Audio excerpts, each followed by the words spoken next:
Welcome to the TheSeahawksNest live stream show. I hope you guys are doing well. Welcome on in. Thank you to all of the new subscribers. We've been having some great views, a lot of new subs. Couldn't ask for more from you guys. You're hitting the like button. I just want to say right out the gate, thank you very much to everyone out there. And welcome on in here. We're going to do a little bit of talking about team building a little bit today to lead off this particular show. And this is going to be one that's going to raise some hankles of a certain amount of the fans. They're going to say, Brandon, damn you, man. You're mad. This team is in no shape to go out there and do this. No shape, I tell you. We're rebuilding. You don't make these kind of big swing moves. And the big swing move I'm talking about is that in recent days, one Roquan Smith, the Chicago Bears, has announced he wants out of Chicago. They don't value him. Now, this certainly could be contract posturing, as we are now in the age of players scrubbing their social media accounts in order to push negotiations along. Anything, it would seem, is fair game in love, war, and NFL contract negotiations. Nonetheless, it does get me thinking. And if there is a possibility here where Chicago has their bit of trepidation on this, where I'm sure that they're looking at their situation from their team standpoint and going, well, we would like to get them done on a deal, but we've got to start getting some assets pushed back over to the offensive side of the ball. Specifically, we need to get Justin Fields some help, both in the offensive line, skill positions, tight ends. It's kind of a dearth of options, especially them losing Allen Robinson recently this off season.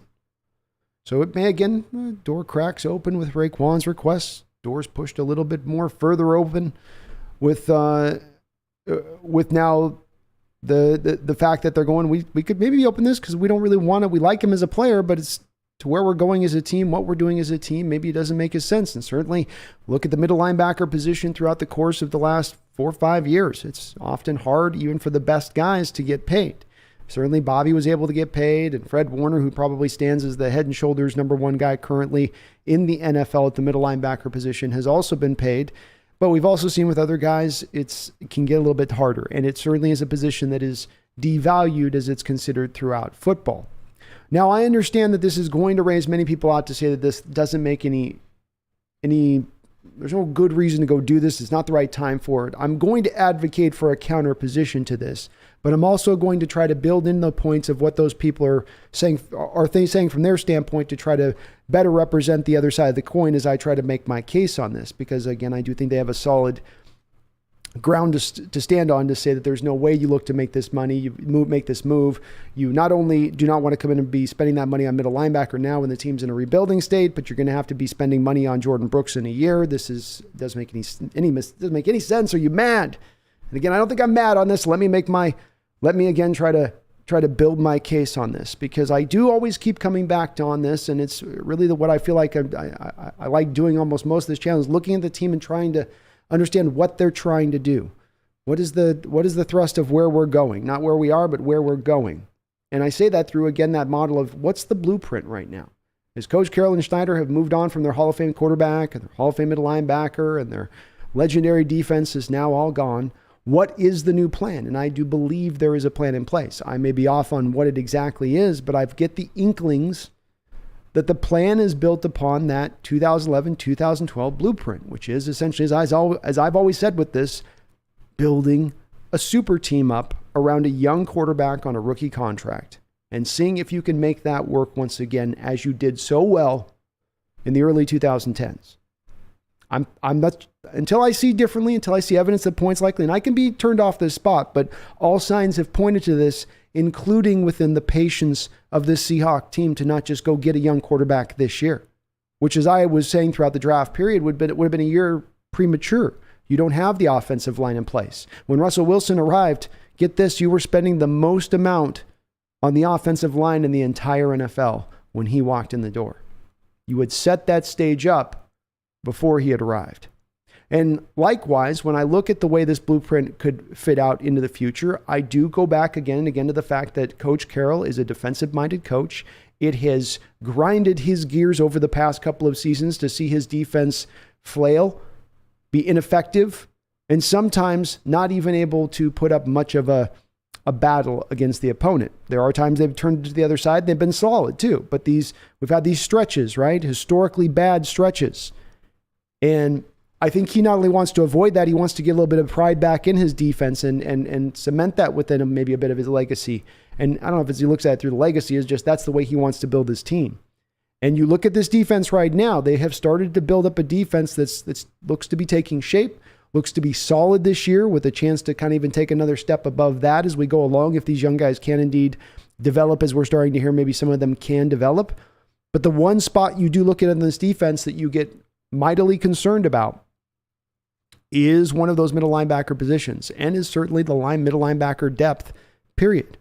I know Cody Barton has flashed great speed in camp, and that's been notable for folks. He's flashed that speed in the past. But from my eyes, when he gets into the football game, so far in his young career, having a decent amount of opportunities to do so, he has as of yet to flourish. And if you're talking about trying to build this defense into a strength of the team along with the rushing attack, well, adding a guy like Roquan Smith would certainly help you, because now you would instantly turn your middle linebacker core is the best of any 3-4 defense in the entire NFL. You can make an argument for having the best linebacker core in the NFL. And if the cornerbacks are going to be as good as I think we think they are on the outside, along with the safeties, now we're cooking with oil. Now we're starting to move here. You can talk all about deficiencies on the front three and the 3-4, but the rest is all stacked, packed, and ready to attack. And let's look at Roquan Smith. What is he as a player? Well, Butkus Award winner back in college, unanimous All-American. As we've known and we've seen even from these most recent drafts, it's very hard for these guys to get picked middle linebacker-wise in the top 15. Right? Don't see it very often. Not at all. This guy was taken number 8 overall in that draft. And let's look at some of I thought this was interesting in doing some research here for the show on this. Let's look at just a couple of these notes that were talked about with him, because again, this is why I'm trying to build a case of just putting this into consideration. Give me some time on this one, folks. So, former high school wideout, great athletic ability, gets transitioned to middle linebacker at the college level. Speed demon who walks down backs looking to race him to the corner. Fluid and explosive in space. Block slipper. Praised by his head coach as being a tremendous leader who holds himself accountable. Has instincts and football intelligence. Laser sharp focus to find the football when sifting through zone and jet sweeps. That's a very important one. Again, laser sharp focus to find the ball when sifting through zone reads and jet sweeps. Plays with discipline, senses when running backs are prepping for screen and fires downhill to stop it. Face up tackler who sticks his nose in the noise. Rare stop and start change of direction talent. Flips pursuit from one target to the next seamlessly. That would be something that would help in, I don't know, like flood zone routes. Gets early bail into coverage against the play fake. Great instincts again showing.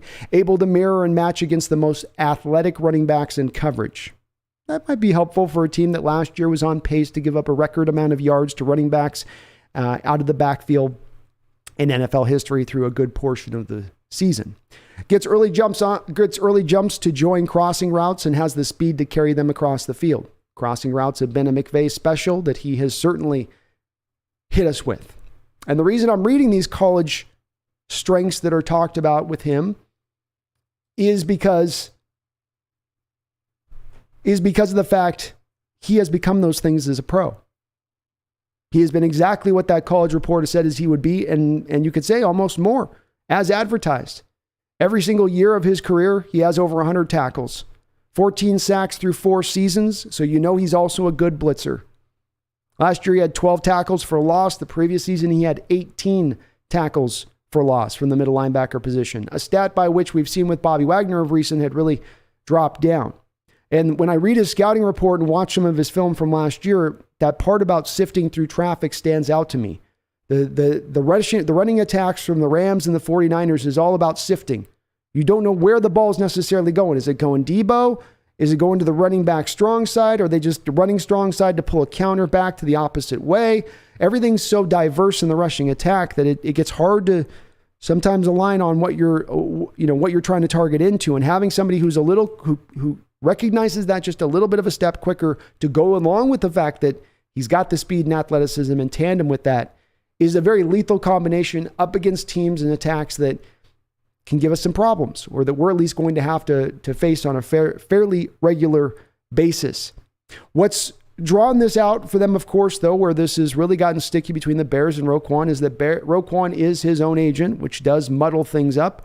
I will say that the Seahawks in the past have negotiated, including recently with Bobby Wagner, and players of being their own agent. That doesn't necessarily steer them away. I believe we helped Richard Sherman on his contract knowledge in with what he was doing with the Niners at the time when we were trying to help him out, as he was serving as his own agent at that time too. So it's not necessarily something that would cause us to jump ship and be fearful of it on simply just the face of it.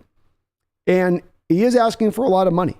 You're looking at, putting a contract out there that's probably right around that $18 million mark for the middle linebacker position. And there's not a lot of teams paying that kind of mark for the position. But the argument from my standpoint again goes is that contract this year is not going to look bad as we go into the foreseeable future here, and the contract and the salary caps do raise. You've saved a little bit of money, in my opinion, on this DK Metcalf deal. If you're going to put a little bit of the portion of that then over to, slightly overpaying for more than you'd like at the middle linebacker position, I'm not against that.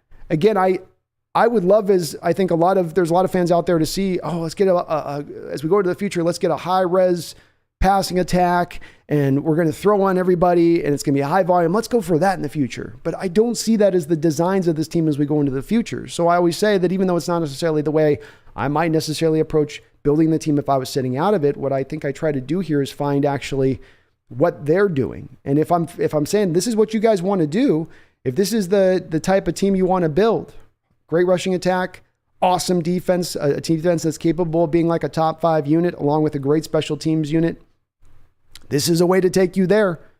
As they say in the modern NFL level, this is a big thing the analytic folks like to talk about, is be it your offensive line or your cornerback room, you are only as strongest as your weakest link, not as of your greatest strength on the other side of it. And it's something to always keep in consideration. And I do look at that middle linebacker position right now, and I'm fretful. I hope Cody can do well. But anybody that's projecting Cody out and saying, oh no, this is definitely the year, or saying somehow that he played spectacularly last year because he ate up some tackles at the end of the year, he was not graded well. He did better than he was doing at the Will and the Sam, but it still remained a dicey situation on that realm of things. So it's a lot of money to spend to bring him in. And now we go to the draft capital. What would be that cost? I don't think they're pulling in a first or second rounder for him. I don't, if it isn't a trade, because you're going to have to pay this middle linebacker position so much money by then bringing him over. And the other thing that led me to believe this is look at the last 15 years of middle linebacker trades in the NFL. There's not many of them. And when they happen, they tend to be for very low value. So a third and a fourth, a third and a future fourth, third and a future third, might be a bit too much to give up for many of you out there, and it's understandable. I think the counterbalance argument on this, somebody would say, is this isn't the right way to go, because you can just go back into this draft as we saw in this last draft, and let's say you go into the second round or early third, you can find that middle linebacker there who's not going to be, I don't think, as good as Roquan. He's a top 10 first round talent in the middle linebacker position, so you are getting at least a drop there, but much cheaper. Right? Phenomenally more cheaper. And you can't argue with the fact you are going to have to probably pay Jordan Brooks after this year, if, as I think he will, go on to have potentially a Pro Bowl year. So it's a solid argument on their part as far as, making that from the counter to this. Chad Muma, Leo Chanel, Ryan Anderson out of Montana State. There was a cluster of very good middle linebackers where that would have been the good value to hit at into the second round if you were looking to target that this past year. My counter to that, though, then is we don't know that the middle linebacker class is going to be as deep as that next year, and that you might actually have to give up more in draft capital to go get that guy. You might have to invest a first round pick or a second round pick to do so, a very high second round pick rather than a low second round pick to do so. There's a couple other reasons here that I go to in my mind in thinking about this possibility. One that just really stands out the gate, which is probably one I should have let off at the top with, and that is the presence of Sean Desai. Roquan Smith has played for Sean Desai as a defensive coordinator last year, multiple years with Sean Desai there. He will know how to use him. So there's no argument that can be made here where we make reference to Percy Harvin or Jimmy Graham or Jamal Adams, because we're not going to come and take a player out of what he's doing in one place and change it up to where he's doing this over here completely in a different realm here now. It will be apples for apples. What he has been prescribed to do within the Bears defense, he will be doing here exactly to a T. So the ramp up period and what you would need as far as him to learn the defense is zero. You would get the instantaneous returns of that with Desai, of course, being brought on as the assistant head coach this past season. And I want to give you one little vision too, as just a final hopeful argument piece on this to at least get people considering it. And again, I know I'm going to see probably about 36 chat spots this thing of there's no chance this could ever happen. Which again, I can get where you say that you're not in favor of it, but to say there's no chance ever it couldn't happen here. No one saw the Harvin deal coming down until we woke up in the morning and heard there was a Harvin deal. No one saw the Graham deal coming down the line until we woke up and, oh my gosh, we traded Max Unger and we get first for a Graham. Nobody saw the Jamal Adams deal coming down until suddenly it was coming down. We weren't like a front runner team that had been negotiating with New York for weeks. It just suddenly occurred. Hard to predict. And again, with some of that Sean Desai connection, with the fact that the Seahawks are still sitting on some cap space, so they could sign Roquan to a new deal. They would have that flexibility to pull that in if they wanted to make that kind of move on it. So let me go back with one little other last thought with this, as far as what this could do for the defense, as far as the impact that this could have on the defense. Because we've in fact gotten a chance here in Seattle, as of recent, the last 15 years, to see a Vic Fangio defense up close with two amazing middle linebackers. Niners got to a Super Bowl, conference championship. They weren't doing it on the back of a prolific offense. They were doing it on the back of that defense. And the two guys in the middle of that defense, Patrick Willis and Navarro Bowman. Two sensational middle linebackers that showed you the impact that everyone tells you that middle linebackers in a 3-4 can't have, by both being sensational in their own right, and the pair of them being absolutely lethal. They could run for days. They would hit. They were mean. They intimidated offenses. You could put that kind of thing together. And again, being that was a Vic Fangio defensive coordinated defense. So they were running the same defensive principles with those two awesome middle linebackers that will be running. And that's the diversified defense. That's the defense that's going to ask that middle linebacker to do have a myriad of different duties, including being a great blitzer. But this guy's got no holes to his game by how I look at it. He certainly is just maybe a titch behind Fred Warner, but could make a very strong argument that he is perhaps the second best middle linebacker in the sport. He gives you everything you could want to the position. He would help you from a coverage standpoint as well, because Jordan Brooks, I think, does have some struggles in coverage, especially in zone. This guy would not have. In fact, he is very adept in zone. So he would be a fairly decent countermeasure to Brooks, where Brooks would be our Willis essentially, and this guy would be our a little bit like our Bowman that you're bringing in. I'll be interested to see what you guys think of it. I'm sure this is going to divide some folks heartily, as there's going to be those that just want the full-on patient approach. I understand where you have trepidations and saying it's just not quite the time, but I think you don't always get to choose the time when you get to bring in an all-pro. And this is an all-pro, by the way. He's only 25 years old, so he's not 30 years old, 31. We're not getting an old guy. We're going to get a guy into his prime. And those don't always drop in your lap. You don't always get to choose, well, we want that guy, but we want to make this trade we want to do this about March 31st of 2023. That's when it's best and most advantageous for us. Well, there may not be a trade on the board like this of that type available to be made at that time. And if I can pull it off for depressed draft capital, if I can pull them on down to a third round pick, plus a little toss in at the other side of it, which may be shooting for the moon. But again, as I look, I dare you to go check. Go look at the middle linebackers that have been moved in the sport over the past 20 years. You're not finding example after example of first round picks being given up for them. You're not finding example after example of second round picks being given up for them. You see a lot of like the Schobert deals a couple of years ago, or Kenny Young when the Rams made their move for a 6th round pick, moving him. It's a lot of that. Okay, so you guys are just kind of throwing them away almost. And certainly this is the way the NFL views them. But again, I don't view them in the same way because of the type of defense that we're running here and the type of team that we're trying to build. Either way, I do appreciate the other side of this that I know I'm going to be going up against on this chat a little bit. I think to a degree, I'm not arguing this ferociously like they've got to damn the torpedoes and clear all cap space in the future and make this happen no matter what.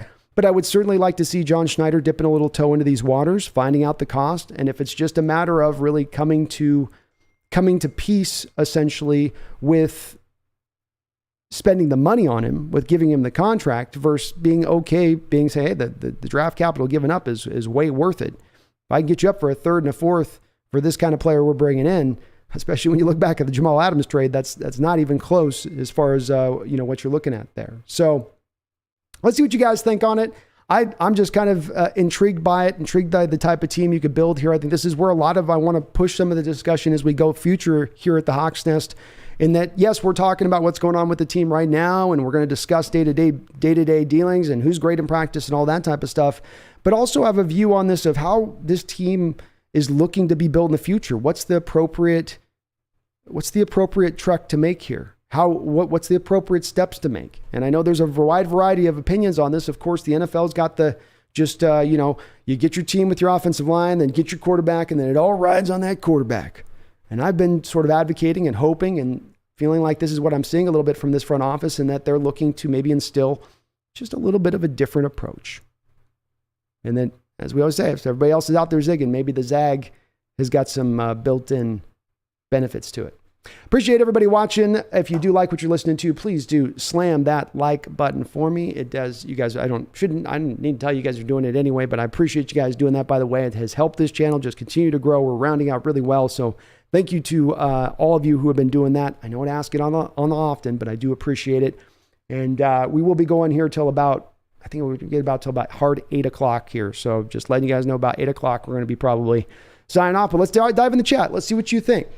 Is this Roquan move? Am I crazy? Am I out of my mind? Did I just drop some acid? Do I got you guys calling some asylums on me here? Or am I onto something that maybe a little, could be intriguing? Megan Gock-Roger starting this off with a big fat $50 donation. I got to acknowledge this. Sorry it took me so long, Megan. Just had to get those opening thoughts out. But thank you, Megan. You are awesome, as you always are in this respect. Thank you for all your support for the channel. And thank you especially as well for being an awesome mod on the scene with this. You're great in that respect. She says, I can't believe the trip is almost here. 2.5 weeks to go before I head to LA. As you know, B, got our end zone seats right behind the posts and under the mighty 12's flag yesterday. So excited, but getting very anxious too. Well, it's understandable. It's understandable. It's going to be fun though, Megan. It's going to be an awesome trip. And I have no doubt that game day is going to be a great environment. Weather should be okay about that time. I'm super looking forward to it. I definitely can need to get out of the doldrums of the normal work schedule and flow and whatnot. So it's going to be awesome. It's going to be awesome. But thank you for the donation, Megan. I really do appreciate it. You are awesome. Can't believe how supportive you guys are on this channel. It's amazing. Nitro Hawk Mariners with another great win. Oh my goodness, what a win today. Got another one out, another back and forth, another show of resiliency on the Mariners' part. As they've shown for now a good year and a half, it's a defining trait of this particular team. And it is amazing to see. I'm just so encouraged by it. I can't wait for the rest of this year to go down. I'm having a ball streaming those Mariner games on that side of it. Max, yo, what's up? Adrian, yo, how you guys doing? 283, what's up? 283, I'm not sure if it's a good idea to trade for Roquan, but then again, he'd help a lot as well, but just not the help we are needing exactly at this time. I can see that point of view. I think it's a move that would help you now and into the future. And that's part of why I support it. I think it upgrades, again, a weak link on your defense, a defense that, you're trying to kind of fully solidify down the track. And as I've been worried, one of my worried potholes for the season here is that the middle linebacker position upends you on this team, being that if anything happens, Jordan Brooks injury rise, and if Cody Barton is not up to steam here, you've got some concerns where is that position's going this upcoming year. Sean Hines, what would Roquan cost in the trade market? I do believe it would be less than a first and a second round pick. I would give someone maybe that it's going to go third, and maybe you got to even throw in a future third on top of it. But to me, that's about the maximum value you could hope to retain, because of the fact that when signing Roquan, you're going to have to sign him to a near top of the market deal. So that should reduce down what they're able to pull back in return for it. Megan says, I'm out on Roquan as I feel better. It's him holding out for the Bears to give him a better contract. It could very well be. I mean, they're not maybe just giving him what there's to offer. It's odd that they're not giving him that extension. I'll say that. He's got 4 years under his belt, so he's now a year beyond the bare minimum of where you could have signed him at. And so he definitely has a claim to fame here to become, not claim to fame, but a claim to come out and say, you guys should have me paid here. I've earned this money. You're going to draw me all the way to my 5th year option and you're going to play hardball with me on that. And if that's the case, then I've got sympathy for him on pushing for a trade market. If they're offering him $11 or $12 million on year average per year because they say we have that 5th year option, from his standpoint, he goes, I got past Megan that 3rd year. He got past the 4th year. It's like when you got those young kids, to me, I always have more sympathy back for them because they're the ones who have yet to been really paid and they've done their bark to get through the first 3 years, like we saw with DK. Now it's kind of their time to do it. And when a team holds off 1 year, I go, okay, I get it. You're holding off 1 year. You want to stretch that first round value out. When they start pushing into year 5 and the guy every year is over 100 tackles, every year he's providing that Bears defense impact where there are no impact players on that Bears defense. That's where I go, But I get you being out on him. I get definitely not being as much in favor of making this kind of move. As I said, I get the counterbalance on this. I'm not jumping on the table here tonight, pounding the table for this deal. But I am intrigued by the possibility of what it could add and what it could bring to this defense if you did bring this kind of guy in. Joey Del Rosario, cool shirt. Bring back our Sonics. That's right. Bring back our Sonics. I wear it with the hope that the spirit of that will press out into the universe and that maybe somehow or another it inches our expansion team a little bit closer along. Eric Turney, dope t-shirt. Thank you. Wow, I love my Sonics too. One day. Matthias 23451, how do we make the money for Roquan? And do you think this is too much of a financial investment on defense? Good question. Got to take a drink on that. First off, if you had Russell Wilson still here, and I was still sitting here watching them undersell the offensive line with him here, I'd be, no, you don't want to invest that much on defense. But my perhaps caveman-like thought when it comes to this, and I just, in my instinct, this is where I'm drawing with this, which is, what's the plan? My desire goes, what is the plan? Let's pull back the fabric of Coach Carroll and John Schneider. Let's go into the room with them right now. Let's sit as the fly up on the wall. What are they trying to show us in the moves they've made over the past 6 months since they've moved on from Russell Wilson? Have they showed their hand at all? Have they presented maybe a bit of what that blueprint will be? And I believe they have. And that's why I do stick on this point so almost ferociously with this, in that this is the signs they have shown me of where they're going with it. And I think they look back to that period in the early 2012 and 13, and where a lot of people go, they got some lucky drafts. Carroll got Hall of Fame talent.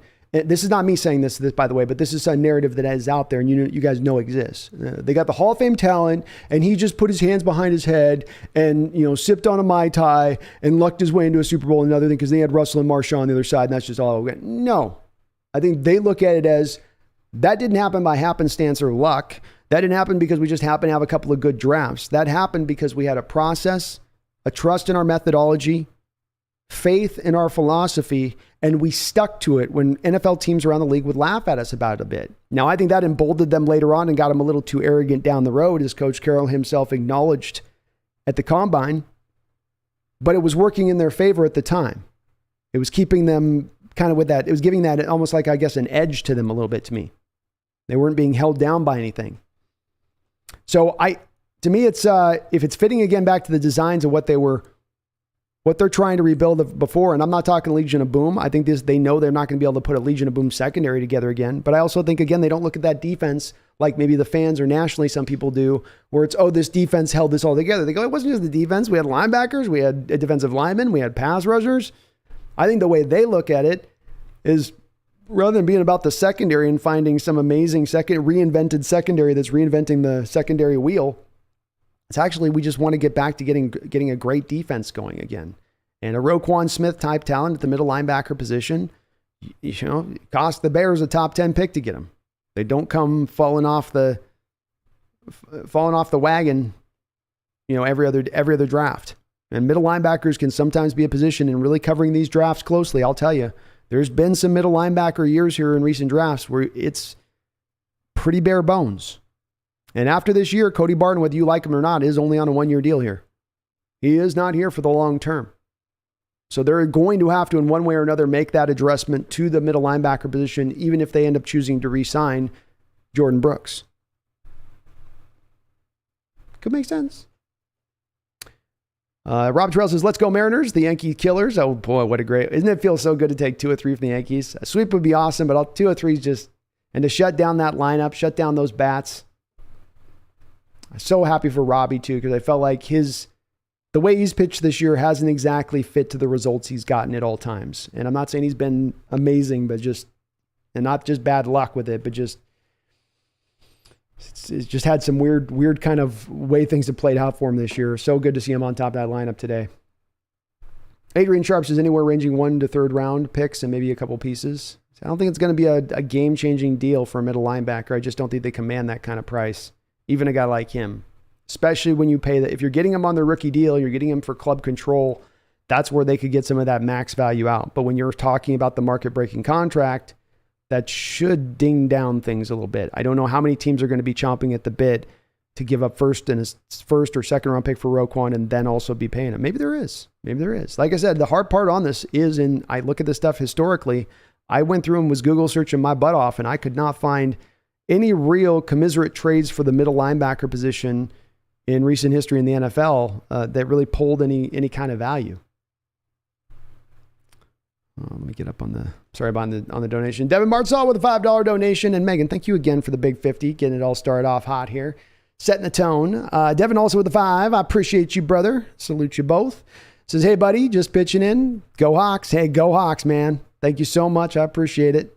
As I say, you guys are the kindest. I know I've got more dono banning for the buck than any guy on YouTube. So thank you so much for all those people that all you guys do to support the channel. It does not go unnoticed, and I really do appreciate it. Watch Vizquest with a $5 donation says, thank you for all the Mariner streams lately. Brando Mojo. Ooh, I like that. I might steal that. Watch Vizquest. That's a t-shirt right there. And I'm having a great time with it. I was psyched for what I thought this Mariner team was going to be coming in this year, and they've been that and more. And I'm having a ball doing the Mariner streams. It's a little more laid back than the football ones are. So you just kind of, it's a gentle Sunday afternoon, just watching a little baseball. And I'm gonna have a ball with it. So I'm gonna keep on going with it. And man, we had well over 200 people last night in the Mariner stream on that Yankee game. That was pretty crazy for a channel with only a couple hundred subs. But thank you for the $5 donation, man. It's always good to see you in the chat, too. Randall McDaniel with a $5 donation. Appreciate you, Randall. Says, I think the Bears know something about him, and that's why they haven't extended. Had an issue in 2019 with mental health. Missed a game. Could be. It's a great point on your part, Randall. One I definitely haven't put a lot of consideration into necessarily in that component of this. As you look at him in the bottom line portion of his stat column, it's 16 games his first year, 12 games second year, 16 games third year, and then 17 games last year. So you look at that and you go, well, he seems to get on the field pretty consistently with it. But as we have learned, Randall, I mean, we had to cross this bridge with Jamal Adams. Sometimes you get the guys out the rookie contracts and they have shot their physical and physical wads, so to speak, for lack of a better term, all on leading up to that rookie deal with what they had to give in college and what they had given at the pro level in those first few years to get to that spot. He is still a pretty young player. And you definitely would need to clear him out on his medicals. And there's some stuff that's not going to show up on the medicals. And there's a risk in this deal that, as I do come back and say on this, and I want to reiterate, I wouldn't mind. I'm not going to throw shade on this deal if it's made.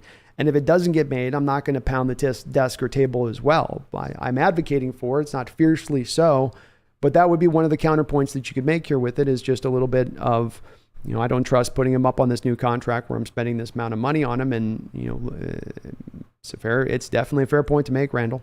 100% a fair point to make. Thank you for the donation. Jabriel Slater, thank you for subscribing. I really appreciate it. Welcome aboard. Randall also with a $2 donation. Thank you, Randall. Says Tariq Woolen, surprise of camp so far. I think you'd have to call him so. I don't know if you folks have seen it. You can find it on Twitter if you do a quick little search. There's a great little cut up today of DK Metcalf with Tariq pressed on the slot in red zone. And DK gets a little bit to the outside shoulder. The ball's not thrown with any kind of trajectory, but more on a line.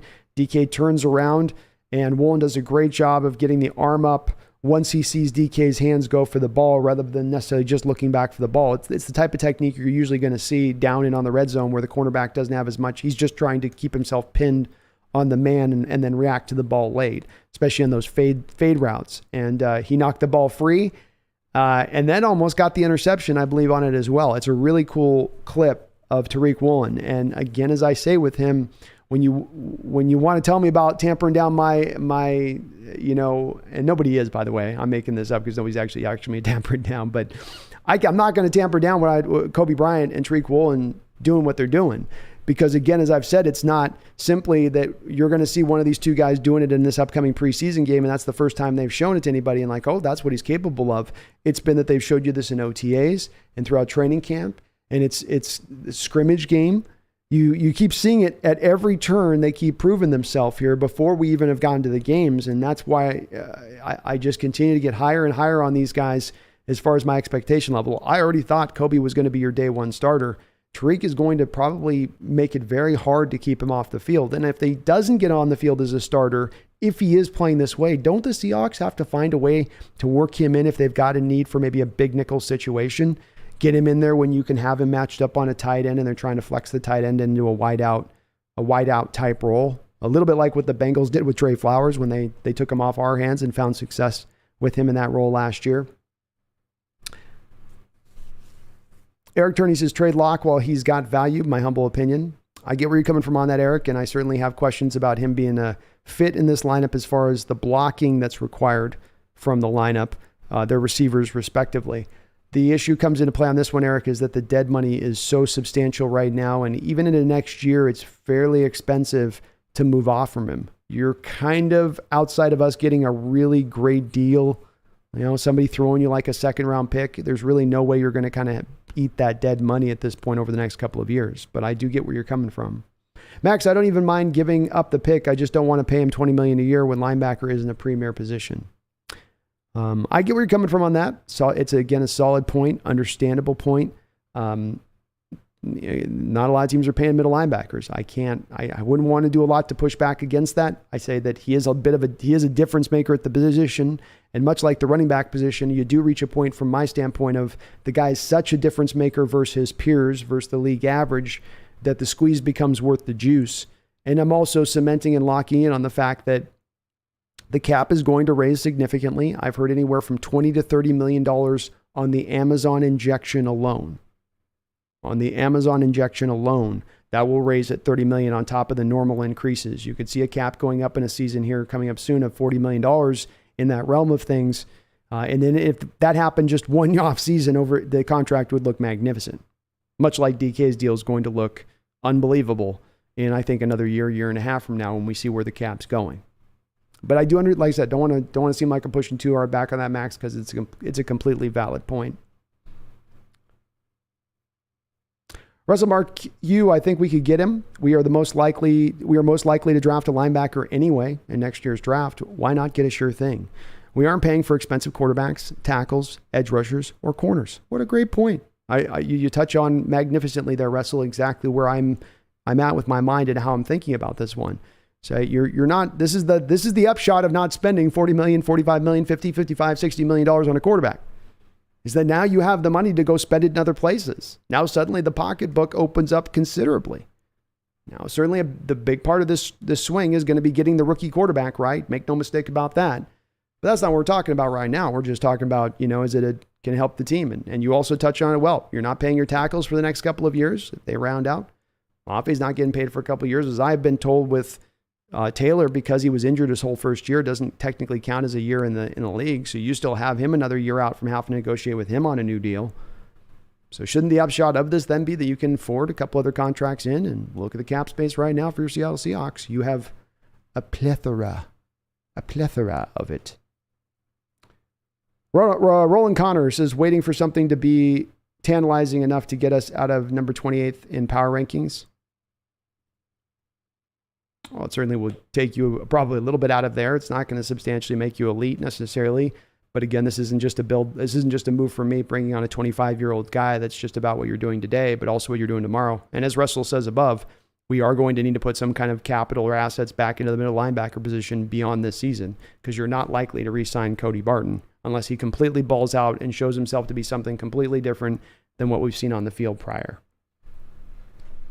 Why do I says, no, Smith.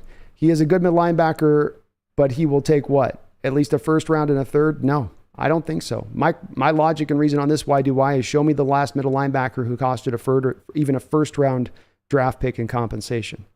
Maybe there has been one. I tried to search before the show. I couldn't find one. I think they just don't generate that type of value in trade, especially when you have to pay him the kind of contract that you're going to then have to pay him.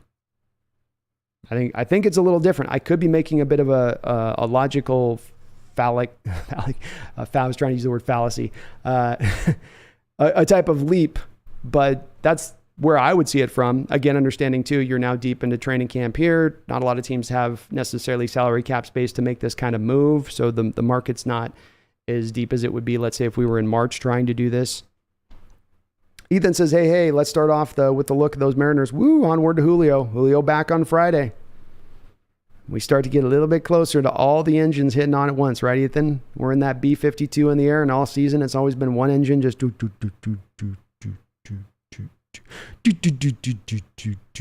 But now finally it's we'll see where they can go. I'm psyched. Sam the Great, I'd rather keep our capital. Side note, great win Mims. Hey, great win Mims is absolutely right, Sam. And I'm not pushing back hard on this line of thought. I get where it's coming from.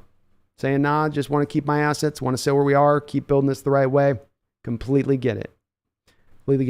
Matthias, what trade would you give up for Roquan? A second and a fourth, or Cody for me? I'd be hard pressed to go down to a second round pick. I'd more want to probably package like a third, fourth, third and a future third, and maybe Cody or another player that you could put into the mix on it. Something with that. Why do I says from the clips I saw and things I read, looks like DK and Lockett finally stopped playing around with the youngins and showed why the cornerbacks are Pro Bowlers.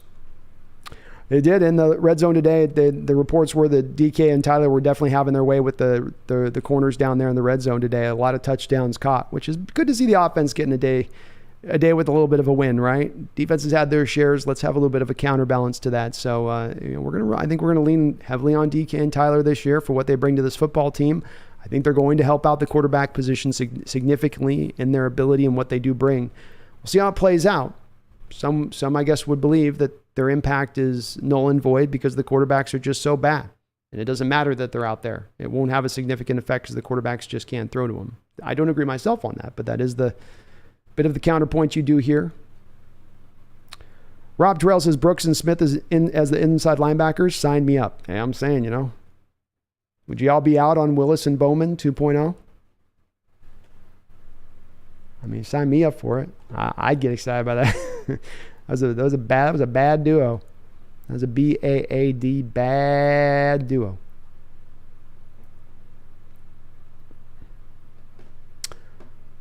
Megan says, convince me he's worth spending the capital on B. I'm not seeing it. I tried at the top there. If I didn't get you at the top with it, All-American winner, Butkus Award winner, everything that I told you on that scouting report of him in college is everything that he's been at the next level. He helps you against some of your toughest opponent, including two of the opponents within your division, with his skill set, not only with what he brings and stopping the run game, but also what he does in coverage. So you're not just bringing on a guy that's just a star name or star body. Again, there's fluency, as your man Sean Desai coached him last year as a defensive coordinator, Megan. So you're not taking a move tight end like Jimmy Graham and moving him in line. You're moving your tit for tat in him. Here's what you did in Chicago. You're going to be doing exactly the same thing. Go run free. And again, though, I can get people not one, but eventually you're making, if not this year, next year, we're going to be in this next draft probably getting a second or third round pick to the middle linebacker position. Jordan Brooks cost you a first rounder. Cody Barton cost you a third rounder. So if we're worried about draft compensation, which doesn't seem like people are, it's more the cost, which if it's just the cost, we got the money to spend. Our future cap is going to be in good shape. We're eating the dead money hit this year. We're going to be fine as we move on to the future. Even the contracts that we do have given out basically after this next year, we can pretty much get out from just about everything outside of maybe a Tyler deal and a Jamal deal, and relatively inexpensively. So we still have a lot of flexibility as far as where our salary cap sits moving into the future as well. Check says I would trade Denver's second, a sixth, and a fourth, and a player like Amadi for Roquan. Sign me up, Check. Sign me up. I could go for that. I'd love to be able to do a future third. Like that to me would be the one that, I don't know if you could pull it off. They'd probably be trying to just say, hey, you guys got 2 seconds. Why are you trying to lowball us? Stop lowballing. Ellie Clark, I'm okay with it, but I don't want to give up much because we would probably need to trade up to get our quarterback. Me too, Elliot. That's why I'm being protective of the first and the 2 seconds. So the way I see it is that if you're really caught in the bind of having to go move up to get that quarterback because there's a dearth of options and there isn't the 5 first-rounders like I think there might be, fine, then you've got all of that to go get that if you really have to go do it. Plus, you could use future first and seconds too if you've really got to package a true king's ransom to make something like that happen. But that's where I come back to saying, okay, can I package a current player on the roster? Can I put a couple of third-round picks together? Would that get them biting? I think you might be able to on that. But this is the unknown a little bit in this because I'm not hearing any rumors about what he's necessarily going for. Sajin, what's up, Brandon? 12s? Hey, Sajin. It's good to see you in the chat. P-Money, Raekwon is an amazing talent, but we need to draft one, need to grow our own talent. I'm okay with that as well, P-Money. Understandable where you're coming from on that. I do caution, of course, you can end up with just going homegrown talent of investing in a guy like Cody Barton and then waiting for a few years and then not finding him actually develop. Or in a guy like Jordan Brooks going in the first round and taking him. And Jordan Brooks still to this day has deficiencies in zone coverage, which costs him to give up well over 900 yards in receiving from the linebacker position in coverage last year. Granted, he was playing out of position, but the point still stands. Those zone coverage liabilities are going to still remain. And after you do sign him to probably a big contract next year, they will still also remain. Whereas this guy does not have any deficiencies to his game. He is a complete middle linebacker in every way, shape, and form. But I'm going to read it a few times because I don't want anybody to get misconstrued on it. I completely can understand going that other direction of it and just saying homegrown it. Let's use our organic seeds. Let's distill our water down, make sure it's pure and clean, get it all from in-house. I can understand that too. Nitro Hawk, what's your top 5 Seahawks receivers of all time? We got Largent at the top, number 1. Number 2. Number 2 would probably be, probably, I guess you probably would look at maybe Doug Baldwin at the end of the day. Didn't he kind of surpass? Probably Doug Baldwin, Tyler Lockett, Joey Galloway.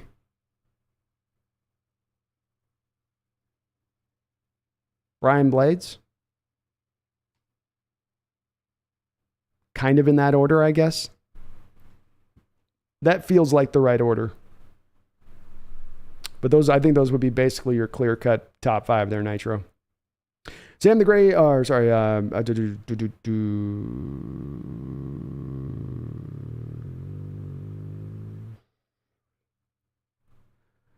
do Pete has done a beautiful job at sticking a well thought out process to build this team. Trading for White Raekwon would be a deviation for process they have set. I would lose faith that the Pete learned his lesson. The Pete hadn't learned his lesson. It's a fair point.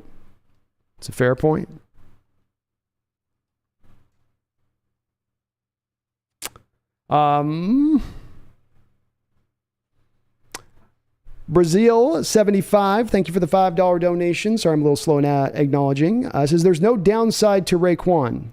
Elite talent, and we are drafting a cheap quarterback anyway. Lots of money. Go get him.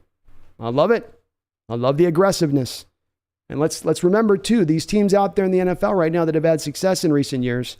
Again, I'm not saying this is just why I'm sitting on this realm of being willing to be aggressive versus just being like kind of like being very Buddhist like it and like we will take our time and we will allow this to grow steady, is because of the fact that within the NFL versus other sports like, let's say, baseball, aggressiveness has actually been really rewarded in recent years. And a lot of the teams that are being fairly aggressive in their approach Not just in spending money. I mean, truly the word aggressive. Just on it. Looking to push forward. Where can we get an edge? Where can we get better? That has been rewarded as an approach lately in the NFL, and it's one reason I do advocate it for it. But I'm with you, Brazil. I'm open to it. I can keep that cost low on a return with the draft capital. I'm all over this deal. Blitz 2K5 has been a member for 4 months of the channel, and Blitz, I appreciate that. You are awesome for being a member here. He says, if you could make 3 logical team adjustments prior to week 1 kickoff, what would you do? Logical team adjustments. I would probably put Phil Haynes at left guard and Damian Lewis at right guard. I don't know if you mean by adjustments adding a player to the team or just adjusting, something on the roster. I would probably end up, if Locke continues to do what he's doing right now, which is, the coaching staff still got Gino as the starter, but he's certainly taking a step forward. I'd be leaning to Locke at this point because I would feel like he has won the job. So that'd be 2 for you. Logical team adjustments prior to week 1. So team adjustments against the Broncos. Sorry, I misread that, Blitz. 3 logical team adjustments against the Broncos. Well, I think first, you're going to have to put on your hard hat and stop the run, defensively speaking. You're going to have a team that's going to try to protect Russell. I think in that first start at home, they got Javonte Williams. I've knocked this Denver offensive line for pass protection, but I will not knock it in its ability to run block. They're very good in that respect of things. You're transitioning to a new defense and a defense that's going to run some 3-3-5 fronts. A defense that this Bronco offense has played against very recently and has a lot of familiarity with and how to attack it.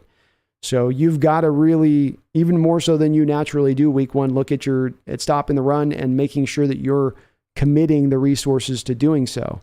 The other part of this I want to do though, is I would want to still be staying into that cover 2 shell against Russell all game long. Right? There's no reason to show him single high at any point in time, in my opinion. And I would try to mess him up with that cover 2. I would probably play a good amount of cover 2 because he struggles with it. But that would be my second adjustment. And then I would look to try to attack the Broncos a little bit. I would set them up with the inside run, and then in the second half, try to attack them with more of the outside stuff. Get them leaning in, thinking you're just doing it the old Seahawk way, and then hit that outside. Let get Walker house it like he did today, where he took a 65-yard screen pass in practice for a touchdown, or Rashad Penny, who we know he can get it done as well. Randall McDaniel with a $5 donation. Thank you, Randall. I really appreciate it. It says, the big thing I want to see from Woolen is how he tackles. Doesn't happen in camp these days. To me, Sherman was as good a tackler, cornerback as I've ever seen. Thank you for the $5 donation, Randall. And it's well said. Sherman did become a good tackler. I say, though, become, Randall, because I think early on he was pretty inconsistent. And I don't know if it was a little bit of that angry, mean nature that you got a little bit with Brandon Browner and Cam Chancellor rubbing off on him a little bit, or even a little bit with Earl Thomas on that, but he certainly worked on it, I felt like, and I feel like he developed that as a skill as he went along. It was something that seemed to improve in his game kind of every year, that tackling ability. And you're right to wonder about it. This is something that Trayvon Diggs gets knocked for over there at the Cowboys, a guy that was himself a receiver convert, who's got a lot of interceptions, a lot of great ball skills. But that's one of those elements that people have big questions about with him because he just doesn't want to tackle. He wants no part of it. And I've had a lot of discussions with my buddy D-Mac about this, former safety in college with this, talking about this. And he said, those receivers are they're different from cornerbacks naturally. Their mentality is usually one that's just, he starts using words like soft and whatnot. They don't have that kind of same kind of fierce spirit to them that corners have to have a little bit, he would say. And so that is the part that does remain to be seen when it comes to Woolen, Randall. Randall with a $2 donation also says 3-game series. You throwing Kirby over Gilbert? I am. I'd like to give Gilbert a day of rest here if I can, an extra day of rest, Randall. I don't know if he's maybe just a little tired through the year. I'm going to blame maybe a little bit seemingly on second full year in the major leagues, a lot of starts. The team really leaning on him to carry the day, and he has so. But I do wonder about him getting into that August period now where your little arms getting a little tired, legs are getting a little tired. Getting these guys an extra day or two of rest as they can now here to head down this stretch, I think would be very advantageous in this situation. So I would be on board with it, Randall. Yeah, I would be indeed. Tangerine says, don't forget to like if you haven't done so already. Well, thank you. Please do so. I appreciate that. Why do I? If Seattle was a contender and needed an extra star to improve the shot at Super Bowl, Seattle is no way that. Solid point. Another solid point. Why do I? It's a great point. James Hughes, can we trade Pete for Aaron Rodgers? I don't think we can yet. Oh, did we? I watch 4th and Kobe for Roquan, 4th and Kobe for Roquan. That would make Jay Adams take a pay cut. Roquan and Brooks inside would be special. That's what I agree. I think they would too. I don't think you're getting Jamal to take any pay cuts as his fingers are quickly getting more mangled than an offensive lineman after a 20-year career. Those things he's going to have him going in every different directions post-career. So I'm sure he's in a position of saying, I'm taking every last dollar I can get here. I don't know if there'll be another contract after this. Unknown, why not build a beast defense and have a rookie quarterback come in? It's exactly unknown what I'm advocating for and exactly what I'm saying. Here's what I'm looking to do. Right? Like this is exactly what that's what I'm pushing for. And again, I know people go, well, why in this modern age build the fierce defense? Well, you still have Coach Carroll as a coach. And I don't think, unlike some people think, that he's due to retire anytime soon. So if you've got the guy here and this is the way he wants to run it, this is the type of team he wants to build, this is the way that you had your greatest success in this franchise history, not doing the same pathway 10 years ago, does it make a little bit of maybe sense to and I'm just saying maybe it does. Just a little bit.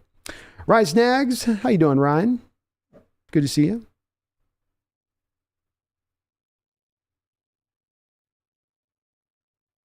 My device says, I want picks traded away. I want every pick we have to have all the future ammo we can have to get the quarterback of the future. It's understandable. James Hughes, as long as Cody Barton isn't starting. Nope. This would also relieve you of having to watch any more of Cody Barton starting.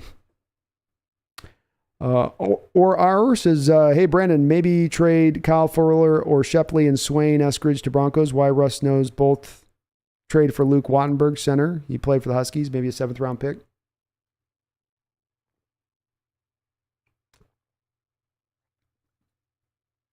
You can kick the tires and see if they'd be willing to do it. I don't know if the Broncos would be on board with that necessarily. Maybe Swain. I don't think I'd want to move Eskridge right now, or because his value is at its lowest. So you're moving a guy when he's doesn't have any worthwhile value at that point. You're just kind of throwing him away. And I think it's probably a little early to do that with a guy like Eskridge. As well as Wattenberger was just drafted. They're probably not going to be likely to move him quite yet.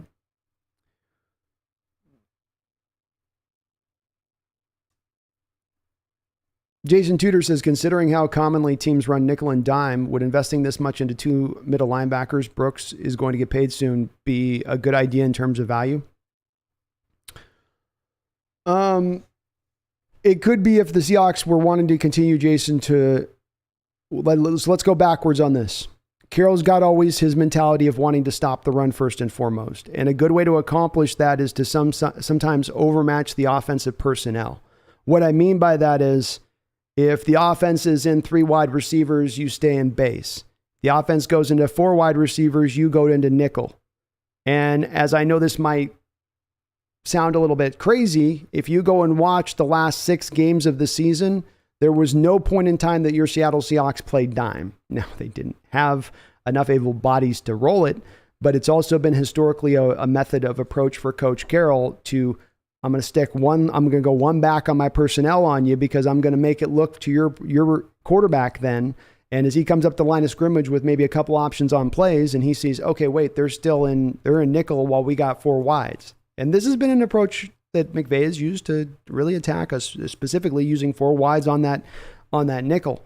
So that's the counterbalance, I feel like, to that, Jason, a little bit, as well as when you start to have guys as fleet of foot at the middle linebacker position, like Jordan Brooks, 4.4 type speed, and this guy in that kind of same realm. I think you've got such special athletes at the position they can pull a little bit more of that off than your Bobby Wagner at 33 years old trying to pull it off. Why do I say the other trade rumor I heard spreading is trading for Sam Darnold? Please, God, no. Yeah, that'd be a wasted pick if they made that move. Carroll's got some kind of I just know he has some sort of fascination with him, and I don't know why. I don't know why. Ryan Millward, with the 3 middle linebacker defense we run, it would be sick to get Smith. However, not needed enough to give up by half our team. Paying wise, I'd be cool with, but not our picks, draft picks. Even if it's a third, Ryan, even on a third. But again, it's understandable. John Acevedo says Eskridge in a second. Everybody's out on Eskridge, huh? Ryan Ball, I have 100% confidence in Pete and John. Whatever they decide, I'm approving. I give them permission. Well, there we go. I watched as I remember Kiko Alonso having a great year and then traded from Shady McCoy, maybe. I think that was a trade that happened. Let's see. She traded for Kiko Alonso. So the Eagles are flipping 2-time All-Pro LaShawn McCoy to Buffalo in exchange for linebacker Kiko Alonso. So that was a straight-up trade. But again, trade for a running back position where even at that time that was starting to be devalued. And certainly didn't work out too well for them making the middle linebacker trade. Probably didn't really work out for either team, but that's a good example. Still not any draft capitals though, too, so it's hard to still kind of take that as a base marker.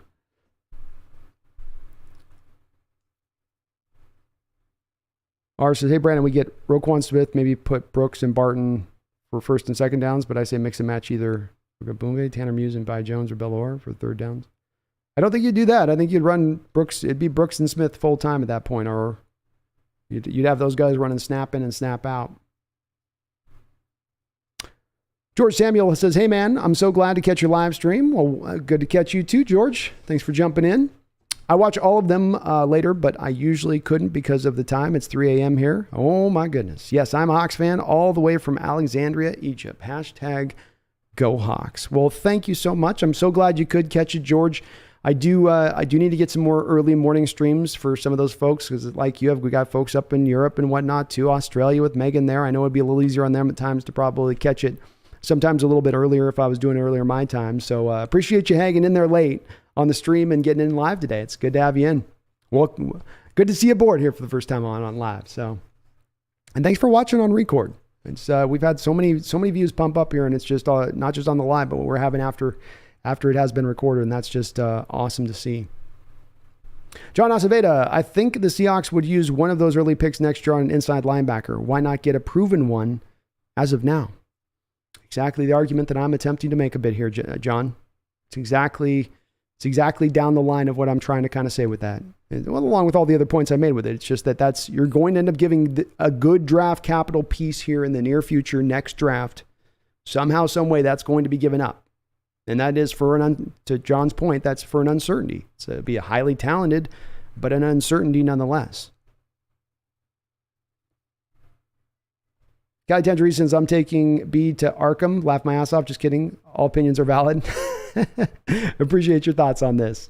And it's just fun for me to talk about. This is the part that I do geek out about when we talk about the NFL and just roster building and how you put a championship roster together and what's the method of approach. And is there just this one pathway you can take, or is there a multitude of different pathways you can take? And I maintain it's the latter. And I like the thought of it, there being an imaginative way to get the team around to that place. James Hughes says, I need to get Blair some more time on the field. Agreed. I have a feeling he's going to work his way somehow or another on the field. I mean, Jamal's his injury situation. It's good to have Blair loaded in the chamber. George Samuel says, did you see Colin Cowherd's comments? The Seahawks offense will be unwatchable and we'll start 1-8 while Russ will be soaring, or rather riding. Let's ride with the Broncos. I did, George. I've been definitely pretty hard on Colin Cowherd for about the last year and a half. I think he was serving as Russell Wilson's mouthpiece to help him push his way out the door. I think Colin, in his own little small fashion, helped to facilitate that. And as a kid that was growing up in the Pacific Northwest, to do that so that he can get a little bit more clout in his show, so he can have his little relationship with Russ and his agent, that gives him a little more insider information. I thought it was poor pool on his part. So am I surprised now to see him down on Coach Carroll and the Seahawks? No, because I think what Colin will tend to do is get something fixated in his mind as this is the only way things can be, and that's what I think of him, and nothing can move me off that spot until it becomes so utterly clear that I can't deny it, and then I'll move over and act like I never had that other take to begin with. And I think that's, look, we're going to be wrong doing this. Anybody that does any talking on this stuff and tries to make predictions, you're going to be wrong. But, he's the same guy who says, I'd rather get it right than be right, I think is one of his mantras I've heard him say. And it's like, well, are you really interested in getting it right here? Or is it that you're just trying to act like you want it right because you want it to be this way? He wants Russell Wilson to succeed with the Broncos this year because that relationship grows even stronger, and he kind of helped in its facilitation. And now everybody's in bed together in this. So yeah, George, I've seen it. It's part of why I don't watch a lot of Colin anymore. You start losing that journalistic integrity, and now you're just serving as mouthpieces for player agents or players. Then where is your takes coming from? Truly a spot of where you've turned things over in your mind and thought about it and weighed all of this and all that, or are you just speaking what somebody's telling you to speak? Rob Terrell says, could you sign him for 3 years, $60 million with $20 million signing bonus? Would be awesome upgrade for 3 years. Yeah, you could pull that off, Rob. $30 million signing bonus, maybe, something like that. Absolutely, you could pull it off. Give him another chance to go sign another contract after that before he's turned 30 years old. I'd be open to it. Why do I says, from what I've seen, it's a good off-ball linebacker class, 2023. There are 6 to 7 guys that look very good in the round 1 and 2. Baby Man Flo, Noel Sewell. Sco Ducks could be a beast. Definitely heard Sewell's name. Flo seems familiar to me too. I'm just starting to get in the prospects here on these guys. Why do I? And I mean, there's definitely some guys projected right now who could be those guys. But as we will see with this quarterback class and people putting, though this guy will definitely be a first rounder, this guy's not going to be a first rounder. A lot's going to change over the course of the college football season. Injuries can come up, underperformance. The key here, though, is that there has been draft classes recently that have come about where there just aren't any middle linebackers of any good value at the high end. You might find a collection of them in the 4th, 5th, 6th round, but you're not really getting that truly highly talented one at that point. But I will acknowledge with you that there is some guys projected right now to go high and be first-round talents. I watched as I just went to the Mims game last Saturday, only win in the Angels series. No, we got 2 wins in the Angels series I watched. Blue Jays were screaming around, then went and ate at Din Tai Fung. Great day. Oh, yeah. Well, we split that series. James, and that Russ now deserves some respect in MVP votes. James, yeah, I saw that. Oh, on the Cowherd thing? Yeah, I saw the same thing. That's how you guys know I'm right on this, because then it's not only about his prediction of the Seahawks, he then turns it right around then back to what he sees on Russell Wilson. And what his little simple mind's doing in that is, me like Russell Wilson, me like relationship with Russell Wilson. I'm going to bump Russell up at every turn and keep this relationship fostered. And I have no doubt in my mind that that's exactly what it wants. That's exactly what he's doing. Which, I know he's LA now. He's basically a Rams fan, and he's completely forgot he's from the Pacific Northwest. But I don't bail on my city. I won't bail on my people. I'd remember the fact I had to see our Griffeys leave, and our A-Rods leave, and our Randy Johnsons leave, and our Sean Kemps leave. I might remember a little bit of that if I got myself to a national point of prominence. I might keep that in mind a little bit if I had any kind of built-in loyalty or any, let's just maybe say, endearment to the region from which I hail. George Samuel says, in Denver has a better pass blocking O-line than Seattle, said Cowherd. And basically, Pete will be out before the end of the season. I think it's absurd. He's going hard, isn't he? Cowherd going hard in the paint on this take. We'll see with him. Mr. I got inside info. Seattle's not going to be good. We'll see.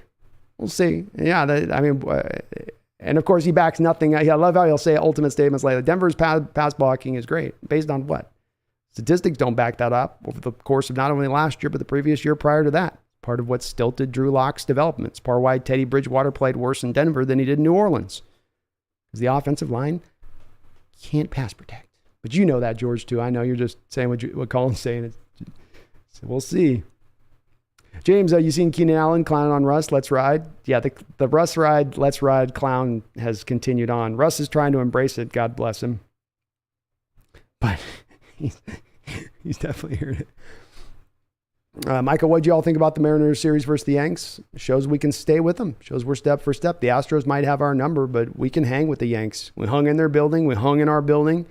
And when you've got a starting staff like we have, we're in 2 of 3 game series, we can shut your bats down. That is a huge benefit, even if you have a team that struggles a little bit offensively. Alexander Wheeler says, Cowherd doesn't actually make real statements, just says random stuff for shock value to get views. That's the part I get. That's also stopped watching him from a couple years ago too. Same reason. I started to feel like, okay, there's a disingenuousness to this, and it's just to propel out, views and things. And I mean, that's probably what you fall into when you've got to have a show every day and you've got to come up with content. And that's one of the things, if I came up with content at a daily show, I would try to be more on a mix of things, of both what's now and historically, and a lot of different things, because I think you've got to be careful of trying to fall in the trap of just creating for creating's sake. Kid Gemini 206 says, Kobe Bryant's looking great out there. Oh, yes, he is. I mean, Tariq has come on like nobody's business throughout this camp, but Kobe has been with him step for step, if not maybe even a little bit of a step ahead of where he's been. And I've heard they were even flashing him out there at the slot, trying him out there in practice, which is kind of encouraging to see. They're just seeing where they can work him in. The kid's got ball skills. You can see it. He reacts so well to the ball. It's the part that I maybe undersold in his game and looking at his college tape. I knew he had lateral explosiveness. I knew he had great agility, but I didn't know necessarily that he had this good of being so competitive at the moment of truth. I watched, besides Kemp and Payton, Alexander McDaniel was my favorite Sonic. The X-Man was great. Yeah, X-Man. I grew up with, right as here's another guy, Tom Chambers. That was like one of my original basketball kind of hero guys. You send him to Phoenix, we lose all of our stars here. And then it was for me, Dale Ellis, X-Man. And then you got into Payton and Kemp. Kelly Tangerine says, is B drinking a latte? I'm drinking a coffee. You got to cut me some slack. I was up last night, Mariner stream for 13 innings. So I was today working with one eye open. That's why I say I'm a hard out at 8, folks, because I'm not going to be able to pull through a huge one tonight. There's just no way. And I'm way behind on the donuts here. Sorry. Megan with a $5 donation. Thank you, Megan. Sorry for the slow acknowledgement. Says, B, just so you know, I'm very close to giving your ticket away if you think we need Roquan.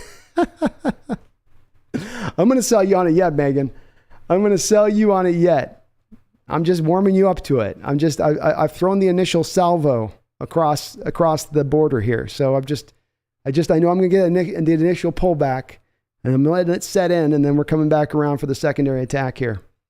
Barry Soy Toro with the $5 donation. And again, Barry, sorry for all of you for the slowness on the acknowledgement on the donos here, but I appreciate all the donations. It says Dan Dima's high school football rules. Dima's football rules. Is that, I'm thinking of San Dimas. I was thinking of Bill and Ted's Excellent Adventure on that one, Barry. No way.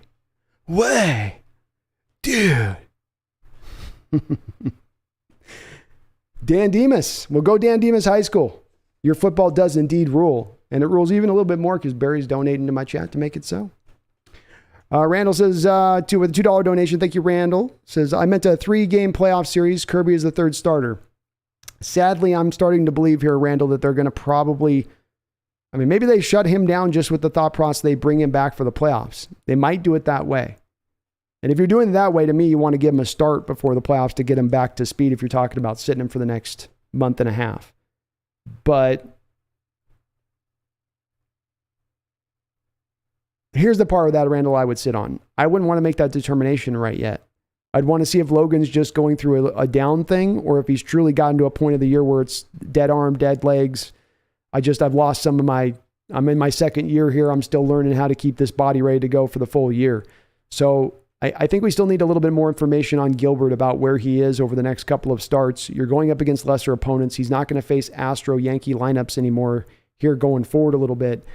Let's take some time to think about it because Kirby's going to be shut down at one point or another to at least be shut down through the regular season.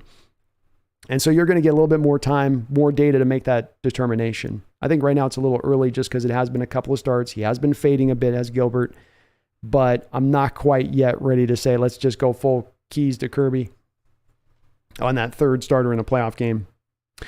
William Leonard with a $5 donation. Thank you, William Leonard. Thank you to Randall, Megan, all of you guys. Thank you to all the donations in the chat. Says, why aren't we seeing more of Locke with the starters? Is it just conservative Carroll sticking with what he knows, Gino? I thought it was a little bit of that at first. And then I thought they're doing a little bit of like psychological sit on the couch, Drew, let Papa Pete make you get soothed and feel better here with what he's going to tell you about how awesome you are kind of thing, where it's like, I'm not going to put a lot of pressure on you to instantly propel you up to the starter role. And so I want to let you slowly ascend to that. You're going to ascend to that. We trust you'll ascend to that. But I don't want the media in your ear about it. I don't want, if you start to fail a little bit when we initially put you in the starter role, you got to hear from the media and get you going back down that way, back down the dark trails that you were on within Denver that saw you psychologically tormented as you arrived to us. You were beaten at that time, my son. You were beaten. And we're now looking to bring you up. And I thought that was a little bit of it in a secondary reason. And now I do find myself moving to a third realm of this a little bit, William, where Coach Carroll and Schneider, or Coach Carroll and the offensive coordinator, Waldron, had determined prior to the year that they looked at the situation and said, Gino's earned the chance to have a little bit. He's got a head start on Locke. Locke's going to be new to this offense. Gino knows the personnel, knows the offensive coordinator, knows how to run the system, knows what our expectations are. So he should have that early lead on things because he understands the full process beyond making highlight reel throws in practice or being even better in functioning in offense and scrimmage. He has that in his back pocket, and Drew's got to overtake that. And I at first had gotten a little bit, why isn't this happening yet? Why isn't it happening yet? But let's go back to Russell Wilson. Let's go back to a guy from the moment he walked into OTAs who was showing all the signs to that coaching staff that this job is going to be mine. You're going to go with Tavares Jackson and Matt Flynn? Really? Yeah, really? Watch this. And he commanded the huddle in those first practices. And he came back into training camp, and all the reports out of training camp was he was the best quarterback in every practice. But despite being the best quarterback in every practice, Russell Wilson didn't start the first preseason game. Tavares Jackson did, I believe. And Russell didn't start the second, and then he went out and balled out in that first preseason game against the Titans, right? We all remember the play fake where he ran it for 50 yards. Made that great throw to Braylon Edwards down there on the bomb for a touchdown. He was, compared to the other quarterbacks, it was like, what are we even discussing here? He goes into week 2 then, in Denver. Again, balls out. Makes some just awesome throws in Denver in that game. Scrambles around. Looks dynamic. Didn't get the start in Denver, though. Had to wait in that one, too. And it wasn't until the third preseason game that you had Russell Wilson, a Hall of Famer, a guy who heads and shoulders was above Tavares Jackson and Matt Flynn, even when he just first walked in the door. He had to wait to the third week to be then named that starter and to truly get his run with the ones in the preseason. And I think Carroll had a little bit of just like in that approach, I think the approach here is a little bit of a purposeful holding down of the brake just a little bit, tapping the brake just a little bit on a certain player in the way you're trying to build them up. And I think that Carroll views this in a similar fashion. And not a latte, Callie. I'm a mocha. Mochas are much stronger. Megan with a $2 donation says, what about Howard Cosell explaining why Roquan is a good idea? Well, I'll tell you, Megan, there are few middle linebackers that exist in this tremendous sport of high violence that can call the attributes at their disposal like one Mr. Dangerous Roquan Smith. Few have ever graced the stage of the National Football League and showed such acumen for his play at the position. Certainly, there have been few, if any ever, to have his myriad of talents unleashed upon an offense on a weekly basis. He is a hammer, a torpedo, a nuclear warhead for any defensive coordinator. How about that? Did I get you with that, Megan? Did I bring you over with that yet? Kelly, I didn't know we were getting a stream tonight. Thanks, B. Mariners game was fun. I had a great time with you over there too, Kelly. Thanks for joining me on both sides. Appreciate the folks joining me on both sides on these 2 channels. Want to kind of keep them split because I know we got our Seahawks fans on one side of the fence sometimes and Mariner fans on the other side of the fence, but sometimes we get some crossover. But I appreciate it, Kelly. And yeah, we're getting to the season now, so it's going to be pretty consistent now as we get this Wednesday, Sunday streams back up and revving now as we've made it through the off season, through the dead period. James says Geno is too slow. In his reads and getting the ball out.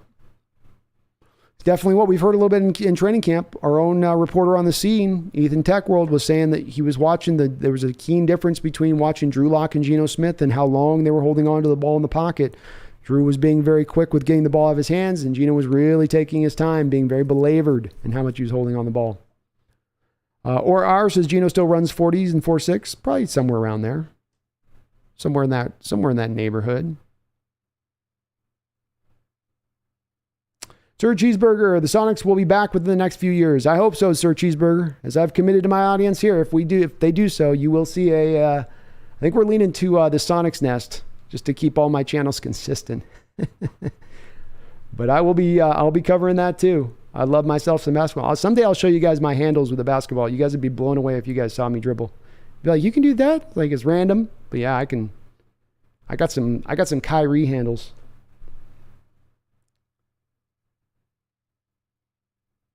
Not athletic, can't jump. Boy, can I dribble. Why do I? Other than Brown, Seattle has had bad outcomes from trading high picks. Yeah. I think that the question with the why do wide is, rather than it being kind of a paint the broad brush of, well, you've had no luck with doing this over the course of 3 out of the 4 trades you've made in a 10-year period that were the big swing trades you talk about have not worked. And that's true. But then to me, it's a little bit of why didn't they work? And was there a consistent reason for why they didn't work? Is it a reason that you're going to be approaching in this upcoming situation? There was rumors and understandings of Percy Harvin being a bit of a head case going back to even his time in Florida. And you were aware of it and you thought you could control it and keep it under wraps, and you couldn't, to the tune of losing control barely a year after he arrived here. That's where that trade went bad. And then in the case of Jimmy Graham and Jamal Adams, those trades have gone bad because really certainly Jamal has got the injury situation, but the main problems with both of those 2 trades is the misuse of the player. So I guess that for me, then the question then comes about, in adding Roquan Smith, am I going over either of the 2 bridges that I just talked about, being I've got a head case player who's a problem child that I'm going to have to manage, or I'm going to bring in a guy who's doing one thing on this team and I'm going to bring him here and have him do something else completely different. And that's not going to be the case with Roquan Smith in either respect. The injury part's a concern, but then he doesn't have a real deep injury history in the NFL. He's played basically every game of his career almost. Why do I says quarterbacks in camp having their day-to-day? Good to see. It was good to see them have a day back, right? George Samuel says these Cowherd comments have to be some of the most stupid takes I've ever heard. Well, that's the problem, right? When you stop operating from a point of just being honest. And I'll piss people off at times with my takes where they don't like where I'm coming from and they think they angrily disagree, which I can appreciate. I do the same thing on my side of it. But I don't think anybody ever questions that I'm trying to operate from a point of being honest from my point. I may be wrong, but I'm being honest with you. And I think when you start talking about relationships in the background and keeping those relationships facilitated, and it's coming at the cost of what I would call journalistic integrity, that's where you start to get stupid takes. That's where you start to get takes that don't seem to add up or make sense or seem to be colored by a certain fascination. And Cowherd's got his tongue up something, and it's a little bit too blue to tell you what's up, but you can do the math on that one. Lolo, bye-bye, Tacoma. What's going on with Tacoma? Duran Ever says, I don't think it makes sense to acquire him. You're not alone, Duran. You're not alone. Put Homer at kick returner. I don't know. Dallas is pretty good at kick returner, or Devin says, first time we've won the season series against the Yankees in 20 years. I think that's telling, isn't it, Devin? That's a Yankee team that's been consistently good over that period of time. Maybe not great, but consistently good. And you haven't been. Again, a little bit of it's just one of those it's not a main reason, but there's little things like that to me just are little sparks of life that show you this particular Mariner team is just a little different this year and where they're going into the future. Lolo, 2nd rounder, 5th rounder plus Cody Barton, and it's a deal. Not a first. And a major injury, and that first can land anywhere. No, I'm not for, I wouldn't, there's no circumstance or situation I would give up a first round pick for Roquan. I would probably be even hesitant if we're talking second rounder, to be honest with you. It might just take that. And I got 2 of them. And if I can, I could be talked into it. But I'd love to ideally try to package more, a couple of picks rather than being drawn down to a second. Find a commensurate value in 2/3, let's say. Maxwell says, John, better not opt to first. Yeah, you better not. Better not. Michael YT says, Castillo and the Mariners own the Yanks. Well, we're starting to have the better end of it. And having Castillo, boy, he's kind of the Yankee, he's the Yankee giant slayer, isn't he? Jason Tudor says, laughing out loud, overspending on middle linebackers would be peak Pete. I'm saying, like, that's why I said I'm talking about this because, whether you want it or not, it is a possibility. We have to acknowledge this is a kind of trade that they would have made in the past, and it's not. They've got the money to spend. They got the draft capital to give. They've got the opening in the defense that they could have him supply. Could happen. Ryan Ball, knock that like button out the park. Thank you for reminding me, Matt. If you like what you're listening to, please do me this little favor. Just go up there and hit that like button for me. It does help out considerably.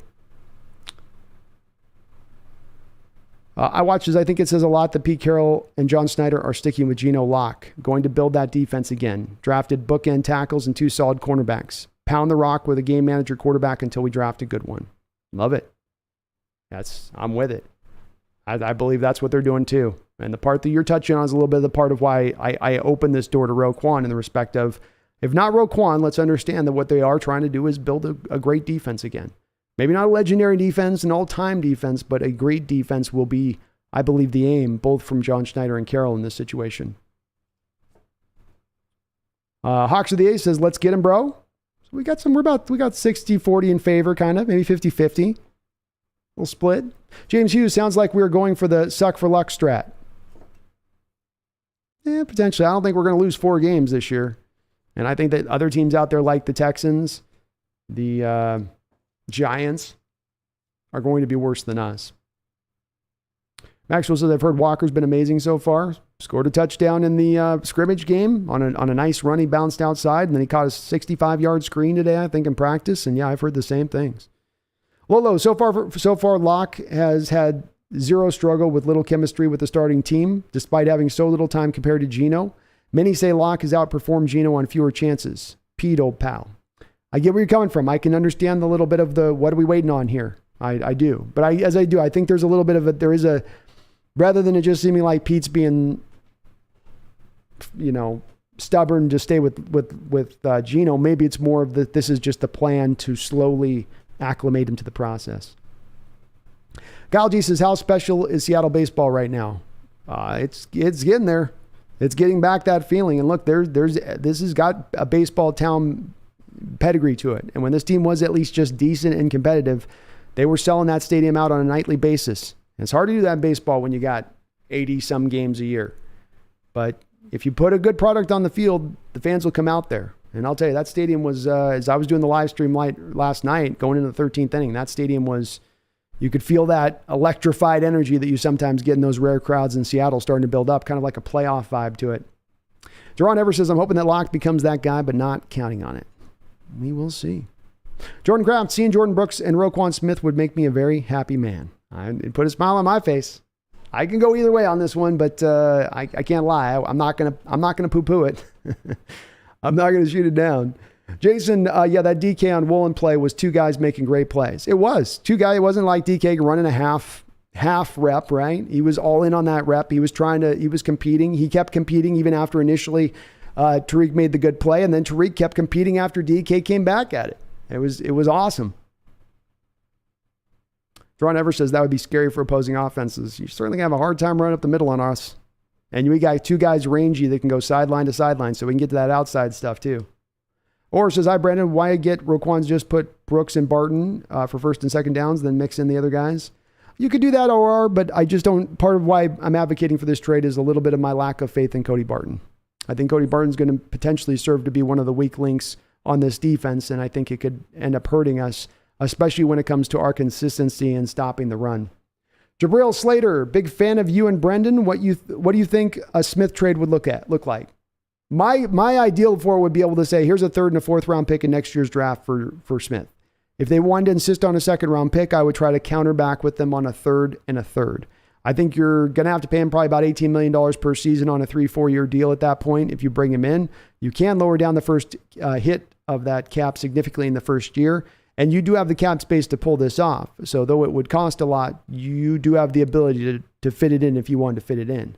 But I don't know that they necessarily could get a first or second round pick for him. And I'm someone mentioned in the chat, I think the closest that we've been able to find as far as prime assets given up was mentioned above was the Kiko Alonso trade for Shady McCoy, but there was no draft capital involved with that. Shady McCoy was fairly well along into his career. He was fairly costly as a running back in what the Bills were picking up at that time.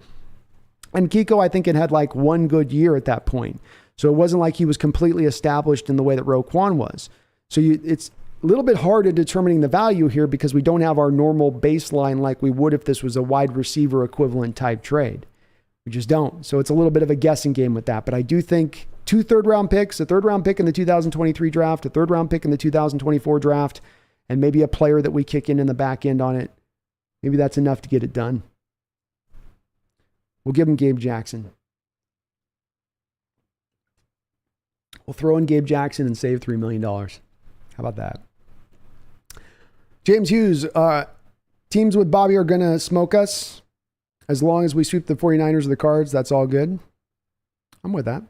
I just want to know what changes were made to have this year's draft compared to the last 8. Well, I think my guess on it is that Schneider had more control in the room than he's had prior.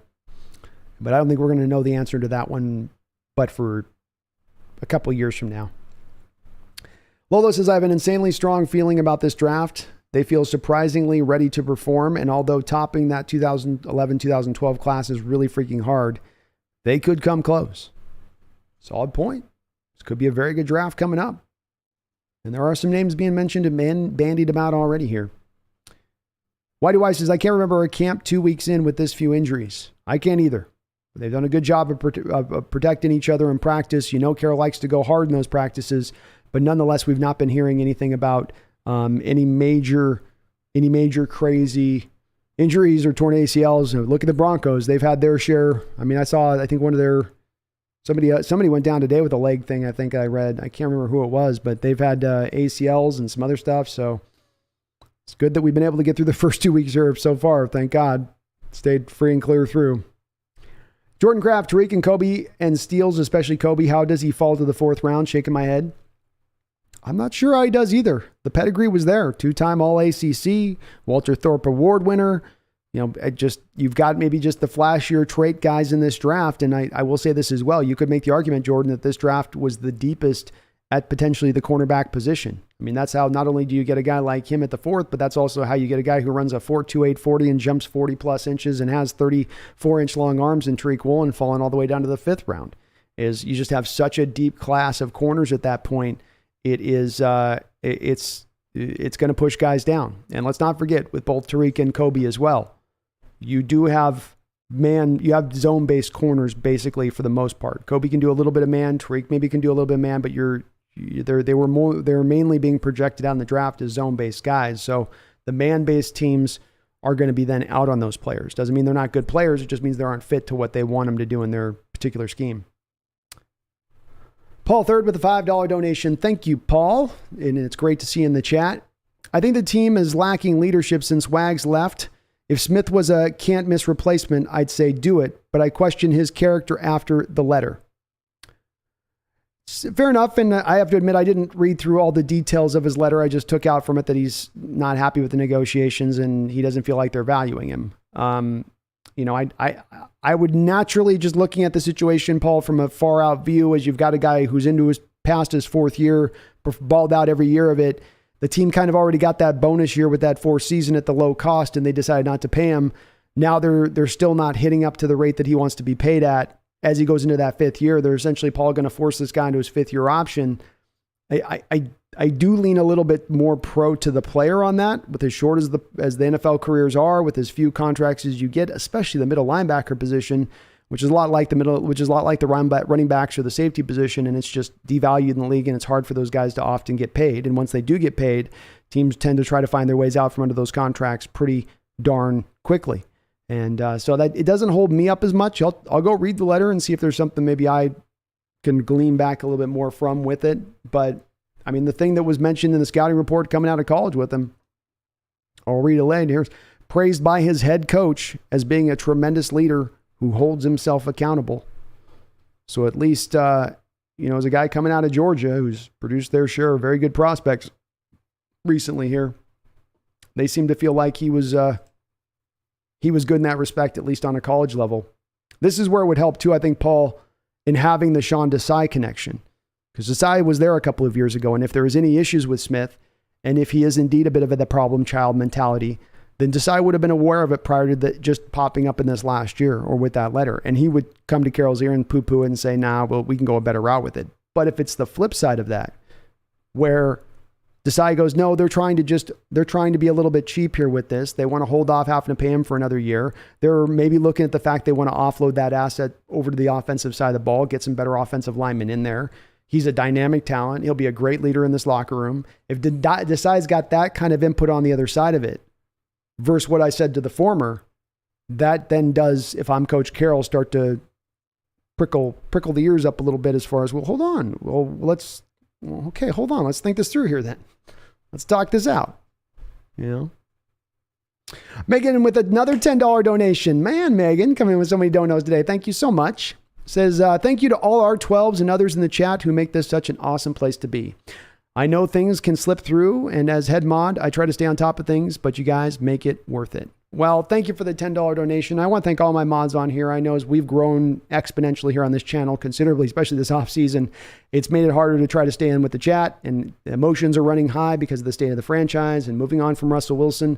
I do want to echo what Megan said, and that I want to thank the chat, where I know it's sometimes hard because this is emotional and we all have our stakes in what we think and we believe, and that can cause friction and stuff. But we do manage within this chat that even when we have disagreement to, attack the argument, not the person, and to try to just get into talking the sport itself, where we sit perspective wise, keep it above board. No low punches, so to speak. I've got to say it's tremendous to be able to watch this in the chat week after week, show after show up where people are being respectful, kind, and we're just all in here to talk football. At the end of the day, that's what we love to do. That's all our purpose is in here with this channel. So well said, Megan, and I echo everything she said in my view of it.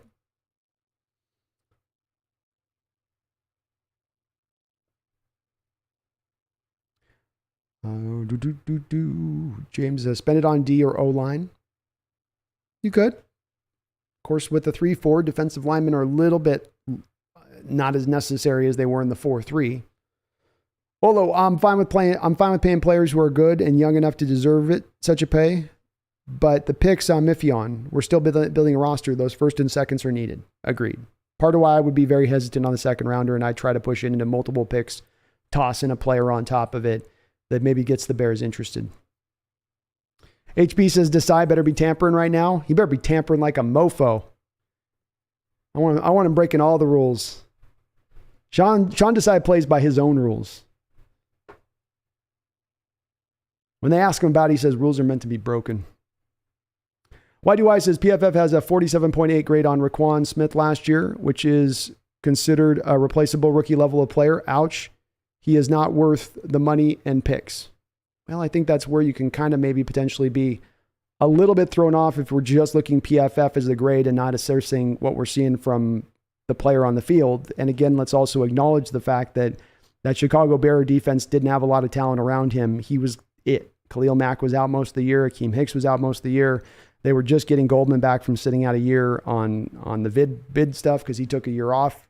But maybe he is getting worse. This is where I lean back to Desai, because this is where your Seahawks coaching staff and your front office doesn't have to guess. You've got insider trading here. You know what the stock is really going to do or not do. He wasn't just with him there for a year, but with him there for a couple of years.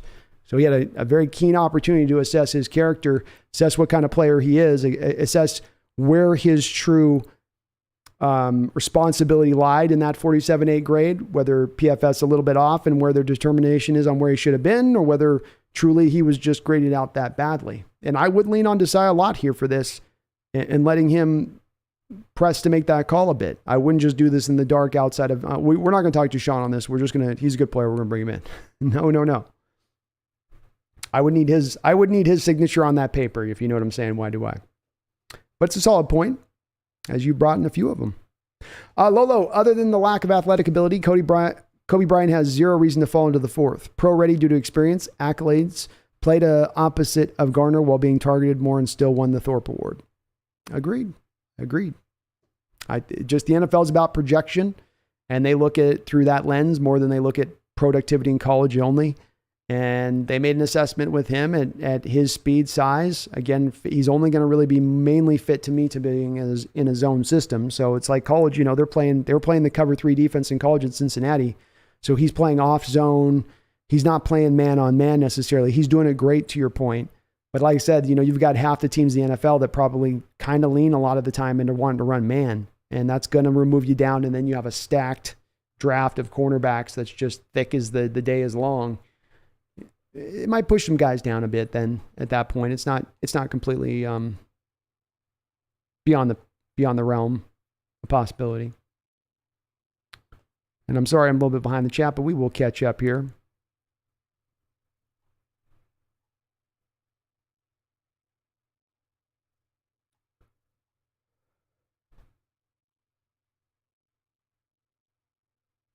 All right. Oh, Mark, dang, so the chat cut me off because we got so many people in here. Me so jealous and never been able to go to a game and fan since day one, almost in boot camp a year ago. Oh, well. Oh, we'll get you there. You get there at some point here, Mark. Get you some point there. Ticket prices might drop a little bit now. You never know here. Ryan Wilson, after the stream or tomorrow, YouTube Roquan highlights, you will see this kind of player. He is 12s. I'd offer, yeah, please do that. Look into the highlights just from last year. Somebody put a nice cut up of his play last year and watch the kind of plays he's making. Watch his speed out in space. Watch the way that he sifts through traffic, where you can get him where there's piles of bodies and guys all around, and you just see him squirting out of this pile of bodies, squirting from the wall, just getting through to make the tackle in the backfield, shedding off tackles. He got the grown man strength and the speed to his game. 6'1", so he's got some pretty good size to him as well. I thought his highlights popped. If I do miss your chat, please do put it in the bottom. We had a lot of people here in the chat tonight, so it does time as we get bigger here. There's going to be some questions I might miss. I'm not doing it purposefully. It's just sometimes hard to keep up as the chat really starts to roll here. Jason Wolf, knowing Pete and John, they will draft a quarterback in the 3rd and think they can develop a guy again. Well, I do believe that they are trying in certain ways here to fit a bit to that blueprint. I do think that that's a bit of a part of it. Paul Third with another $5 donation. Thank you so much, Paul. Appreciate the double dono. It says, I understand the player needs to get paid aspect. My concern is due to how he comes across in the letter. Players won't follow him. Seems disingenuous. You could be onto something with that. And that's where, though, I do lean back to a guy like Desai, who then doesn't have any dog in that fight as far as, he doesn't owe Roquan Smith any loyalty necessarily if he isn't that guy, if he isn't that dude worthy of this, and so he gives you that true unbiased opinion where a guy like this it's kind of like the ideal on a player that becomes available like this on the market. You usually don't have that insider view to where that player's head's at. And I mean, it's a letter that probably comes off bad, but I'd also maybe give him a little bit of slack on this, Paul, because he's his own agent here and he's not getting any advice but his own really in pushing this. And that's going to make this come off a little clunky from his angle of it versus the agents who are very smooth with some of their techniques, right? And they're able to kind of massage out the PR aspect of things with this, where he's sort of blunt force traumaing it maybe with this letter a little bit. But I, again, do fall back from my angle of it of saying, hey, what does Desai got to say on this? And does he land one way or another? And if he has any questions on this, if I come back to Desai, Paul, and he says, he's really great most of the time, he's really on it most of the time, I do worry about once he gets paid, though. If he says anything even close to something like that, I'm out. I'm pulling the chips off the table. No, let it be somebody else's risk to go take. But if he says it's on that board where he is pounding that table and he's like, this guy is significantly better than Cody Barton and he's an awesome leader and he'll be great in this locker room and him and Jordan are going to be amazing tandem. And if he says that to me, well, then that's going to hold a lot of weight for me to push forward on this. If the value is not being drawn up as much as I think drawn down as low as I think it might be as far as the trade compensation goes. But I get where you're coming from, Paul. If he is that way, I don't want it. If he's in that realm, I'm like, no, even a little bit, even just a shade in that direction. Why do I say, just to clarify, over the cap shows 2022 is the last year of a deal for Roquan, 1 year of club control. I don't mean to harp, but a trade for Roquan is looking worse the more I look at it, just my view. Well, you would be bringing him in with a contract negotiation beforehand. So you're not bringing him in essentially to play on 1 year deal. He wants a new deal now. So any team trading for him is going to give him a new deal. You're not likely to see him moved off of Chicago, where any team moving for him is only going to get him on a 1 year deal. And if that's the case, then the trade capital drops significantly at that point, because I only then do get a 1 year deal of him. And you'd probably have to do something like make the trade and agree to Roquan that once he plays out this year, you won't franchise tag him. Probably something like that. And if you're talking about making a 1 year deal for Roquan and it costs us a 5th round pick, and I don't know what'll happen after this year if he goes on to have a successful year. It doesn't necessarily mean he's gone if he's lost, but let's just play that out. Let's say I go into a 1 year Roquan Smith. I agree not to franchise him. He balls out this next year and plays well, goes and signs a monster contract somewhere else in free agency. At the same point in time, I got Rashad Penny out there now going out and signing a free agent contract most likely, and we're playing the compensatory game, baby. I might then get a 3rd round compensatory then pick back for Roquan. So I did the 1 year of a 5th round pick for him, but then I'm getting the compensatory pick of a 3rd round pick back when he goes in free agency. Plus I got a year of use out of him. So if I can get him to play on a 1 year deal, that still would scare me away from it. Because that's like an investment really, as far as that then becomes, as much as it is the play on the field. Robbie G, I can't wait to see how our offensive line plays this preseason. Lots of potential. They do. Lots of potential in these young guys. And while you are starting 2 rookies on the edges, there have been recent history where young tackles have performed fairly admirably, especially the highly talented ones in recent years in the NFL. They don't always take as long to kind of get developed in there. Paul Third with another, sorry. I hate getting behind on that. I'm always behind on stuff. I got to catch up here. Barry Soy Toro with a $20 donation. Thank you, Barry. You guys are being so kind to the chat. I appreciate this so much. Says, Smith is a trade you make when you're a player away, not when you're a quarterback, center, guard, strong safety, and defensive tackle away. All that capital given up for Smith should and will be used with the first to move into the top 5 unless the Broncos S the bed. Yeah, and it is part of why, Barry, I've said I'm not going to do this trade on a 1st or 2nd round set basis. Maybe I could be talked into a 2nd round depending on what the particulars of the trade look like. But I would more try to push for the trade from a 3rd round on and package multiple third round and on picks into a deal. Maybe it's got to cost 3 picks on the back end of a draft over the next 2 drafts or something. But I would stay away if I could from those 1st and 2nd round picks, which I believe would still provide you the ability to go up and get that quarterback if you really wanted to go get that guy. You're right. Those are positions we need to address as we move into the future. That is for sure. I can't argue with that. I agree with you there. And again, this is a move I can see kind of both sides of the coin on and why it could make sense to make it. I'm generally in favor of making it, but I can understand again the pathway of saying, let's keep this organic. Let's keep this growing from within. Let's keep this slow rolling to get this team to completely unfurl at the right time and do no go for it type moves. I get it. I can get where it's coming from on that completely. Paul Third with a $2 donation says, fair enough. Gives me the peace sign. Peace to you too, Paul. Peace to you too on that, man. And again, I appreciate, as I say on this, I sometimes have my stands I take on stuff where I will ferociously die on that hill, die in that trench. I'll fight everyone to the death on it and say, this is one that I just, like a dog, it's got a chew toy. Just, I'll definitely get to those stages of things. This is not that way with me on this one. It interests me. I think this is the type of stuff that tickles my brain to think about in roster construction and building, because it's not just a he player good. I want that player. The Desai connection, the need, where the rest of the defense is lying a little bit and how you've set it up, the what you're getting from corners and safeties and some of the other positions, the pass rush, kind of all comes together on that and percolates together for why I really give it given amount of consideration I have. But I can completely understand that, as Barry was saying with this too, Paul. I can completely understand the approach of, I want to be patient with this, stay to the path. Let's not leave the path. Let's not take the shortcut that goes through the witch's way. She's going to try to put us in the oven. You know, she's going to try to put us in that oven again. She's got that good chocolate. But I don't want to end up in that oven. None of us do. Jason Wolf, Swain is better than Eskridge. Not more talented, but he's been more productive, I guess you could say. We're in trouble if he is. Lamont Lasty, we a quarterback and a piece away from contending. We're probably quarterback. I think who made the assessment there? I think Barry's assessment's pretty close. Quarterback, center, left guard. I don't know if we go strong safety quite yet because we got to figure out where Adams is.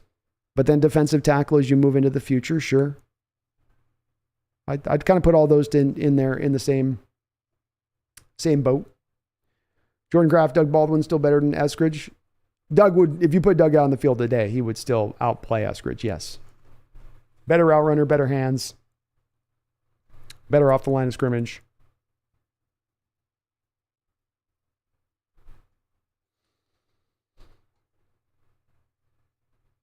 I love me some Doug Baldwin too, James. Let's get him out of retirement. Why do Cody and Young are looking good at wide receiver? That kid Young can move and block. He's big. He's a chiseled kid. You saw it on his tape. Even playing for that Lenore, whatever college that thing was, you could see he's got a build to him, and it's that Rams receiver build I talk about in my worry with Lockett, where it's the offense needs guys that are kind of 6 feet tall, 195, 200 pounds kind of minimum, so they can come up there in the blocking game, and then they can also be a force with the ball in their hands, because guys going to weigh a little bit more theoretically can kind of shed some of those blocks versus the guy that's 175, 180 pounds, where if a defender gets an arm on him, they're getting drugged down to the ground.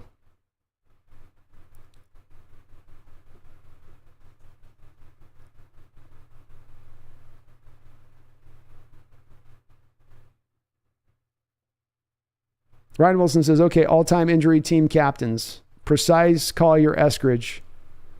Now you'd have to put McIntosh on there of Wisconsin, first-round pick that we drafted who never played a snap. You'd have to throw him on there. We got Malik McDowell dropping the ATV on his head. We actually have kind of a long and distinguished list of injured young players. Addison Shebel says, do you ever wear jerseys? I got a Lucky Largent jersey that I bring out of the closet when we need a win. It's my go-to when I'm trying to get the mojo working right. I got to get some more jerseys, Addison. I'm actually due to get some more. So I've been kind of not as great about that, but I need to get a couple more for the year here. Maybe I'll get some when I'm in Seattle next. Ryan, we should trade for Roquan Smith, Jermaine Ifedi. Ifedi never gets flags called on him. Little Raekwon Jermaine package. Be like, we'll take less picks if you take Ifedi. We don't need as much value. Just take him. Just give him a home.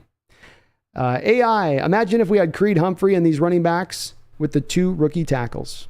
You would have been on your way to building the line as a strength moving into the future. I still think they're a little bit on their way with that, but there's a lot more to address because you didn't. And that would have been a great offensive line. You'd have the building blocks established. Now you need to just go get guards and figure out that situation. And hell, move Damian back to right, and then all you need to go is find really a left guard. You'd be set. And many of those guys on rookie contracts, which would just be ideal for the next quarterback you bring in. They're talented. They're all playing at a high level, and they're not costing a lot. And our quarterback's cheap. And all that extra money we can now go put in other places. Megan says, perfect downtime here, B. 10:30 a.m. start. Okay. There we go. James, are we still doing the Go Hawks thing? Seems kind of Russy. Oh, we were doing Go Hawks before Russ. He just took it on and made it fully his. But yeah, I do Go Hawks. I will forever do Go Hawks. Jordan Kraft, man, I hate the Eskridge pick. What could have been with Humphrey? Eskridge barely gets touched and he's hurt. It's been brutal a little bit. Hopefully the kid can turn it around. Seahawks Nation says, let's fly. Let's fly just doesn't. We would be saying it as knowing it's an offshoot of let's ride, which if we're trying to get away from it, just wouldn't do it. Edmund Armitage says, I say we stick with Anderson. Will Anderson?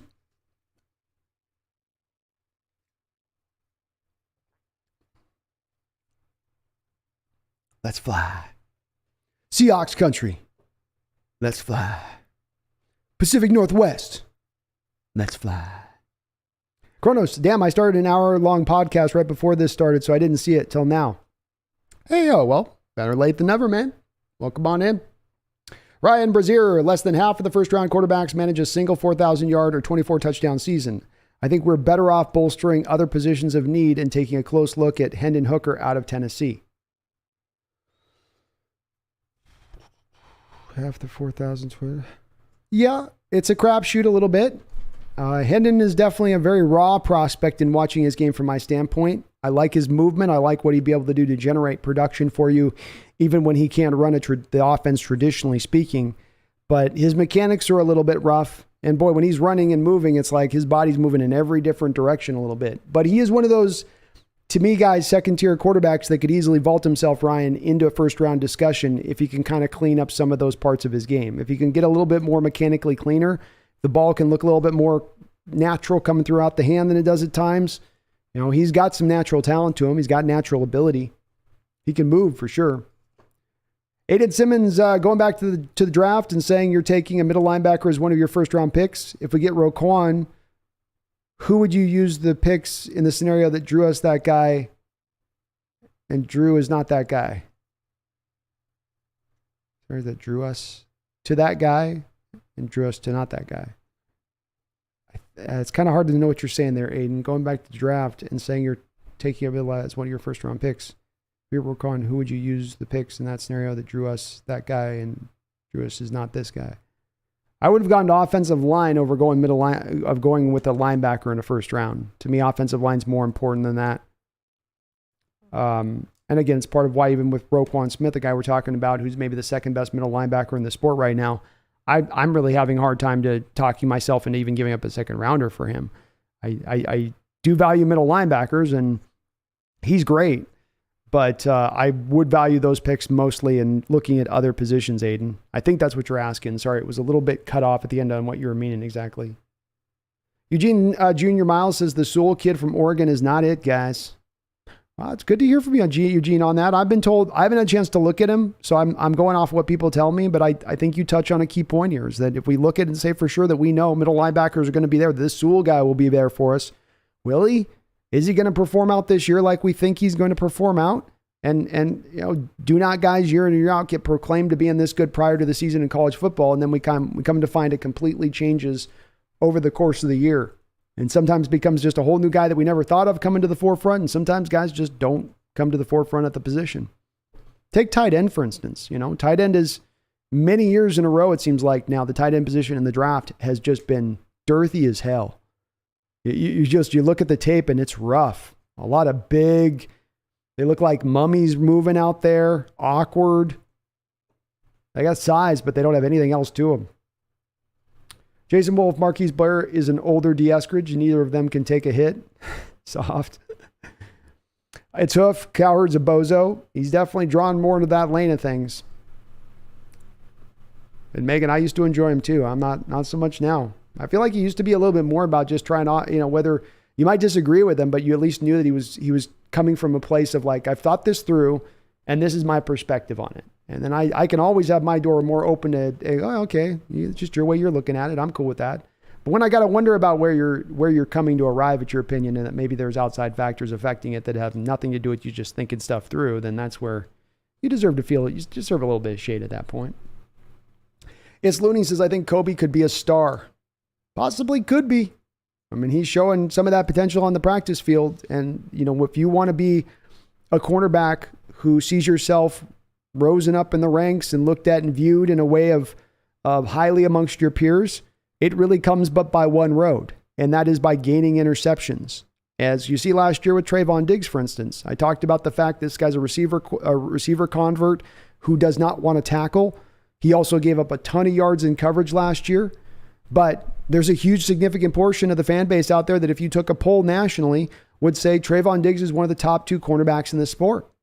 And that's because interceptions carry so big a day. And if Kobe's got the ball skills like he does, that's going to elevate him that much more faster in the league if he's coming out rookie year 3, 4, 5 interceptions, because it is such a valued asset to have for the cornerback position.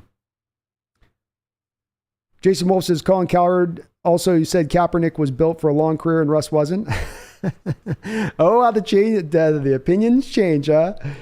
Oh, I forgot about that. Crota says, once I realized Cowherd was just Wilson insider mouthpiece, he fell off for me. That's what it for me too, really. Things became more crystalline a little bit in the way I was viewing where he's talking. Because again, I did he's always got a lot of heat from a lot of the fan base out there, but I used to like a lot more. I just think you've got to question it at this point. And it's, again, this one stings considerably too, because not only is he being a mouthpiece for a player, but he's being a mouthpiece for a player to help usher him out of Seattle, a place where he grew up as a kid. I could never imagine being in Cowherd's position in that respect and doing that same kind of thing. I just think it's a little bit, maybe I'm just being tribalistic with this or whatever, but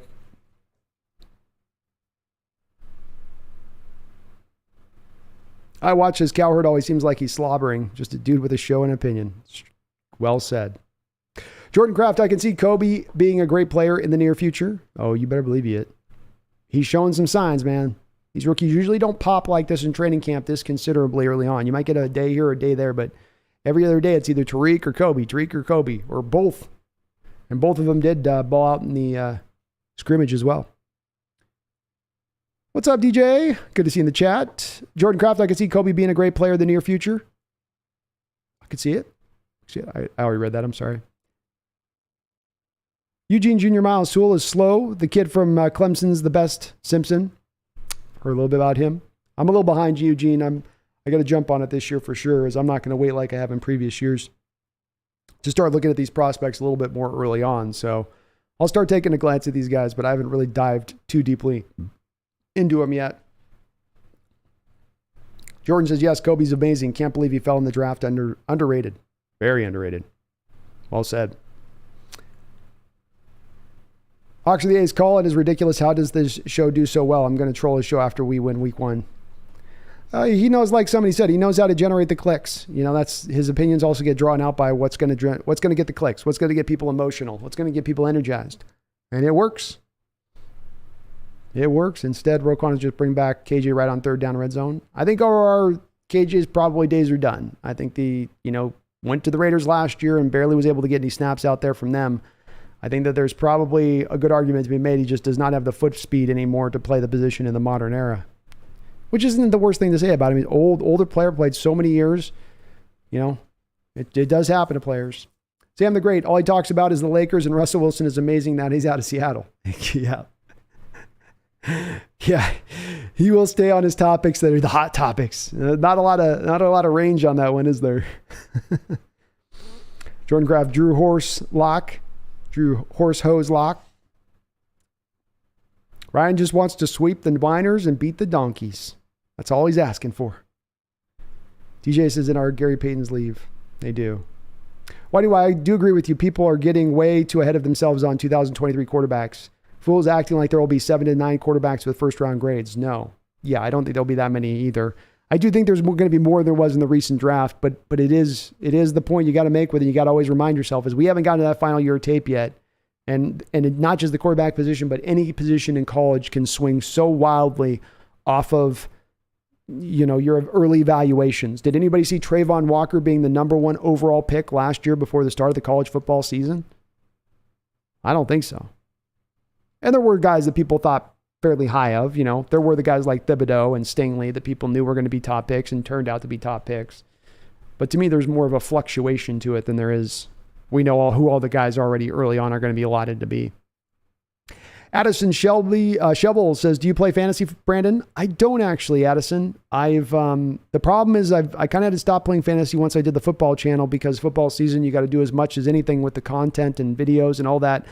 And with fantasy, especially game day, like I'm usually setting up for the live streams, getting the thumbnails put together, descriptions, tags, all that stuff kind of aligned, right?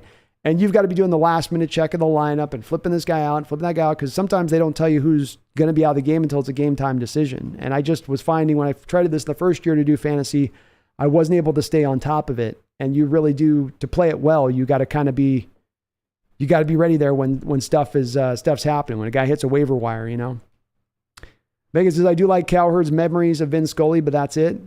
See, even that though, he pissed me off with that. Like even that take the Cowherd, I did hear that one too. And even that one annoyed me with it. because he's like subtly throwing shade at Niehaus at the same time of building up Vin Scully. And like, again, just you talk about Megan, from my standpoint, Niehaus is a legend here in the local Seattle area. And he's like, Niehaus wasn't as good as Vin, but he wasn't. Why? Because he wasn't in LA? Because he wasn't an announcer for the Dodgers? I like Scully. Scully's amazing. But again, like, why all these little like shots at your own? Like, did you hate where you came from? Is that it? You got in all LA? He's gotten so LA now. Can't remember coming from his humble beginnings up here in the Pacific Northwest. It's Looney says, I hope we go 1-16. You'd have the number 1 overall pick at that point. No doubt about that. As DJ says, though, I think we'll definitely compete, not tank. Russell holds on to the ball too much sometimes, says Robbie G. I wouldn't say the Broncos' offensive line is an upgrade either. No, I wouldn't. It's my single one real big worry with the Broncos team as it concerns them and their success this year, trying to be unbiased and looking at the scenario. If I was, let's say, a Broncos fan, if I was coming to this year with Russ, I would be saying, okay, next year I got to pay Russ, so we got to get the most out of Russ this year. Last year and the year before that, my offensive line was complete crap in pass protection. He's a guy that naturally holds on to the ball a little bit longer than most quarterbacks normally do. It seems like those two factors don't work very well together, and I probably would like to see that addressed in the offseason, which wasn't done by the Bronco team. And part of why I am a little down on that team is I think that could really end up upending them in a way that they hadn't considered. And I don't know why they did it, frankly. I don't know why they didn't go more at the offensive line. Megan says, I'm not bitter about Russ going to, you all, but can't wait to be able to say, told you so, Bronco fans who think they're going to the Super Bowl with him this year. It would be fun after week 1 to watch the faces drop. Jordan, we know Drew is going to ball out. There's a reason why they call him Drew Horselock. He's a baller. RD can beat the 49ers in cards, James. I agree. Rudd says, no, we do not need a linebacker. Fair enough, Rudd. And Brian Brazier, I do think Kobe and Tariq are your future corners. Can't forget about Trey Brown, though. I know we forget about Trey because we're just so stacked there now, but let's not forget we got some Trey Brown action in there, too. Why do I says I did read a couple of Denver Reporter articles. They were both saying how Russ looked unimpressive so far. Not bad, just not anything special. This could be a very interesting year for Denver. I have been hearing those similar reports coming out of Denver from some of the reporters. Again, to echo Wide's wording here, it's not to say Russell's played bad, but I think that they're having him come in with an exception of where they think he'll be at from his ability and how he'll play versus what he's shown so far. And that's been a little bit of what we've said, is that Denver's thinking they're getting this, and it's not that they're getting this down here, but they're getting more about right there with it, right? Rob Terrell says, big smooth Sam Perkins was so fun to watch. Oh, he was great. He was great. He had kind of a fairly wide game too, as far as what he brought to the stage as a big man. And boy, you had to love his 3-point stroke where he had that slow wind up. And it felt like, man, if he could get his just wind up set and go, it was going to be money all day from 3-point range. And that was back in the day when centers didn't shoot 3-pointers. Ryan Wilson, I played horse with Xavier McDaniel in a basketball camp when I was 8. Him, Spud Webb, and Cliff Livingston were all really nice guys. Well, and probably at 8, you were standing nose to nose with Spud, huh? He's a little guy, Webb. That's cool, though. Cliff Livingston, there's a name I haven't seen in a long time. That one takes me back. Eric Turney, would you rather have a Legion of Boom 2 or Seattle have an NBA team? Ooh. Well, do I have to make the decision of like Legion of Boom 2 and I never have a Seattle team, NBA team ever? Or I just got to wait a little bit longer, Probably an NBA team, I guess. That's probably the way I'd want to go with it. It was so cool when we had a team, and boy, when they were good, that same energy you get in a great Seahawks football game, or you'll get with the baseball team when they're really rolling. You got in that arena when they were cooking. That'd be so cool to see again. Ryan Wilson says Drew Lock is the next Kurt Warner. I like it, Ryan. Coming hard. Yeah. Get it, Drew. Chrono says Flexen has been designated as a bullpen arm as of today. Okay. Interesting on their part, flexing over Marco. But the bullpen needs a little bit of help. They've been taxed here pretty recently. Part of what's nice about Castillo going as long as he went in this game, we needed it. Or Robbie Ray today going the game that he did, along with Castillo last night.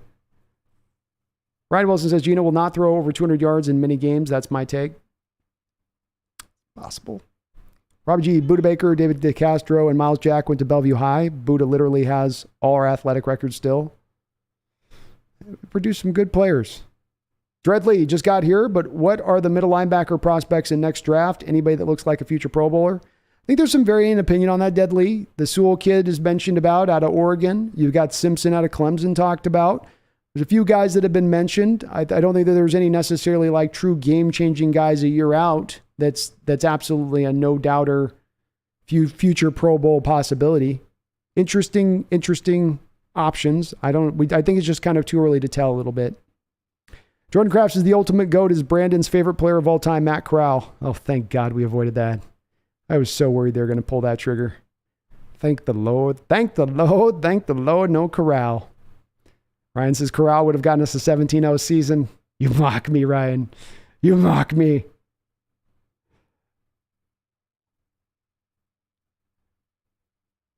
Ryan Wilson says Cosell is almost on Cowherd's level. Yeah, Cosell would definitely have his opinions, and he'd rankle people. But Cosell wasn't, I don't think, pushed by necessarily the opinions of what people were feeding him. He was just a guy who was really highly opinionated with his own takes that would be very, sometimes, even at that time, very what we'd call hot takes now. So at least I feel like with him, he was operating from that same point of just being honest. People just sometimes didn't like the opinion, especially because Cosell didn't have a lot of chill either. He knew how to turn on the flame when he wanted to turn on the flame. I want Matt Corral to start and look good, if for no other reason than to keep asking Brandon about what do you think about Corral. I'm an agent of chaos. You are an agent of chaos. Why do you want to pain me so? Why do you want to pain me so?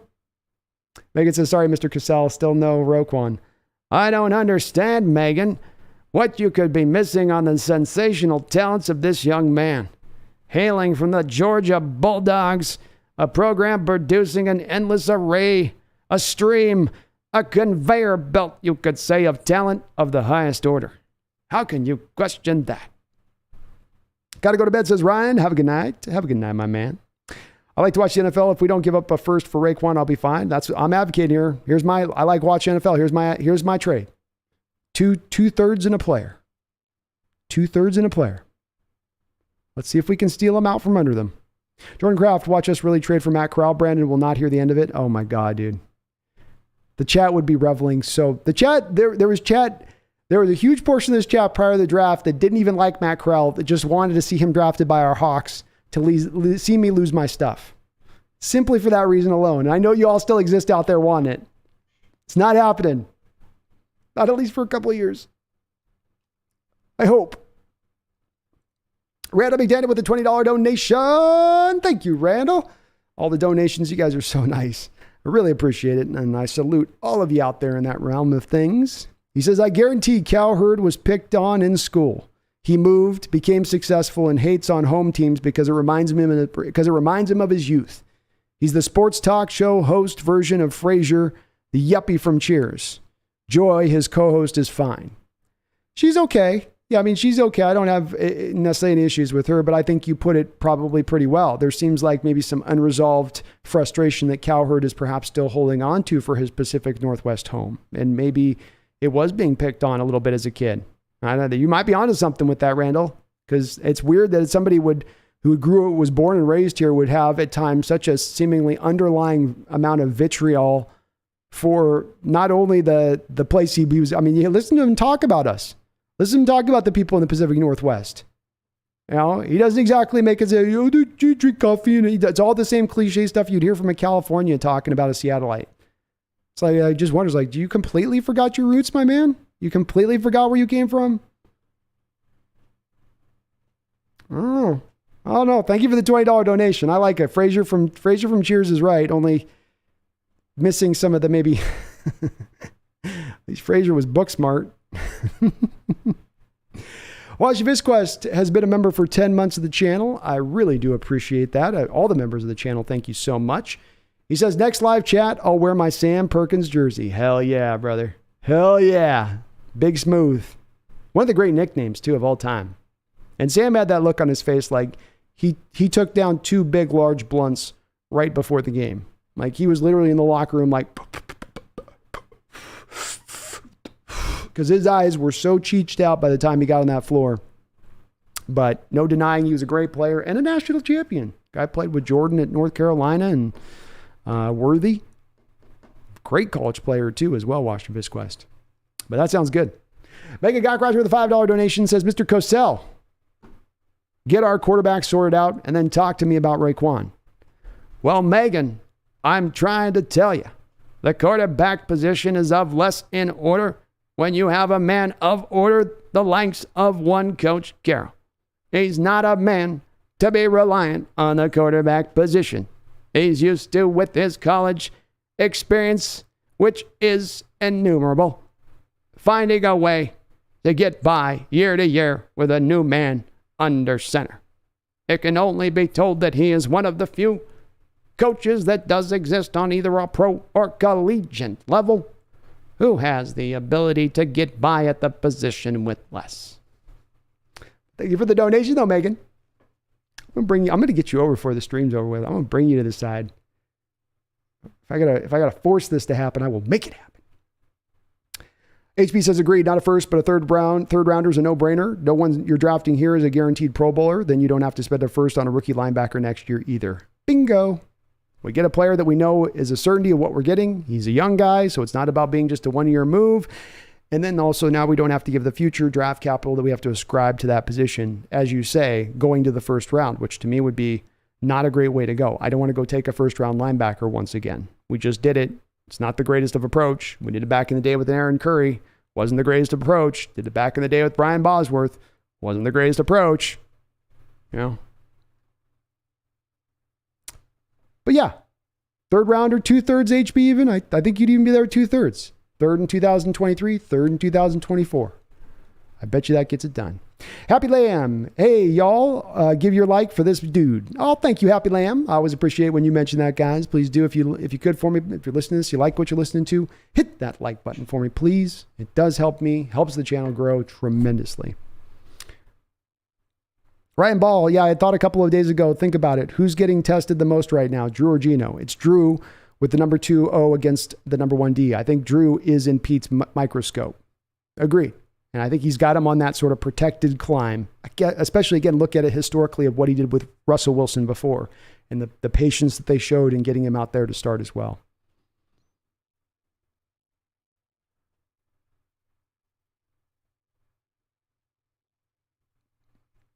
Ryan Brazier, college quarterbacks with good numbers not throwing to first-round picks is a way to go. Mahomes and Herbert are prime examples. Burrows is a unicorn. Yes. Probably a little bit more. And you make a good point on that. It's easier when you're throwing to those guys. It's maybe a little bit, Ryan, you touch on why we've seen Ohio State quarterbacks struggle at times, right? Because they're giving you a little bit of a false view of what they really are because they have so much talent around them to throw to. Papa Joke says, Tariq Woolen is absolutely killing camp. Super stoked. I think Roquan would be an absolute perfect fit, not only for our defense, but the timing of losing Bobby and his young age seems meant to be. Well, I'm glad I'm not the only one, Papa Joke, because you put it very admirably the way I feel about it with that. And just, this feels like a kind of a nice, this kind of feels like an easy fit. I don't mean it's a no-brainer fit, but it's just kind of an easy slide and fit to me to a degree. And Tariq has been killing it in every way.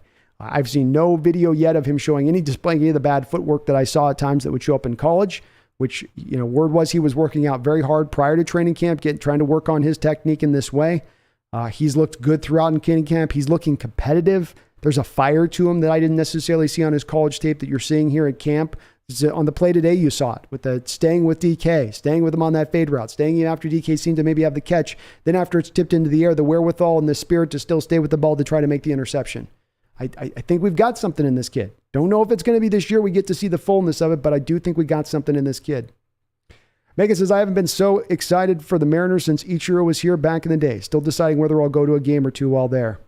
You definitely should if you can, because it's a great place to check out a ball game, Megan. It's a special team this year, and they're on the rise. And I think this is a team that will be competing for World Series sooner than later. And maybe not this year, but they are on the approaching path. And it's really exciting to see. I love you guys in the chat too. We all know how hard it is to find a group chat that can discuss things with facts and sources in a calm, respectful way. Thank you all. Really well put, man. And it's really worth reinforcing and saying over and over again, because I know we have our moments and times where a contentious someone will come in and things get thrown around, but the vast majority of people who come in here, and it is amazing in this modern internet age where nothing can exist, where there's any good discussion that can happen without somebody getting emotional, somebody getting into their feelings, somebody taking umbrage with something. Instead, we have people just being respectful at every turn in here. And I can read in the chat, even when you guys aren't asking me questions, just talking amongst yourselves. And even when you have disagreement amongst yourselves. And it is unusual and it's noteworthy. And it's what makes this channel, whatever it's going to be, is the spirit that exists in this chat and the ability and the interactions we're able to have in this way. And it just being about, look, we just want to talk football and what's best for our team. What do we like for the team? What do you like for the team? What's your perspective on it? I think there's a value in all of it. And the more you get your perspectives rounded out, the more you solidify what your own sticking points are, where you stand. If you go untested in your thought process, if you just look for echo chambers, you're never challenged on any of your beliefs. Megan with another $5 donation. Thank you, Megan. I really appreciate it. So speaking of USC, a signed Leinart and Lendale white jersey from LA coming my way. 2 greats from USC Pete era and 2 of my fave Trojans. That was probably his best team, was that Leinart, Lendale White, Reggie Bush squad. You had Lofa Tatupu was on that team. The linebacking core was insane. Offensive linemen all over the place. Mike Williams. That was a good team, Megan. Be a good jersey to get. Good jersey to get. Boy, Leinart had the life, didn't he? USC quarterback. He enjoyed it. He looked like he enjoyed it. Randall McDaniel with a $5 donation. Thank you, Randall. Because Geno is respected in the locker room, maybe a bad look to hand the starter job to Locke so early. Let him earn it and prove it to the roster. Better sell to the team. I agree. I think you've heard it from KJ Wrights and a couple of people that have had Geno Smith's back. Bobby Wagner's been like, go ball out. He's got a lot of respect in that locker room from some of these players who've been here and players that have been here for a very long time. And I think that you touch on a point that's very key here, and that you want to do this at the right speed. You don't want to just do this based on a couple days of camp or a couple weeks of camp. Let him fully earn it out. It's part of why I've said with this, Randall, from my perspective, I want to see this quarterback battle go potentially down to the wire if that's what it takes. Giving them every opportunity, giving us each preseason game to make the full assessment, giving them as many throws as we can, as many different types of throws as we can, to try to give us as much data to kind of make the right assessment here. And we haven't even gotten to the first preseason game, so I don't have any problem with them showing a little bit of patience, because this approach worked really well with Russell Wilson before. Daniel, I'd swap Rashad Penny for Roquan Smith. Bear needs another running back too. Ooh, boy, that would be an interesting trade, wouldn't it? I hadn't thought of that one, Daniel. You bring an interesting one to the play on this one. Huh. I hadn't thought of that. Be an interesting deal. You're right. The Bears could use some running back help. They need playmakers anywhere they can get it on that offense right now. Kronos, so we are putting Castillo through the pitching gauntlet because his next start is versus Ohtani. Hey, we're just getting him ready for the playoffs, Kronos. It's all playoff prep at this point. Kyle Michael says 2 third-rounders for a 2-time second-team All-Pro middle linebacker. Sign me up. Laughing my ass off. It may be I'm going too low on what I'm offering, Kyle. I came to the determination on the 2 third-round picks based on the research I did on middle linebackers and historically what they've been traded at. And there's not been a lot of, maybe to your point on this, there's not been a lot of middle linebackers at his level available necessarily on the open market at 25 years old. But middle linebackers also don't seem to garner very much in returns via trade, especially understanding that you're going to have to pay him on a new deal or only have him on 1 year of club control. U2K, Bears don't want to trade, but they don't want to set the market in a new contract, so it'll take a second for a minimum. It could. It's very well realistic to say that would be the price. And that's the part I'm unsure of with it. Like I said to you, I did really try to search through on Google searches, and it was few and far between middle linebacker trades that I could find. So the last 25 years, there's just not a lot of baseline in the sport for the value of these guys in a trade. But I could understand if it would be a little bit more than the 2/3. To me, that's where when you're offering him 2/3, you are technically offering a little more than just the 1/3. And so it does get into like, it is kind of commiserate with second round value at that point. Why do I, as Woolen has the side speed athleticism that erases so many rookie mistakes? Gives me shivers to think that this will be only his third year at cornerback. The upside has no limit with him. Well said, man. Damn good said. Damn well said.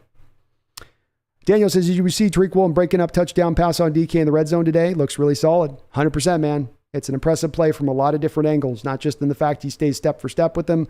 He stays with his technique, which is in that fade route. Of course, the cornerback wants to press his body up and feel the man as they're going up the sideline, right? You don't want any separation there because then when it goes to the jump point, you can be there with your long arms to make a play. If you have separation of a yard or two because you don't press yourself to his body, that doesn't allow you to do that. So the technique was on point from the jump with it. Then he shows the ability to be paying attention to DK's arms there and get his arm ripping up to the ball as the ball is coming in at the right perfect time, and then still finishes it off with a third aspect of making a play on the ball and basically almost making an interception, if not made an interception there with a toe tap off of the carom. So a tremendously impressive play, but he's shown you so many of those, Daniel. I mean, the interception in the scrimmage where he stays on top of the receiver, the ball's thrown, he makes a play and the ball dives out for it. What can you say? But he's been just unbelievable this camp.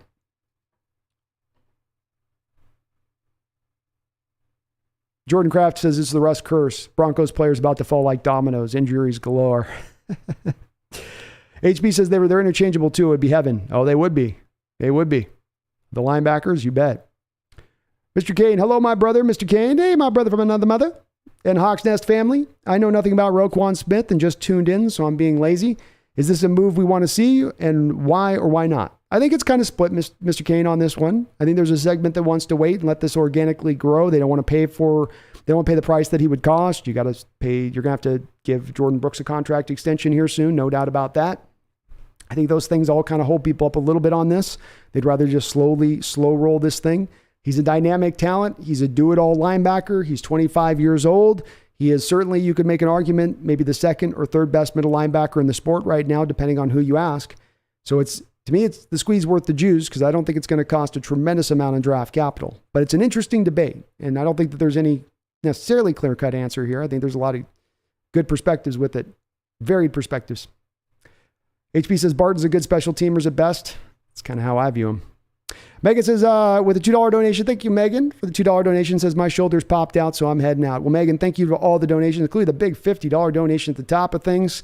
I really appreciate you, and look, I'm looking forward to October 6th, so it'll be, we're going to have a good time. We're going to have a good time coming back here, so it'll be fun.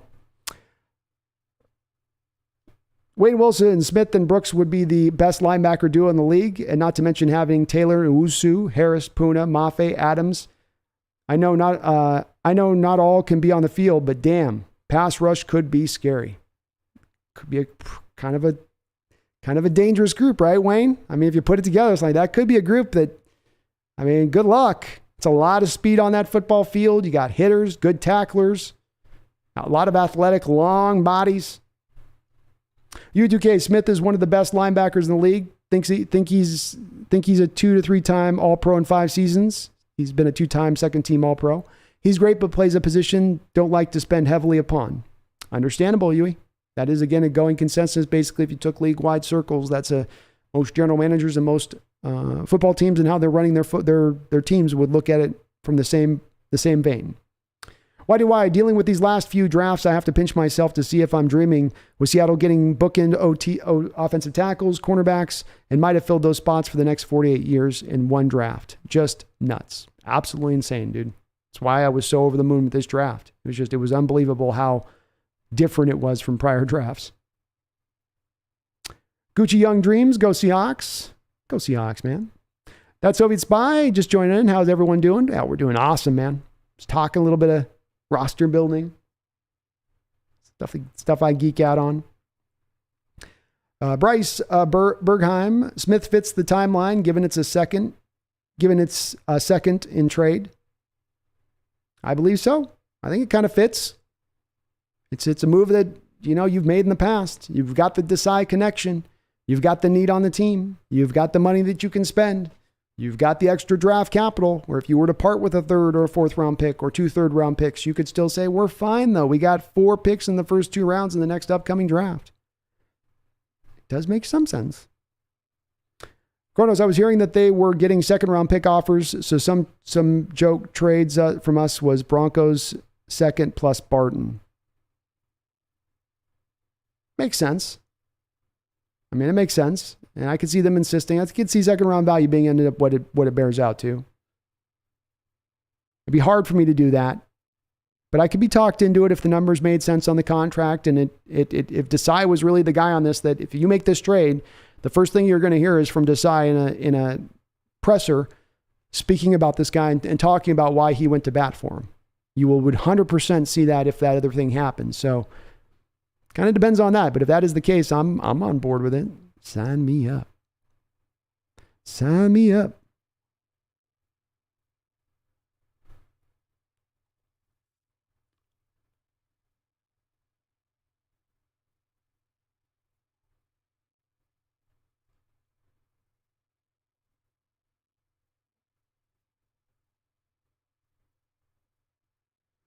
Papa Joe, okay, did you look at Sam Hartman, by the way? Brought him up last time I was able to make it in. I didn't have a chance to look at him, but they just announced here that he's on some medical leave, Papa Joe. It just broke today.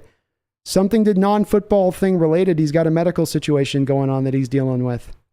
So he's, I think he might be out this upcoming year. Sorry, I didn't have a chance to check him out, but he is on my list to take a look at him. James Hughes, why did they trade AR number 1 receiver? Because he didn't want to be there, James. Devontae Adams had worries about Aaron Rodgers being there past 1 year and maybe retiring. And I don't know what the Packers are doing, James. It's been a bit of an odd approach for them, especially at the wide receiver position. I don't think I could make a lot of sense of it. It's one of those ones I just go, this is a bit odd. You know, just a little bit odd. Mr. Kane, what would it cost to get him? I think anywhere from a second-round pick to maybe 2 third-round picks. Something equivalent to that as far as cost goes. Deadly, Roquan did a lot of squirting through holes. Oh, Lordy. Sean Proper, Smith is a stud, but trading assets for a player at non-prime position who wants more money is a bad idea. Understandable approach. Understandable approach.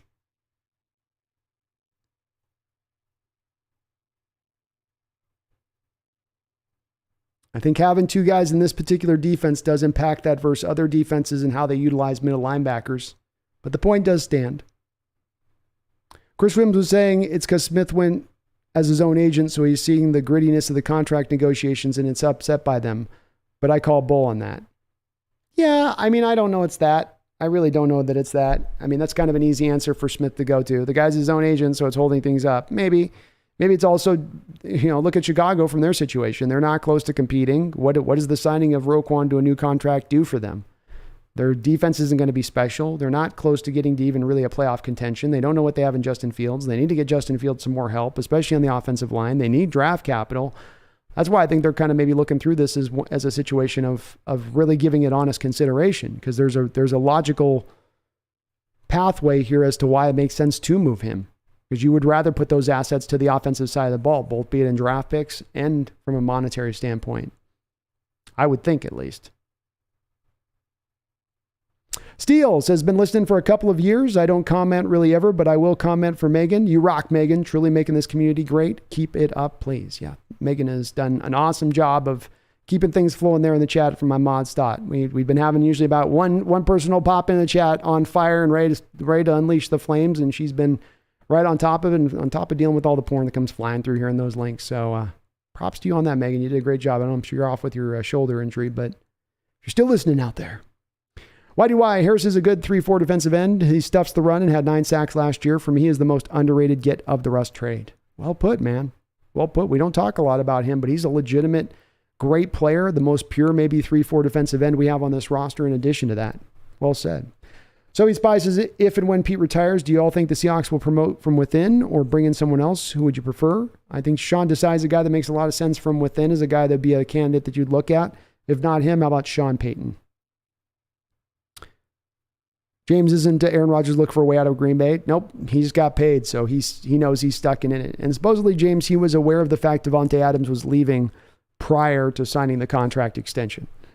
He wasn't shocked by that angle of things. So he's kind of always, again, struck me as a guy that wants to get his money. If he gets his money, he's going to be, basically fine. He might still belly moan about it, but, Paul, how much is the NFL Game Pass in the US? I'm paying $300 Australian. I'm doing the monthly thing on it. So the monthly deal is, it's like $10 a month. So $120 a year, I guess. Although I don't know why we don't trade for more guys who are clearly talented but haven't proved themselves. Okudah, Garrett Bradbury, Devin Bush, all guys who could be good value like Diggs or Dunlap. They could. The teams have done reclamation projects in the past. Remember they had that 2013 first round class that they went through all those guys from Joe Gold, I think Richardson, and they were trying with that. They didn't have a lot of luck with it, and bringing those guys over. So I think that's probably impacted some of that, where they just haven't seen the returns of taking that approach. But it's a smart approach in trying to find a depressed asset that you can tap back into that talent that made them what they were, or what made them once a great prospect. Paul Third, did he just say we are a safety away? Don't the Hawks have the best safety tandem in the NFL?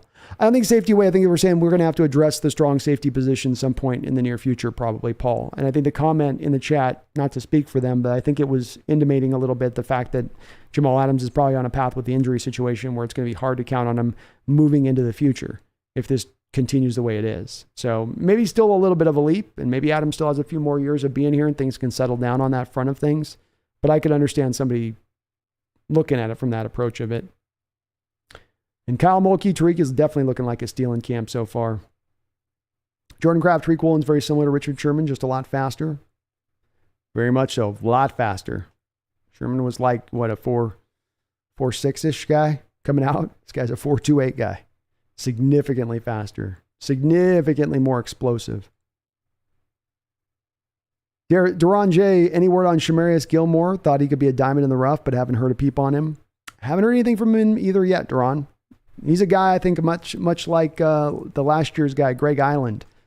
Very similar kind of player in that respect. Those are two guys you're going to want to be paying very close attention as you get into the second and third quarter of preseason games to see what they're doing.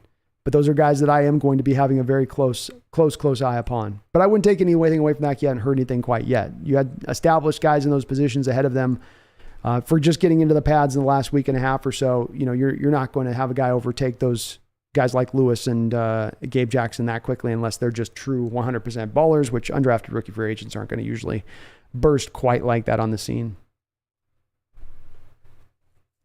And I don't know what the Packers are doing, James. Their approach has been a little bit odd. I think that they are financially, it's the good part. Look, they're owned by Green Bay essentially and Wisconsin and all that. But the downside of that does seem to be is that they do seem to be one of the financially strapped cashed organizations in the NFL. And they lost guys like Zadarius Smith this offseason and Davante Adams, and then just nothing to really replace it with.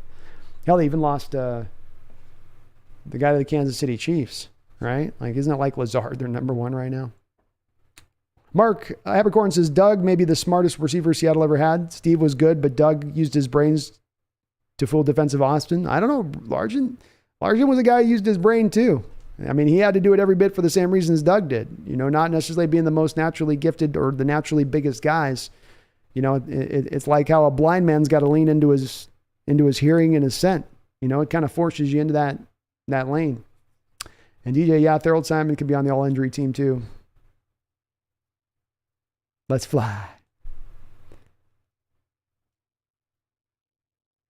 Robbie G, we need Boye Mafe to ball out. It's been a minute since the Hawks have had a premier pass rusher. It has. Hopefully Taylor can be that guy. And Robbie, they're going to put Mafe in a role of being a positional pass rusher this year. Just letting him go in there and hunt, so to speak. Randall McDaniel and Stone McLaren, thank you for subscribing, Stone. Welcome to Hawks Nest. I appreciate you subscribing, sir. You're a gentleman and a scholar. Randall McDaniel with a $5 donation. Thank you for all, again, the donations on the chat tonight, Randall. You've been amazing as always. He says, Aaron Rodgers came out saying he took ayahuasca, which I think is pretty cool. Which Hawk is most likely to take it? Pete's got to be most likely coach in the league. Yeah, I could see Pete being one of the most likely coaches, though. There's some of these young coaches I could see. I could see Dan Campbell doing ayahuasca, Randall. He strikes me as a guy that he's not going to be held down by anything. Which Hawks likely to take it?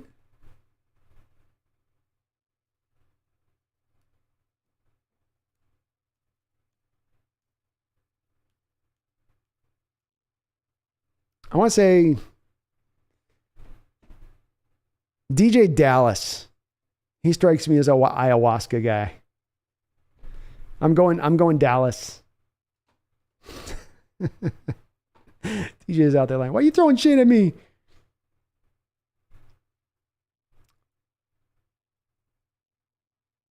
Megan says, when you have to question an analyst's motivations are coming from like Cowherd, they deserve a raised eyebrow and a fair amount of disdain. Yes, they do. Well said. In Tech World, Seahawks country makes no sense. You know, Seattle looks nothing like a country, and Let's Fly is so cringe. People are just saying that because Russ is saying Let's Ride, which is super cringe. Yeah, I wouldn't do Seahawks country. I like Seahawks Nation. We're worldwide. Jason McEward says Roquan would be a nice addition to the linebackers. He'd help. Dara C, do you want the Hawks to just bomb to get the number 1 pick or play their hearts out and ball out to make the playoffs? I would like option B on that, Dara. I'm not a big believer in tanking. I think that if you want to have a winning culture, it's a culture that has to be established and fostered, and that when you start to foster a sense of failure to go get a higher pick or higher picks, plural, I think that that's a dangerous precedent to set, and you could find yourself twisting your culture in the wrong direction in the long term when you're trying to get ready to load up. So I think you got to compete. Got to go for it. Why do I? We should facilitate most things. A quarterback needs to be good, solid D to get the ball back, running game to move the sticks, and keep the offensive line on schedule. Scheme with many first read throws, play action motion. I love it, man. I love it. I'm with that. Robbie G, who's the better mascot, Blitzer or the Mariner Moose? Mariner Moose is pretty good. But Blitz is kind of a live wire. He's kind of unpredictable, you know? He plays by his own rules. Why do I? Steve Largent and Chris Carter had the greatest hands of any player I've ever watched. It was amazing to watch. Especially considering with Largent, you know, a lot of these guys are making these catches today, which certainly guys are getting better at catching the ball, but a lot of it too is that this stupid glove that they wear is so sticky it just helps them considerably. Steve was out there barehanding it. He was doing all that with just his bare hands, with dirt and mud on it. Papa Joke, way too early to put stock into draft positions. If we went off of preseason draft stock, Spencer Rattler would be the best quarterback on the board a year ago. Things change fast. 100%, Papa. 100%. So it's just way too early on that to make those assessments, and it does, to your point, really fluctuate from what you see preseason to what you see kind of once the year starts to go. I watched Randy Moss and Jerry Rice weren't bad either. They had good hands too. Jerry was definitely right there in the hands department. I don't know if Randy was quite there hands-wise. Not that he had bad hands, but I don't know if he was at the same level. Paul Third says, can someone tell Brandon you can just optimism your team and it picks the best lineup itself? You could just optimism your team and it picks the best lineup? Can someone tell Brandon you can just optimism your team and it picks the best lineup? Oh, you're talking about for fantasy football, Paul. Okay. Well, maybe I got to join a league this year then. I got to start putting my excuses away, huh? Got to stop being so lazy about it. If they can do that, then I'm down. It wasn't that way when I was last trying it. So it was like you had to hardline that thing in and be like paying attention, you know, hitting refresh on the news reports prior to the 10 a.m. game or the 1 o'clock game. Ben Brand, I can't wait to see Roquan Smith be in a Seattle Seahawks uniform. Hey, I'm dreaming, but it's a hopeful dream. I'd love to see it. Jordan Kraft, Brandon, you have some of the funniest thumbnails, bro. Keep it up. Aw, thanks, man. I love putting them together. It's part of it, this channel. Just about every part of it I enjoy doing. I probably put a little bit too much time into them sometimes, but they do I make myself laugh with them, so I gotta do it sometimes. I always grew up listening to Niehaus. He was the best. Sounded like you're excited, knowledgeable, loyal grandpa that was just infectious. Yeah, I mean, that's where it's like, look, I like the guy from LA too. He was great. He was great as well. And I get that he was a Dodger and national and biggest city and his years and all this. And he called Koufax games. But Niehaus was amazing to me. And he could bring you as a kid in on a Sunday afternoon when you could go outside, when there was very few times there were sunny days outside in the Pacific Northwest in the summer where you're trying to go out there and get while the getting's good as a kid. And he could keep you indoors watching that telecast. He could pull you into that game, and he loved what he was watching, and he was so effortless in the way he could do it. I hold him in just as high esteem. Speaking of fly, you know who says that best is Dave Niehaus. This one is belted. Fly, fly away. My, oh my. I can't even do a good impression of him. That's how good he was. Can't even do that. Wayne Wilson put Trey Brown in the nickel corner. Let Kobe and Woolen play the outside and or Sidney Jones. I'm with it, Wayne. I'm with it. Megan says, I've been reading that out of Denver. The phrase "I told you so" springs to mind here. It does, doesn't it, Megan? Kind of fun watching the Bronco fans start to twist a little bit and like get a little uncomfortable, right? It's not full on they're bitching and moaning yet, but you can see them kind of a little sweat on their brow, right? We got to pay him after this year too. $60 million? It's going to cost $60 million too? Jesus. Okay. All right. Whitey, if Denver can't run the ball and not force 8-man boxes, will Russ struggle with the cover 2 shell like he has for the last season and a half? Russ no likely the deep zone D? Yes, he will. I mean, I know it's simplifying everything down to a kind of a small degree on this, but we've seen over the last year and a half the way the cover 2 defense has suffocated Russell Wilson's game. And I think one of the reasons that you didn't see the cover 2 defense at the high rate over, let's say, his first 8 years in the league is because you tended to at least have a run game that could keep that safety up into the box on a decent enough basis to still have those times where you got the single high safety look, where you got cover 0, and you could go after the one-on-one matchup on the outside, as we know Russ likes to do. I think teams started to have this realization with him, especially now that he's lost some of the ability to move in the pocket like he once did, to buy him that extra time. And they go, let's just stay in the cover 2 here. And that's why I'm expecting the Seahawks to be in a lot of cover 2 come week 1 as well. They'll show the cover 2 shell, but there will be a lot of falling into cover 2 with it. HB says underwhelming is the perfect word to describe Russ. Randall with a $2 donation. Randall, you are amazing, brother. He says, I was going to go with Colby Parkinson as a tripper. I could see with Colby too, man. He's got the hippie hair and the beard, right? I could see him at Burning Man Festival, right? Hair up in braids, tripping with a little ayahuasca tea. Yeah, right. That's a better answer, Randall. I'm changing my answer. It's Colby.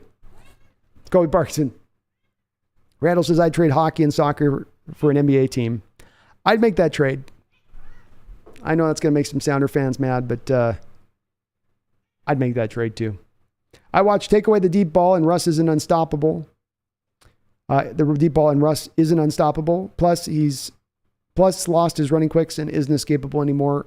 Goob has already peaked a couple years ago. I believe so as well. Megan says, been watching a lot of old footage of Kurt Warner. Reminded me of what I'm seeing with Locke out of camp. I can maybe see the kind of a free and easy delivery a little bit with both of them. I can see that bit. Avery Allred, all my jerseys I have on now are gone. Carson, Wilson, and Sherm. I want a Lockett and Metcalf one. It's the tough part is when they leave, isn't it? What do I do with this thing now? Megan says, I'm still getting a Carson jersey. I already have a DK. Well, hey, the Carson jersey will be on discount at least, Megan. Only got to pay $20 for that sucker. Sam the Great says, Hope and Locke can be a game manager at best. Me too. Jim Campbell says, seeing text about Trey being nickel would work with Kobe and Tariq on the outside. 100% would. And he's got the natural quick ability in there along with that normal size and build that you see from the slot, right? Rather, you don't usually see the 6-foot guy in the slot. So it would make a lot of sense that you move into Trey in the slot. As I've wondered too with that, Jim, those guys are your 3 best cornerbacks, and you're going to find your way to get the 3 best corners on the football field at once, right? Unless Justin Coleman and Ugo or Artie Burns are just playing so much better to overtake Trey. So it's going to be a great competition no matter what there. Ben Brand, Russell Wilson was not good. He used to be so the Broncos will not make the playoffs and Super Bowl. I like it, Ben. Let's hope. Let's hope. Big Smooth on 3-pointers was the best. He had that slow wind-up delivery, right? But that was back when nobody was expecting centers to shoot threes, so he'd get that space to be able to get that shot off. Jacob Haas says, don't forget Colin thinks that the Rams are the new America's team. Yeah, he's been one of the lead forefront people trying to make the Rams a thing. He's trying hard. That's another one of his little pet projects. Part of his LA guy persona thing that he's adopted. You see with guys that go to LA sometimes and it happens. HB says Colin Cowherd's wife left him for a Chad. Wow. Fighting the urge to make Russell Wilson comparisons with first wife. Fighting the urge to make Russell Wilson comparisons with the first wife.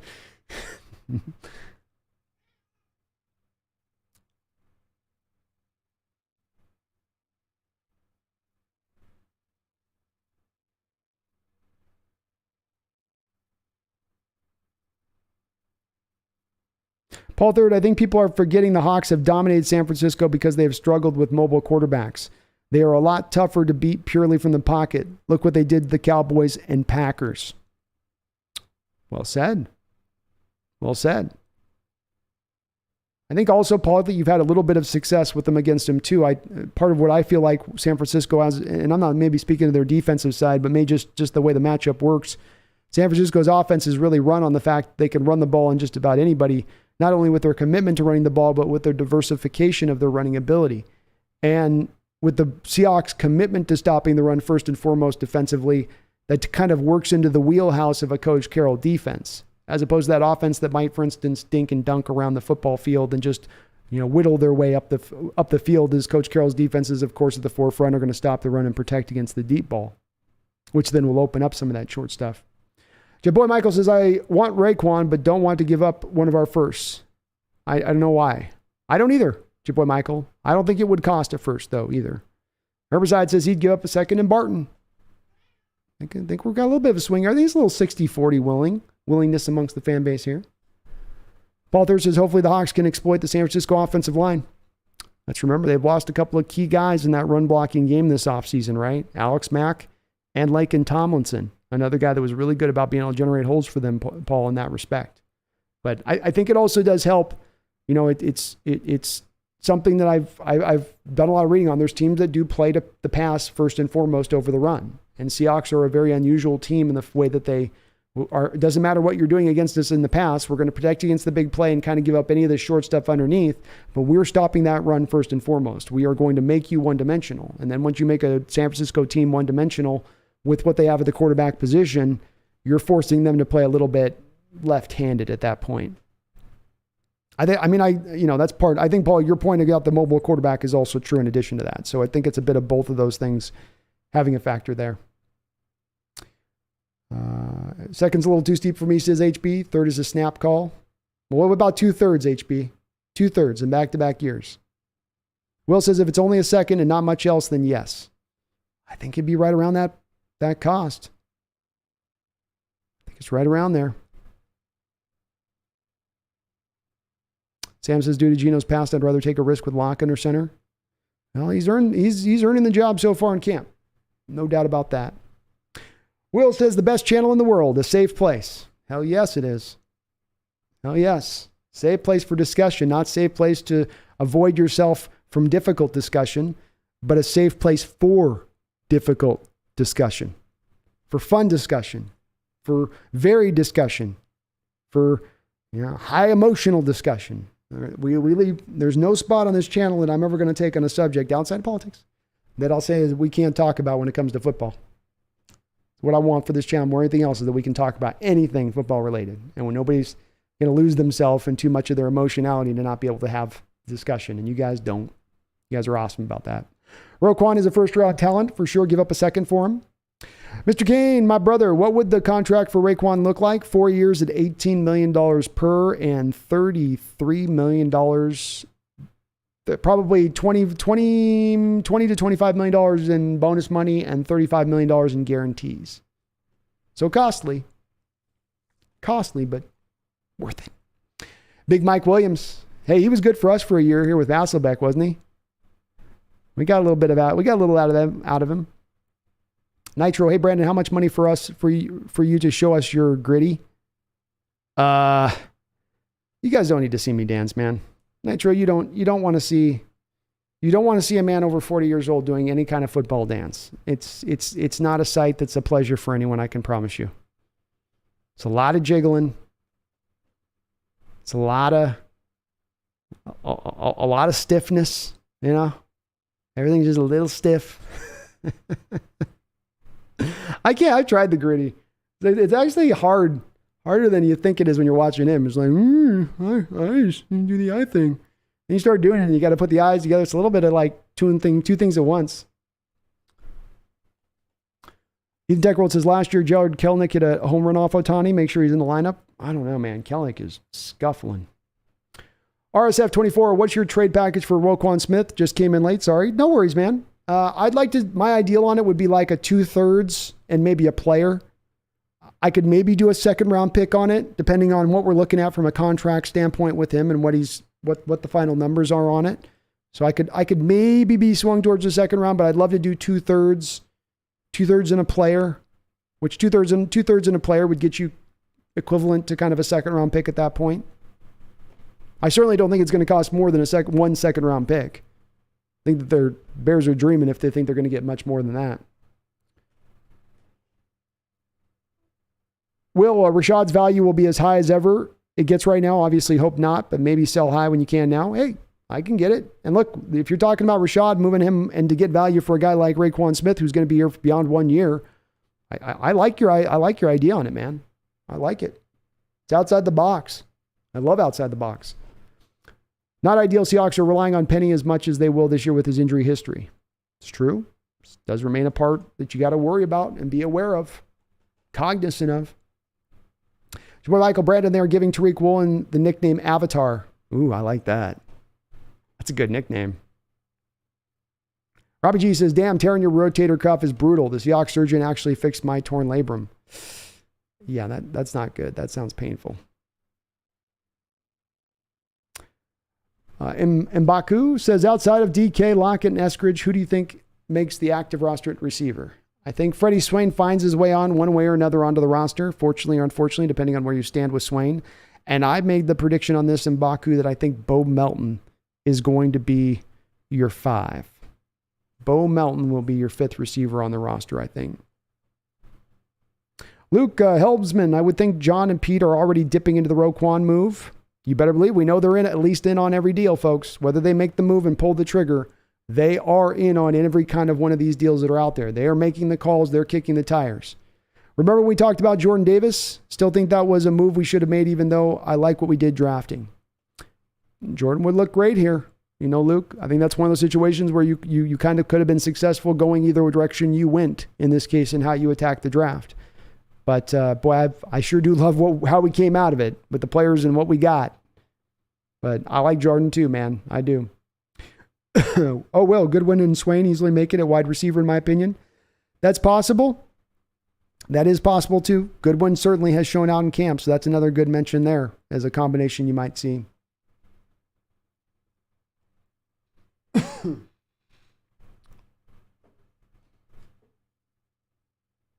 Brian Myers says Eskridge has to be wide receiver 3 if healthy. He has to, Brian. And he fits a component that you need in this offense. Fly sweep, bubble screen guy, get the ball into his hands and let him go work. You don't have a lot of guys in this offense that necessarily are those kind of receivers. He's got to be healthy on the field. We need him desperately for that.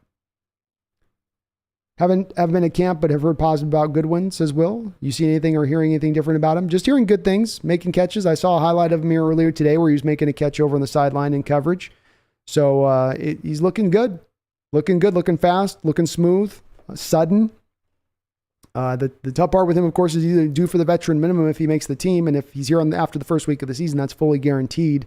Versus some of the other guys you could bring in, like a Bo Melton, who's going to be kind of significantly more cheaper on a 7th-round contract versus a vet minimum deal for Goodwin. And that's why I put Melton over the top of him, but because even if you have him even at that point, you're going to go with Melton.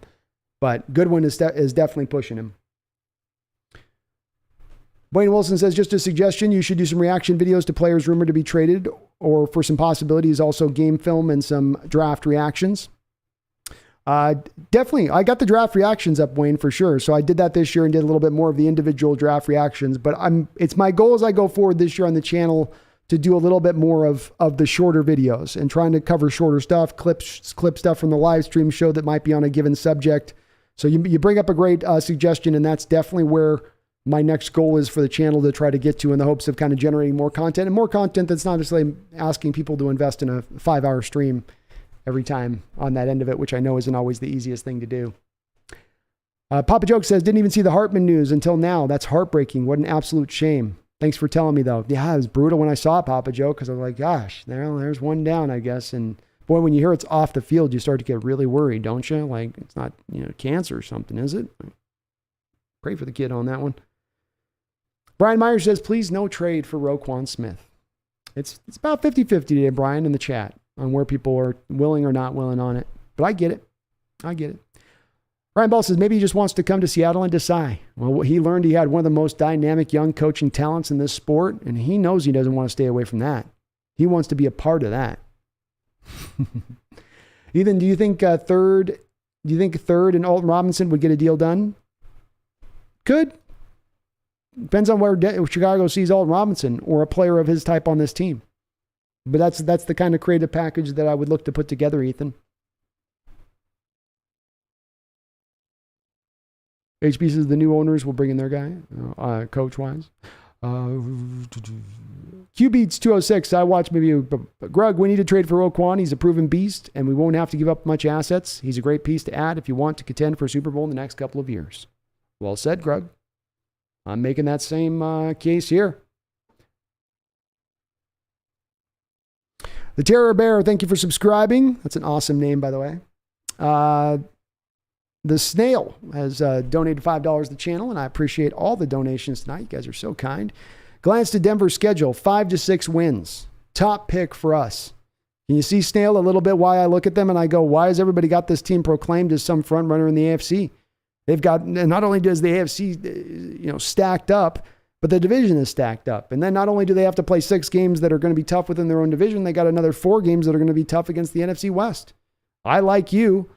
And again, on top of the fact that I look at that offensive line that they built up this past offseason, I say, I don't think you've done enough to protect Russell Wilson back there. He still is not going to be given a really great pass protecting offensive line for the first time in his career in 11, 12 years in this league. And that's as well why I sort of fit in that same place you fit, where I go, middle of the road at the best. That's where I see it. And I could see it easily and from a variety of fashions slide off the tracks. If they come to find that there's a little bit more time of adjustment to Russell Wilson and his particular style of play from the quarterback position. But I'm with you, Snail. I've been making that same case. And I think Bronco fans are slowly starting to realize it now with a little bit of every practice and every bit of little tidbits we're hearing a bit out of Denver's practice from some of their reporters. Because they're watching them close too, right? They're going, okay, we traded. What you got? We've had Peyton Manning here. We've had John Elway here. They're used to a standard there. So when they're talking in practice about being maybe just a little bit underwhelmed, it's coming from a place of knowing historically of what they're used to seeing there from great quarterback play. Thank you for the donation, though. Very kind of you. Mr. Kane with a $5 donation. Thank you, Mr. Kane, my brother from another mother. Says, hit the like and dono.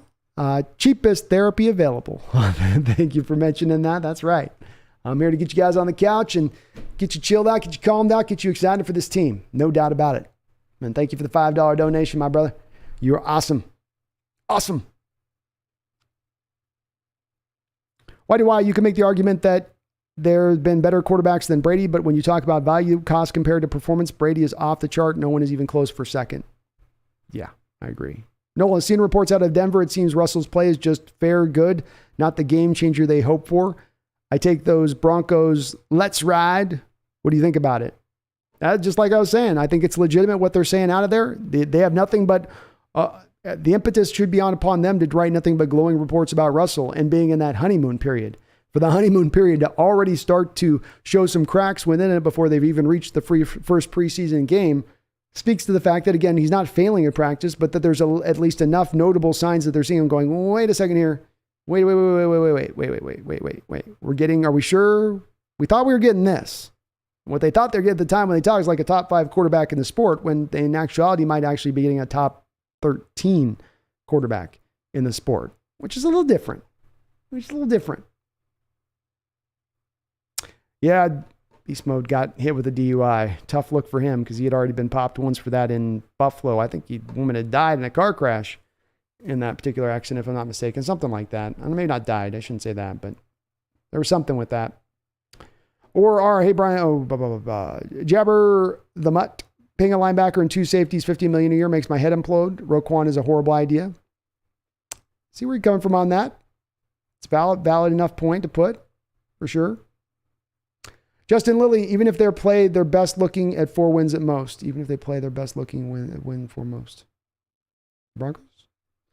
Banco Bongo, I'm excited for Poona Ford. I think his chance to shine now along with Jordan Brooks. I'm hopeful for him. It's going to be interesting to see Bango where his fit is in this 3-4 defense. You know, are they going to try him at nose at his size, or is he going to slide out to defensive end like I maybe thought they would put him out there because he's got the athleticism and speed to make it work from that position, I would think. But it will be fun to watch his transition in this defense. HB, they did Lynch dirty in that mugshot. They definitely did. Ask the guy to at least open his eyes. You know what I mean? Give him a breath and open the eyes. Is Poona considered a defensive end now? That would be a bowling ball on the edge. That's the part I'm not sure on. Haven't heard the reports on that yet in camp. We're going to have to wait to the preseason to see. HB, what even is Waldron's system? I'm still waiting to see some crazy 3D chess. I'm just seeing checkers. Well, I think you just need to see two things, HB. You need to see more of a commitment to the new offensive stylings. We have, of course, the Carroll quote from last year of, we really like Waldron, he said midway through the year. He's really open to doing some of the things we've done in the past, which is what we saw on the football field. A lot of doing some of the same things you had done in the past. A lack of fully embracing this new scheme. That's what I'm going to expect them to do this year. Mike Solari is out with the scheme. Now you're going to get Dickerson in here, which means more of the reach blocking, more of the fitting to the designs of the scheme. And I think once you start to see them fit more to the designs of the scheme, you're going to see more success from the scheme because you're not just half committing to it. Henry Diesel says, what's your Sonics background? Fan when I came into my fandom in the 80s and onward with it. So it's I've been on him since the late 80s. I said I came into being right around Tom Chambers, being there for a year and two and being an all-star, and then he was traded to Phoenix, and that broke my little heart. And then Dale Ellis for a while there was holding the barrel, and then you got to Peyton and Kemp after Xavier. Justin Lilly isn't Ford a nose tackle. I don't know on that, Justin, because he doesn't fit the normal pedigree for what you're going to want as a 0 tech and a 3-4, which is a guy up around more like 350-ish. Poona's like a sub 300-pound defensive tackle that can play 1 tech. It's a little different. Jacob, I don't know if I have, but check out the Seahawks podcast with Brandon and Adam.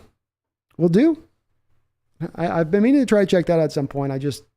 My time is just, the days just fly past. Memo, Jamal Adams' contract set us back 2 to 3 years. Don't trade for Roquan. Too much money spent with no great pass rusher or corner. Understandable as an approach. I mean, we might have those guys on the roster if they continue to develop, depending on where the coaching staff sees them. Justin says, sadly, Russell Wilson will burn us. Or besides, I do believe Poona is more of a 3-4 defensive end. I don't know if he's a 3. I don't know if he's a defensive tackle in a 3-4. Maybe if he can make that happen, that would be impressive. And Bango, Shelby Harris is dangerous. You better believe it. I do think as well, Bongo, that we will draft a quarterback next year. I think they're setting the stage for that. I think they plan to do that for a while.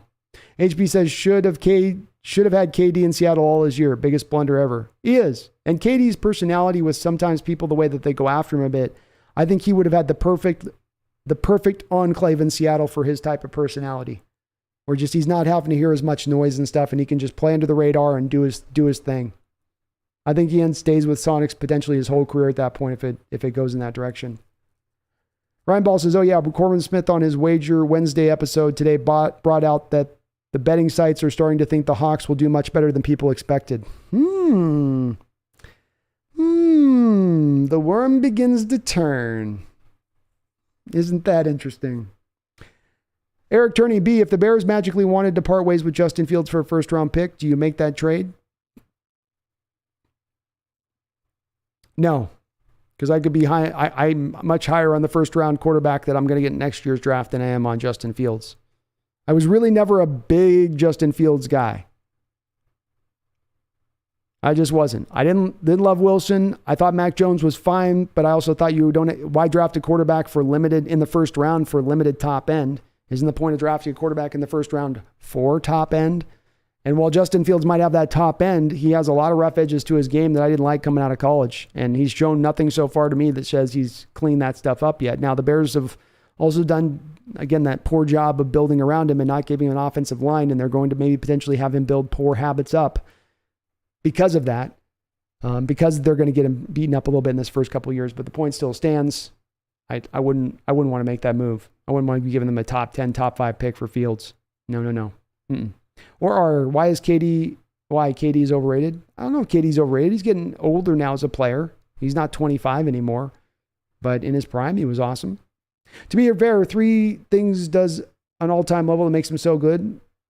He has one of the best deep balls ever, a thing of beauty. He balls out in the red zone, and he has great all-time stats in the fourth. Being Russell Wilson, that's true. Yeah. But you're also right on the other end of that. Those fourth quarter stats have been in decline the last couple of years. Not been able to tap into as much of that magic as he once did. As he once was able to do. Sam the Great says, I think we only draft a quarterback next year if we go 5-10. I don't think that's possible. That'd be 5-12. HB says the Bears aren't taking Barton. We could talk him into it. Just tell him he's really good in coverage. He's really fast. Or R says, I think KD made Sonics move to Oklahoma to play with Westbrook. No, that was the owner. The owner pulled that one on us. Jordan Kraft says, I took Colin Cowherd's wife. We got an alpha in the room, folks. Either way, I'm positive the Hawks future, says Sam. Me too, man. Me too.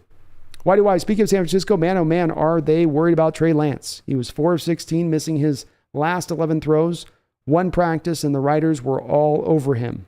Makes me feel good. So I've said with him, I love him a lot, but I do think he was going to take some time to develop, and the team that drafted him had to give him that time to develop, as opposed to being in a big hurry to get him on the football field, which you are going to be with a rookie quarterback, or a quarterback on a rookie contract, I should say. So, they've seemed to have decided they're moving on from Garoppolo. They've not yet moved him. They're not yet trading him. But once they make that trade, it's going to get real for that San Francisco team at that point as far as Lance better be ready. Sam the Great says, screw Cowherd. The Seahawks future's looking bright. That's right. Screw Cowherd. Hell with them. Turn your back on your region. To hell with you. Well said. Roquan Smith. Henry Dizzle, what city are you from? And please don't dance. Thank you, Henry. I will not be dancing. I'm from Seattle area. Born and raised down in around Linwood, Edmonds area. I lived all up and down that corridor though. So Seattle up down to the north end, everywhere from Seattle to Marysville up in my youth. But I'm out in the eastern part of the state at the moment.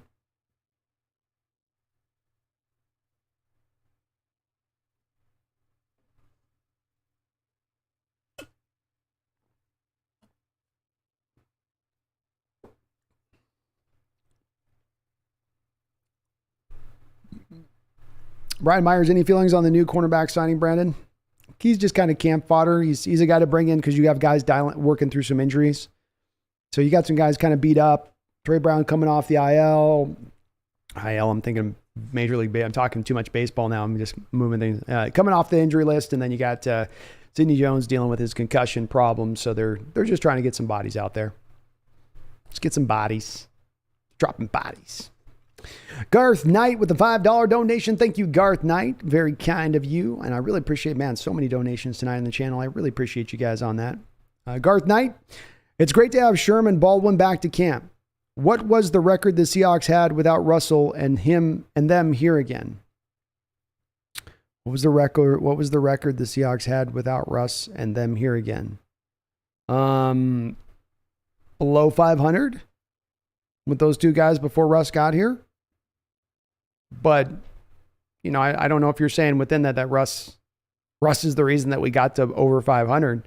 Russell's arrival arrived with what the blueprint is that I've talked about, Garth, being that what the team had decided to do, what Schneider and Carroll had consciously decided to do was before they got their quarterback, they got the team in place up ahead of him. And then they got a young quarterback on a cheap deal so they could build out the rest of the team around him. And there was a whole philosophy imparted there that was beyond just we're going to get lucky with a third-round quarterback who's going to be our MVP for the second he arrives on here, and he's going to elevate us on his own from a 6-10 team, 7-9 team, middle-of-the-road team, and he'll push us alone up to a Super Bowl winning team. I think Russell's came here and definitely helped. Marshawn coming here definitely helped. The defense coming together all definitely helped. But at the end of the day, it was the way that they built the roster, I think, that helped win them the Super Bowls more than it was just one player, that did it. And it's good to see Sherman and Baldwin back in the fray. Of course, there's a little division there. I get where you're coming from, though. And thank you for the donation. Herbicide, no way. Roquan is an all-pro who specializes in pass defense. Get him now. He is indeed. Whitey Wise says, thank you, Brandon, for that. I'm a very political person. This is, however, sacred and blessed place, not to be stained with the ordure of the outside world. Very well said. As I say with it, we have enough of that stuff talked about in your normal day, everyday life. Sports, for me, is a refuge from that stuff. And I want to keep it that way here on this channel, too. Henry, Homer has been a special teams gem. He's been a great player in special teams. I think DJ Dallas has been good for you and what you've had him do. Part of what makes the special teams unit good is not just a Dickinson or how you do with guys like, Nick Valor and his ability to get down on coverage, but it's all the guys that you kind of align out there, and it's all of the parts of your special teams that are really good. Herbicide says I would do a second Barton and give Roquan a 4-year, $72 million deal tops. You can sign me up for it. I know there's going to be some people against it, and I'm not going to push too hard back on folks that wouldn't be in favor of it, but you could sign me up for it. Kirk Stemmer, how about Poona Ford, a 4th and a 5th for Smith? Chicago just moved to a 4-3 while Seattle's going to a 3-4. Wow, Kirk, this is the type of comments I love in the chat that think outside the box. Nobody's brought this up so far. You're the first one to mention this. It's a great, this is a great suggestion on your part. Let me read the comment one more time. How about Poona Ford, a 4th round pick and a 5th for Smith? Chicago just moved to a 4-3 defense while Seattle is going to a 3-4. Poona is a better fit for the 4-3, which Poona is indeed. You could also, in that deal, Kirk, save a little bit of money, which would then help you to then sign that new contract with Roquan Smith. I love where your mind's at on that, and that is a fantastic suggestion. HBKJ was there today too, I think. Hell yeah. HB says, KJ, no rush to get into coaching. I'm going to take my time 1 week later. He's back out there. Jordan Kraft, I still think we got something in DeBlanco. You guys getting me hyped on him. I'll pay attention to him in preseason when he's in there. I'll watch him real carefully. I'll pay a close attention.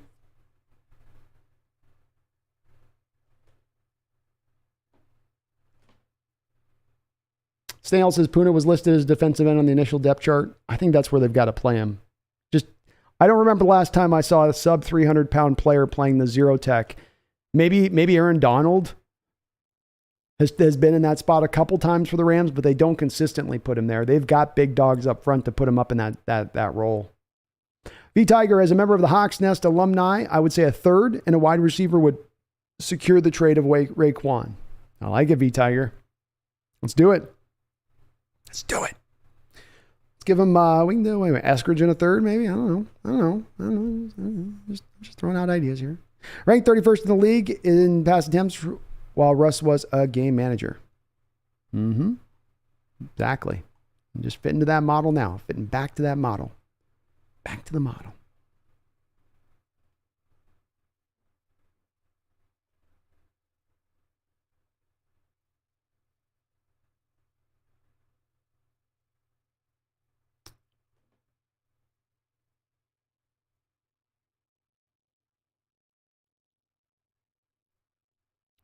Sample of enlightened fan base.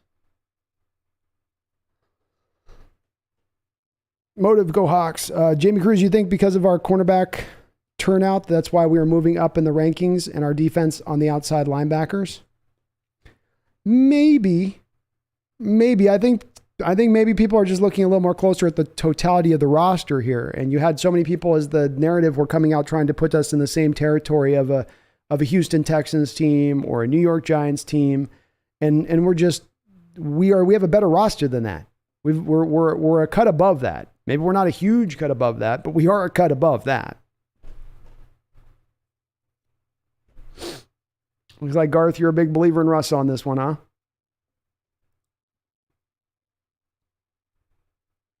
HB says that's exactly why we should spend multiple firsts on a quarterback next year. We don't want a Lance situation. But HB, didn't San Francisco spend multiple first-round picks on Trey Lance, and they've ended up in the Lance situation? I'm not saying I'm not opposed to it. I just don't think you can be... It's hard picking quarterbacks, you know? I do think you can do a little bit more, though, than what San Francisco did in that situation, HB, where you should be more targeting a guy that's game ready he's good to go. He doesn't need that developmental time, as opposed to San Francisco, who's in a win now mode, taking a developmental quarterback and giving up multiple picks to do so. So that's where I would be a little different in the way I go with it, in the type of quarterback I target. But I get what you're saying. Michael Ponikowski, a defensive end in a 3-4 is basically a defensive tackle. Pretty much.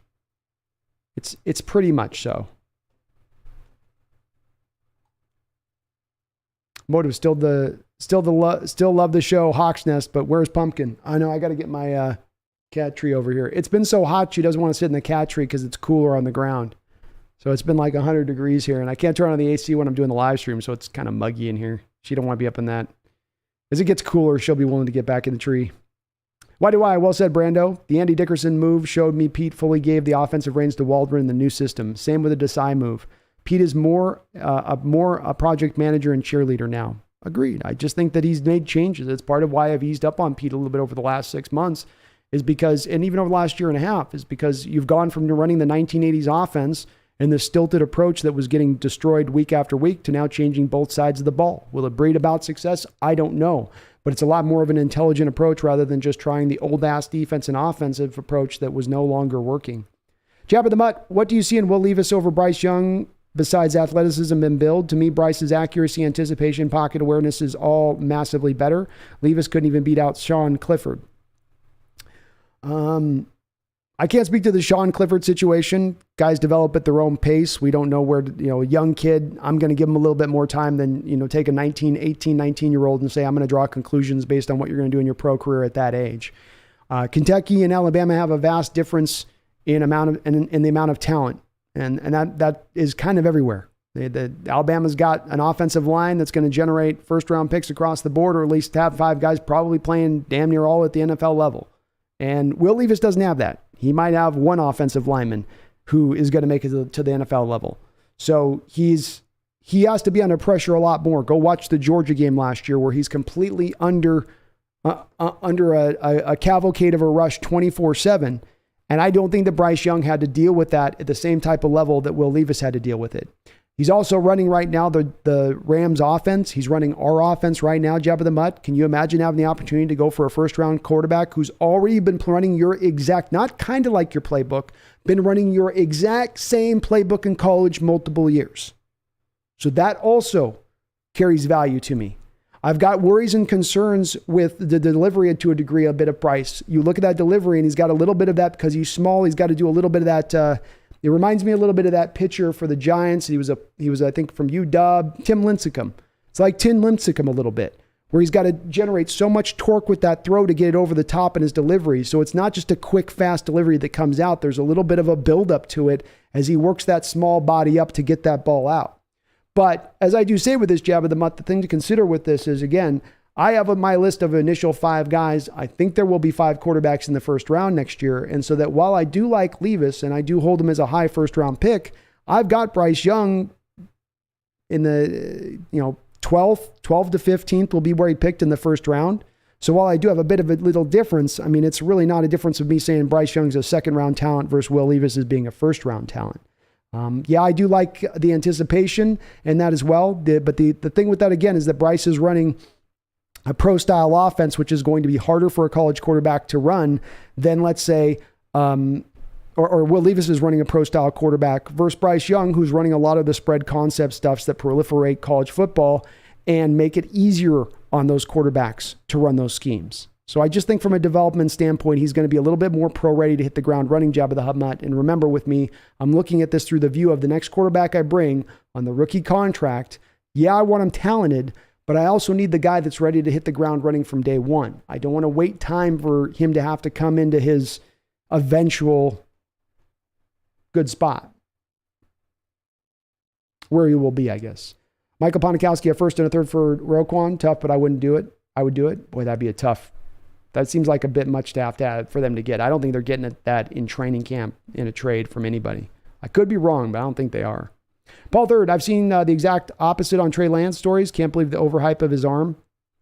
Early on, he was getting some pub with some of his throws, with some of the wow throws on it. But it seems like the stories I've heard have been about his consistency playing and play out as much as anything else. Not the ability to make the wow throw or the wow play. I mean, he had a play today, I think, where he broke out and ran like 60 yards untouched on the defense. And, that's the part of his game that I know he can do. But is the throwing consistently going to be there?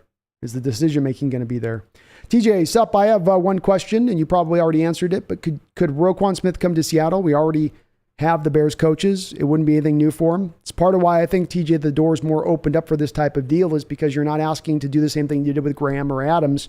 You're taking him and he's doing one thing in one defense or one thing in one offense, and you're bringing him here and having him doing something considerably different. Instead, he's doing this thing in this defense. He will do that thing in this defense. You have coaches, literally a coach here right now who knows how to get the most out of him, which does help a little bit more to open this deal up as a possibility to me. I think it's still probably a bit of a long shot here, TJ, but I think that we are definitely one of those teams that's making that call to Chicago to say, what is going to be the cost on this? And then Roquan, what is it that you want to be paid for on the other side of it?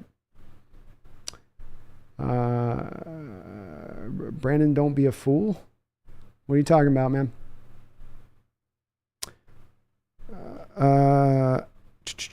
Nolan Arvance with the $5 donation. Thank you, Nolan. He says, if we get a good pick from Denver, what would you be against a 2-quarterback draft? Oh, okay. Let me reread this. If we get a good pick from Denver, would you be against a 2-quarterback draft a la RG3 and Cousins? I would be against that. I would. I think you could really end up muddling things, and you could end up creating situations where the second one struggles, you've got the fan base pressing for the other, and they're constantly in the what about the other guy kind of thing. I think you're better to just invest into one guy, not to mention, Nolan, that's also one last draft pick that you're building towards the rest of the roster at that point. I can see a little bit in the, hey, quarterback is a highly fluctuating thing. It's hard to hit you hit 30% as it is on first-round quarterbacks. Might as well just take multiple swings and try to double your odds. But in a lot of ways, that didn't really work out for Washington in taking that approach, did it? RG played great for him on 1 year, and then that was it. And then Cousins played all right for him through his time there. He played decent. But I don't know if that was the best approach from them versus if they had just gone with one quarterback and then built more to the roster. I don't know. It's an interesting question. I know that certainly is, again, what the analytics people say is just try to go get the quarterback until you can get him. Keep picking it. Keep going at it. The Cardinals approach. We drafted Rosen this year. We're going to draft Murray the next year because we know Rosen isn't the one this year. I can't quite sign up for that, though. That still feels a little bit too of a, do a better job of evaluating the quarterback you want. Do a better job of targeting the guy that fits your system, especially if it's a year where there's so many guys, Nolan, in the particular draft that are talented, that are good, that are worthy of being a high pick. Find your guy. Garth Knight with a $5 donation says, Brando, is Pete a fool? He has a German wife and they are not stereotypically foolish. Can Pete's wife realize he's a fool and shut him off?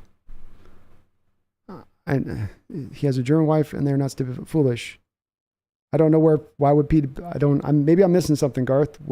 Is Pete a fool? I don't know what you mean on that. No, I don't think Pete's a fool. I don't think you win multiple national championships and win Super Bowls and get to another Super Bowl and have a team consistently winning like he has in the NFL level and be a Hall of Fame coach if you're a fool. I think that being a fool would probably preclude you from that. Brian Meyer says Bryce's college skills won't transfer real well to the NFL. He does, to me, just that's a little bit of it. It just feels a little bit like a guy that's a great college quarterback, right? A guy that's a fantastic. There's been a lot of these kind of guys that are great college quarterbacks that it just doesn't quite transfer to the NFL level. And I think the size concerns and worries are real. Tyson O'Kane, we need to start Tariq. He's our Jair Alexander or Denzel Ward. If he wins the job, Tyson, I say give it to him. I'll let the best man win, Riverside Woods and Monet are NTs. Puna and Q Jeff are defensive tackles. Well, it's defensive ends technically, isn't it, Herbicide? Because it's a 3-4 defense. So, they're essentially 3-4. Somebody else said a 3-4 defensive end is essentially a defensive tackle, but technically you're listed on the chart as a defensive end.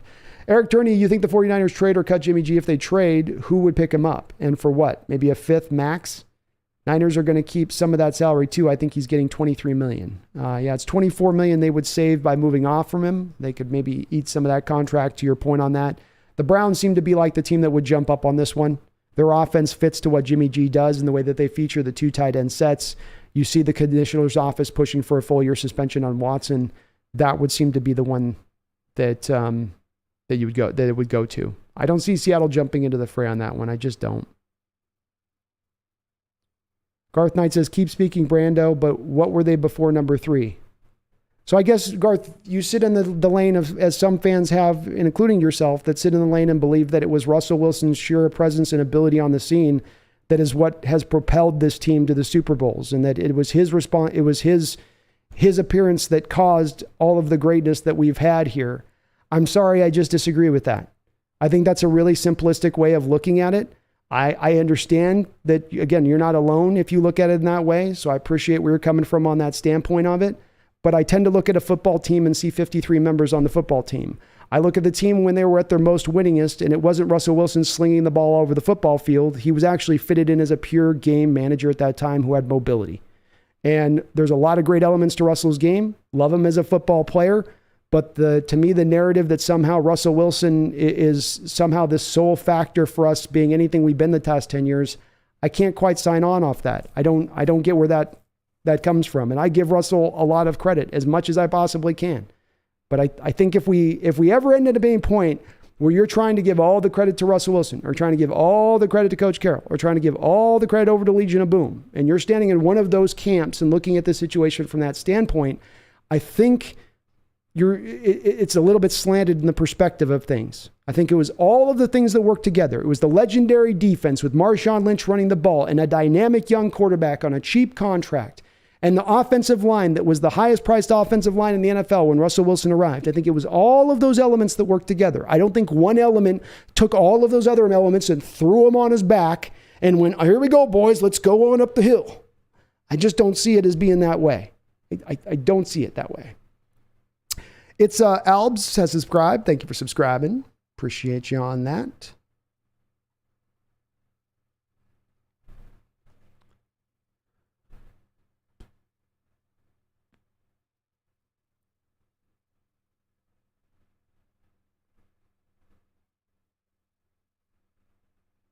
Jabber the Nuts is interesting. He was incredible with the terrible line. Looks like the real deal to me on Young.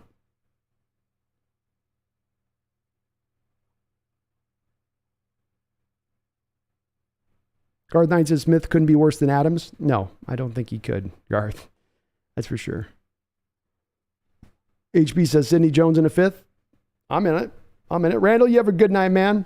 And thank you for reminding me. Please do hit this like button if you could for me, folks. Like what you're listening to. It does help this channel out, and I really, really do appreciate it. On top of that, you earn my undying gratitude and respect.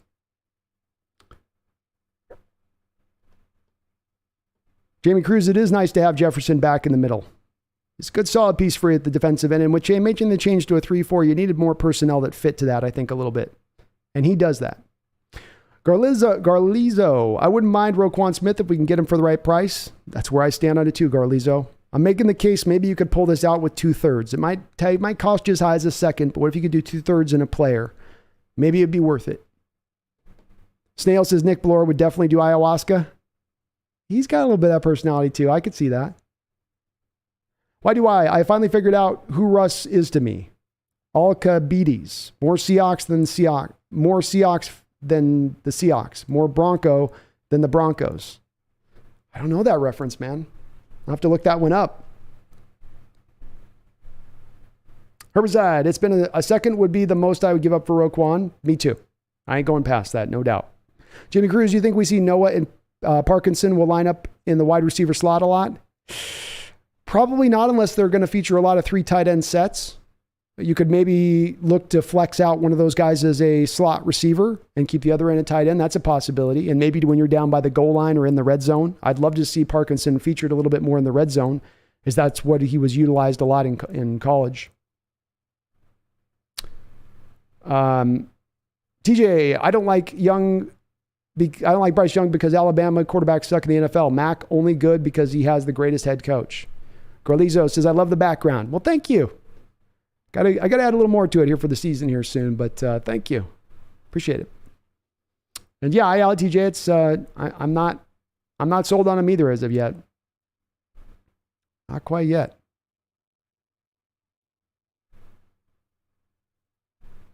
Snail says, on the off chance Drew Lock isn't the second coming of Brett Favre.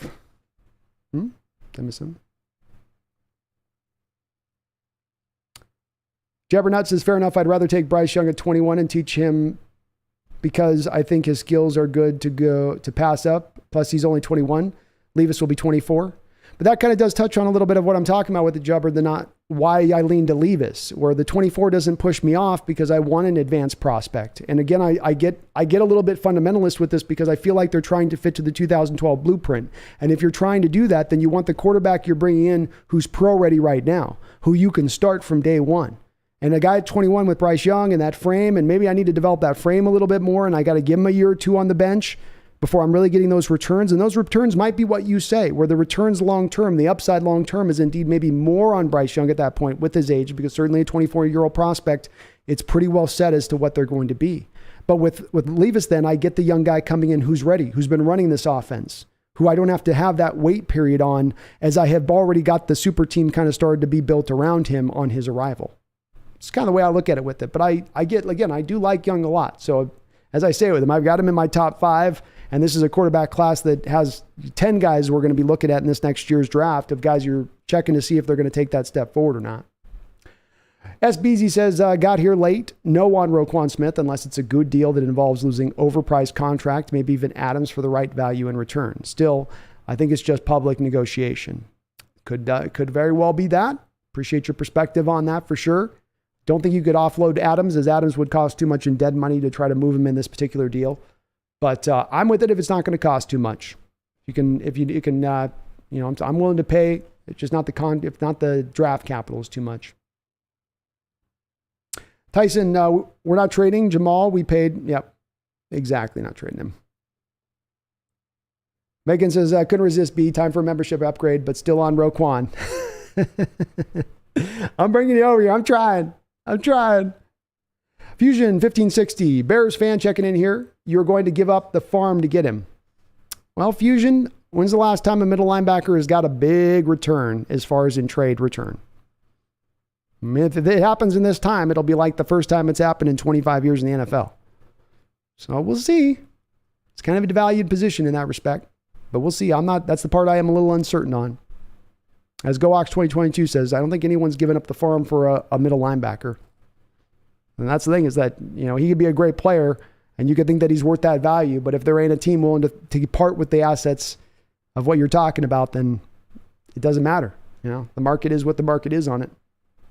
Who's the bare minimum quarterback talent to take a team with all the tools to the Super Bowl? Carr, Dak?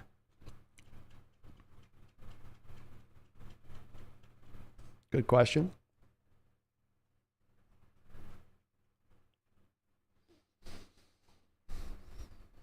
Yeah, I mean, that's probably about it. That's probably about it, quite frankly. I don't think it's a big list. Why do I? Was trying to go through those, just going through the names. I mean, maybe Matt Ryan, if you would put him at more of in that area of things. I think Matt Ryan with that Colts team, if things went the right way with them, if a couple guys developed through, that could be a team that could surprise some people. Nick Moonman, I'm fully on board with Roquan to Seattle. Jordan and Roquan would be insane. Second and a third and Cody Barton would be fair. That would be a fair return. And Nick, I just get thoughts in my mind of a Patrick Willis, Navarro Bowman running the Nick Fangio defense back in 2010-11, being dominant as two great middle linebackers in the sport, two of the better middle linebackers in the whole sport at that time. And I think, wow, we're running the Fangio scheme. What if we were to do that once again? What if we were to try for that one more time? And we are going to be wrapping this up here fairly soon, folks. So let's get the last kind of our comments and questions on here. And It's Labs, thanks for subscribing. Nick Carrig with a $2 donation. Thank you, Nick. He says all 12s should know next man up. Next man up. Number 3 is no exception. That's right. Next man up is right, Nick. And it's, as I always say, I am a fan of the team. I will love the players who come through. I'll have respect for them, and I will forever be respectful of Russell Wilson and what he did here. But at the same point in time, it's time to move on. Next man up. Garth Knight with another $10 donation. I know seems like we might disagree. I'm not sure how yet quite, but let's see where we're at on this, Garth. I appreciate the $10 donation. At Megan Gock Roger, Brando thinks the Hawks were a good team before Russell Wilson. They were 500. If that's good enough for you and the large in jersey wearers, great. Enjoy the loser life. Well, I mean, Garth, if you're going to take what I'm saying and my perspective on it, I would just ask that you would at least do it from an accurate standpoint. I'm not going to straw man you and mischaracterize your argument in order to better get up over the top of you. Okay. So at no point did I say the Hawks were a good team before Russell Wilson III.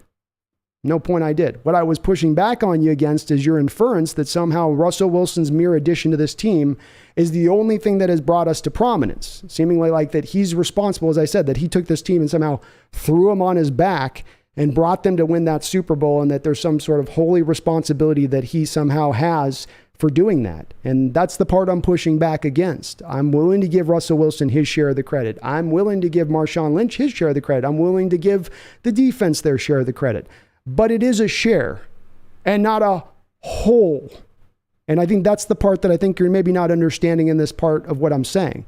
I think you're also not quite understanding my point on this, being that when Coach Carolyn Schneider walked in the door, Tim Ruskell and Jim Mora had completely emptied the cupboards. So when those guys walked in, they weren't somehow inheriting this super talented team that they messed up. They weren't given the golden goose that was laying golden eggs, and it was just like, we don't even have to do anything. We just have to sit here. They had to turn the whole roster over multiple times. Multiple times. That was going to take some time then to get the team to a point of prominence. But there was a blueprint in mind in how they were building it. I don't think that it's just happenstance, for instance, that you had the highest investment from a dollar standpoint in the offensive line when you were starting to bring in a young quarterback. I think those things went in tandem. They knew that that offensive line, as well and paid as they were, as talented as they were, as good as they were, as much investment as you put into it, was going to help that young quarterback to flourish, and did it ever. Russell Wilson's a great player, best quarterback in Seahawks history, but he's not a messiah. He doesn't walk on water. And I got to be honest with you, Garth, there's a contingent of the fan base who I seem to think seems to have this view of him, and I don't quite understand it. I can call him a great player while still looking at the parts that are deficiencies with his game. I can appreciate what he did for this team and to provide us to the heights of heights without having to throw every other player and every other coach over the ship and give him all that credit, as you seem to be arguing for. And again, I'm not trying to mislabel your argument on it, but that does seem to be what you're inferring here. And I don't understand that approach of it.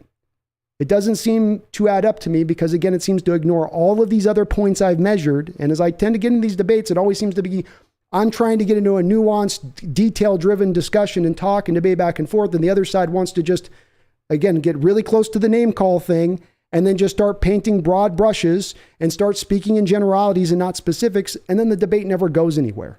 Because we're not actually trying to really talk football there. It's just essentially somebody's, in your case, seeming a little bit upset that folks aren't, I guess you're feeling, not giving Russell Wilson enough credit, I guess, is what I'm kind of, rotting for. But again, if you're gonna lay out my argument, I appreciate the donation. If you're gonna say what it is I believe, accurately portray what I said. I didn't say the team was a good team before Russell Wilson. You had made the playoffs within the couple years prior to his arrival. I know you did with a 7-9 team, but you did it, and you beat the New Orleans Saints in the playoffs with old-ass Matt Hasselbeck at quarterback. You had been to the Super Bowl in 10 years prior to Russell Wilson's arrival. You had won the division 4 or 5 times over with Mike Holmgren as the head coach. So I don't know if you're referencing to that time. But again, it's a common thing I've heard from a small contingent on the fans. I get where you're coming from in it, and I love Russ as much as anybody, brother. I do. But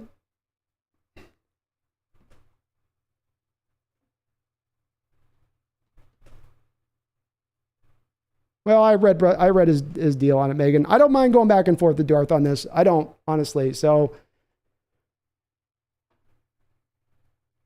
I know the history. I know the history. I don't think he's Jesus, but certainly made us relevant. What were we before him? Again, what were we before him? What do you mean irrelevant? We made the Super Bowl within 10 years prior to his arrival. We'd gone to the Super Bowl. We should have won it if the referees didn't steal it from us. We'd been to the playoffs multiple times. We'd won playoff games under Holmgren. The winning culture, Garth, what I'm pushing back against on this is the winning culture was established with Paul Allen's arrival, not with Russell Wilson's arrival, not with Coach Carroll's arrival, with Paul Allen's arrival and a commitment from an ownership standpoint to become a winner.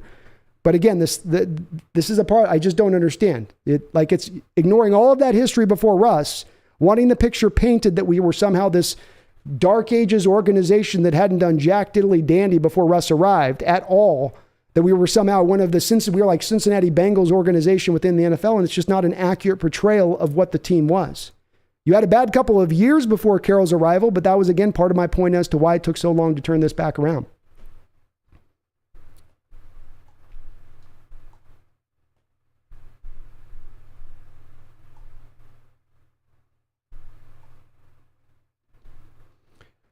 TJ says there are only a few linebackers you would trade the farm out for: LT, Ray Lewis, Patrick Willis, and that's pretty much it. It's a fair point. It's a fair point. And like I said, there hasn't been a lot of these middle linebacker trades made in recent Seahawk history.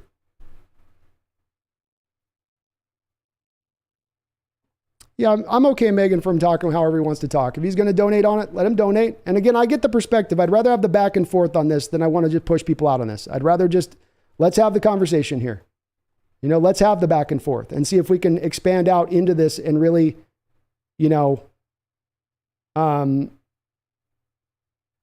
really be able to figure out where your standpoint is on it. Because again, I say that with the Messiah thing, and I know it sounds like a joke, but it's kind of not. Because these debates I get in, Garth, when I go back and forth with people, it always does come down to I start to try to, okay, where do you stand with Russ? He's a god. He's a great quarterback. There's doing no wrong. He's the reason we're this. He's the reason we're that. It's like, man, that seems kind of simplistic view of this, where football is so much more complicated than that. There's so much more at play than just this one guy. But again, as I said, there's a small contingent that I do run into that seems to be that way. And the one thing I do see with it too, Garth, is that it seems to spurn so much emotion out of the folks that sit in your camp when I'm not just heaping nothing but praise and putting crowns on Russell Wilson and babying him up in golden cloth. I don't know, any criticism whatsoever seems to be bristled at, pushed so hard back in the other direction. That's the part that I don't get, because there's open room here for criticism of even Russ, as good a player as he's been.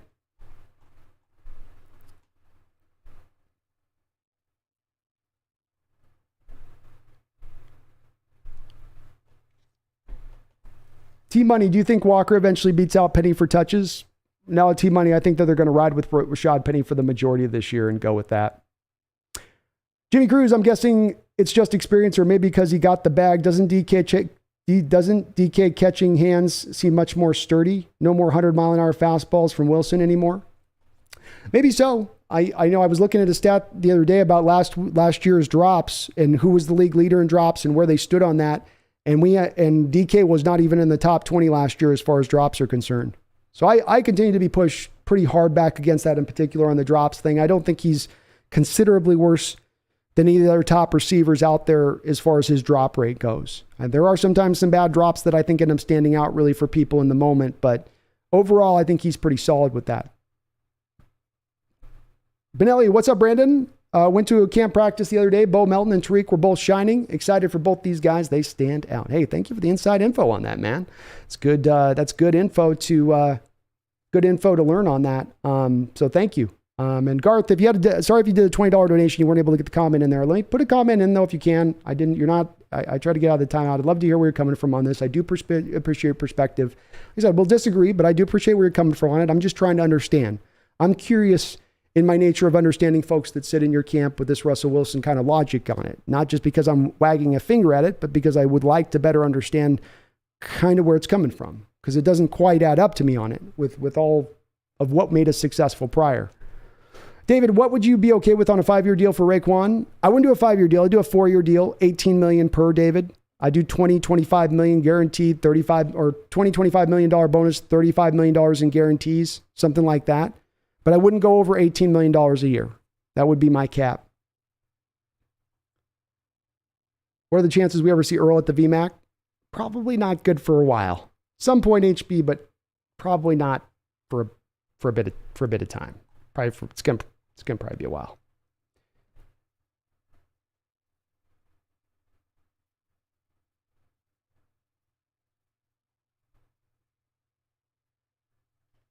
And Garth, thank you for the donations, man. I do appreciate it. Even though we disagree, I do appreciate it, brother.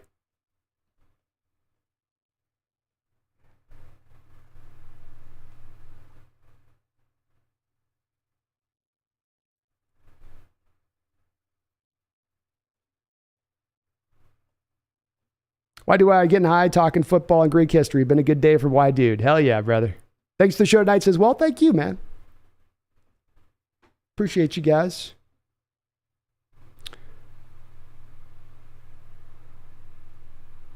Motive playing, Cigar says, Brando, I know the history. Well, the history, like I just indicated, you've been in the playoffs prior to Russell's arrival within a couple of years. Be it on a 7-9 record, you still got in the playoffs. And you had been to a Super Bowl prior to Russell within 10 years. And you had won multiple divisions in the prior 10 years, 3-4 divisions to him coming there. So I guess what's the baseline of a dark age prior to a player's arrival? A 2 to 3 year period where you were bad, where it was understandable that you were bad. It wasn't that you had underperforming players or guys that you thought were stars who weren't performing up to that point. It was that you had Tim Ruskell running drafts like an asshat, and he didn't know what he was doing. And he ended up missing on draft after draft after draft when he took over for Holmgren's guy. And that's why you landed where you landed, to where Carroll and Schneider had a lot to clean up. You know, they had to clean out the room. They had to repair all the holes in the wall. They had to put in a new window. So there was understandable is what I'm saying. That's why they weren't necessarily good right out the gate. I don't think any coach in that situation walking in the door with where that roster was at. I don't care if he's Bill Parcells or Bill Belichick. I don't think he walks in there and finds any kind of success. Alvin Armitage, Russ doesn't walk on water, laugh my ass off.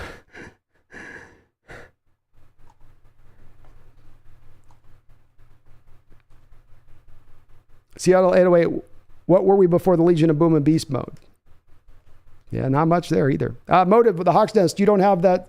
You don't have to be such a good guy, Brandon. Feel free to blast that guy. No, it's as much I'm trying to understand it. I really am. It might seem like I do disagree with it, but it's something I get. And look, Megan can assert to this. We've had a couple people that have come in over the last couple of weeks. We get the one person in 99 people will come in, and then they turn on the flame torch and they are just really angry because they feel like Russell Wilson's just being slighted.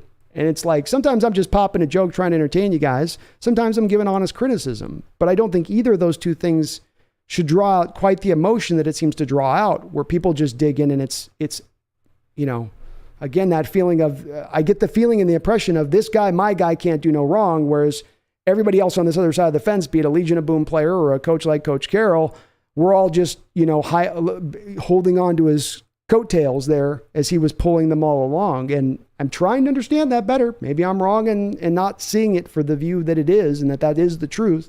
And if he goes out and balls out with the Broncos this year and takes him to a Super Bowl title in his first year, that certainly would lend more to that thinking of having some logic behind it. But I can't quite get there myself at this point. But I don't mind. Like I said, I like talking with even people I disagree with. It's okay. Doesn't bother me. Guard Knight, Brando, when did we start winning East Coast games and not blaming travel? Coach Carroll, I felt like, has really done a good job of establishing that as much as anything else. But that's been my guess on it. I don't know for sure. Houston M, the idea of Russell Wilson picks turning into Cross, Walker, Roquan, and maybe quarterback of the future is the best case scenario. Brooks and Smith together could be the best linebacker duo since Willis and Bowman. That's what I've been trying to make as a case, Houston. And the key part of that is that not only are you just grabbing two guys in recent history that were two middle linebackers playing in a 3-4 defense who were phenomenal, there were two of those linebackers doing that in the Vic Fangio defense on the set back end, which is the same type of defense we're installing in the back end this year. So it is very much an apples for apples type situation a little bit. Why do I think it's a fetish at this point? Paying someone to just slap him around? All good, though.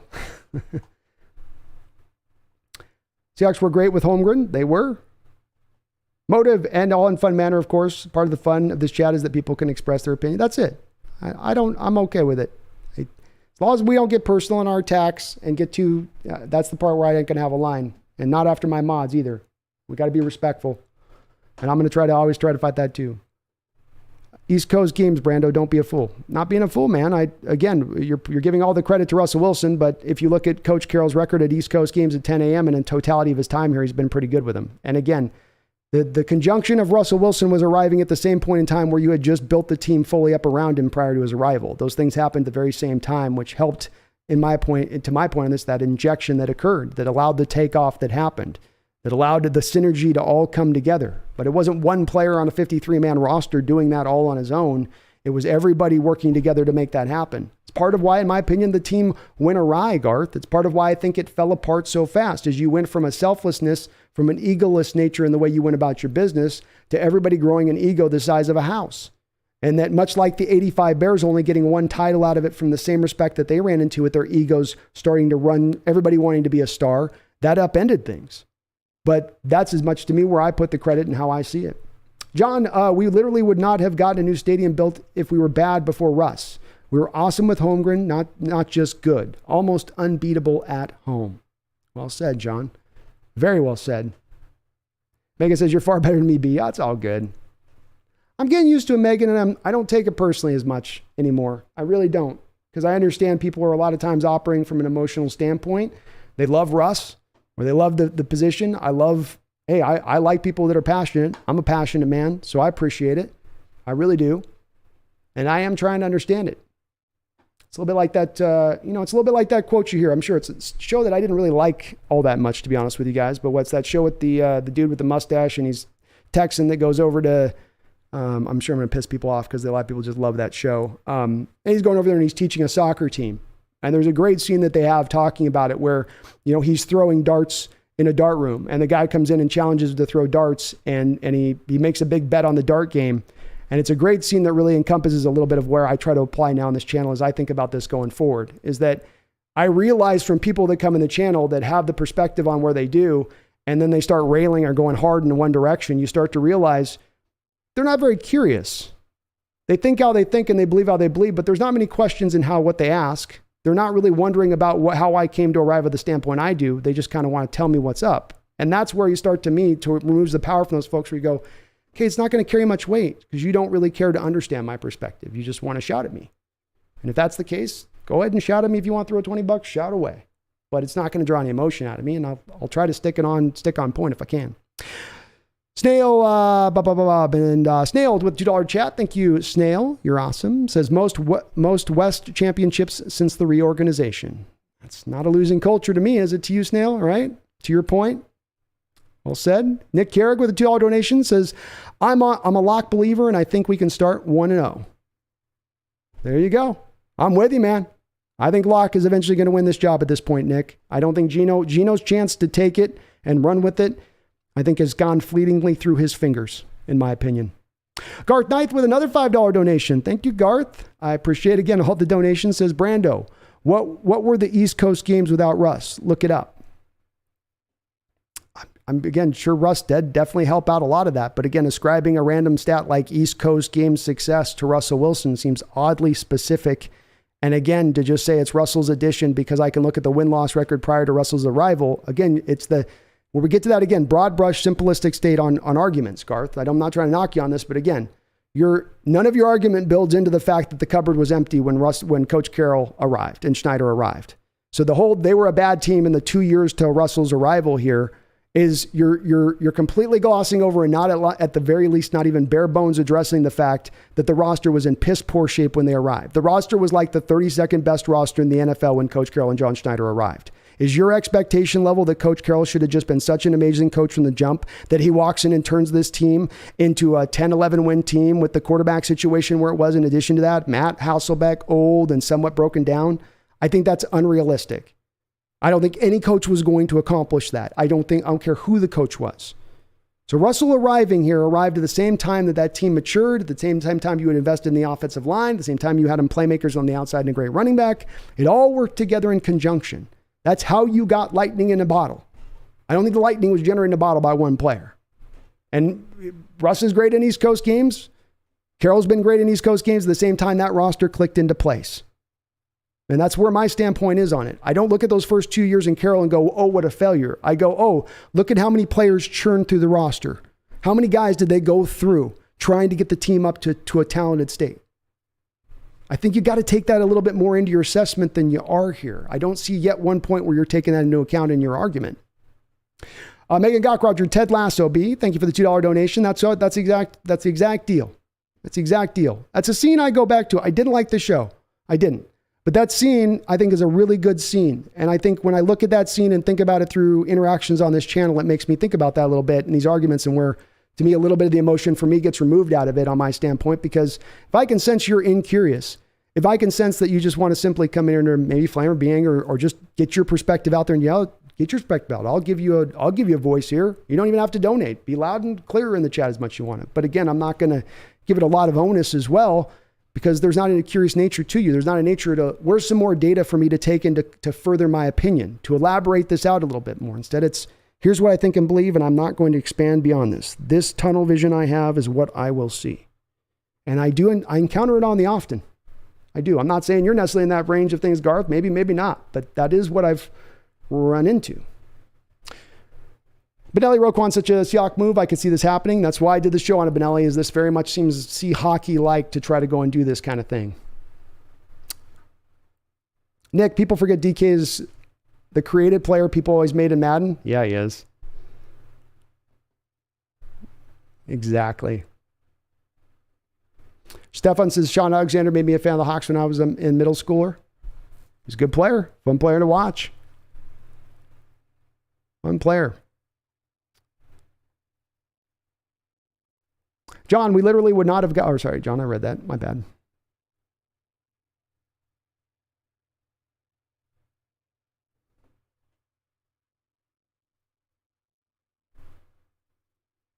And Garth, I'm sorry the messages aren't coming through. Sorry about that. I tried to untime you out, but it wouldn't untime you out. So, Douglas Holt, Ted Lasso. Here we go. Thanks for the help on that, folks. Why do 2005 season Pete change the practice time from 10 a.m. games to 10 a.m. for the weeks? That is how Pete was the coach that fixed the East Coast time nightmare. Finish. There we go. Why do I? Coming in. Why do I dropping some facts? Seattle 808. Russ will fail with Denver. They'll understand he burns the kitchen down when he tries to cook. That's my little bit of worry with it. My little bit of worry with it is that they're going to be feeling under pressure to let him have his high volume of throws that he's going to want, despite them being better as a team, maybe to just run the ball. And maybe that'll be a key on Russell's success there, is if he can swallow the pride a little bit there and say, rather than me trying to raise my star here, fit within the designs of this offense and running the ball first, and I could be an effective, great player here. Going to be interesting to monitor. Andrew Dickerson looks like Danny McBride in Eastbound and Down, minus the mullet. Does have a little bit of that too, doesn't he? He's got a lot of hair. A lot of hair. Alan Arbigens, it was Pete and John drafted Russell Wilson after every team passed on him and put him in the driver's seat. Well said, well said, Alan. Very well said.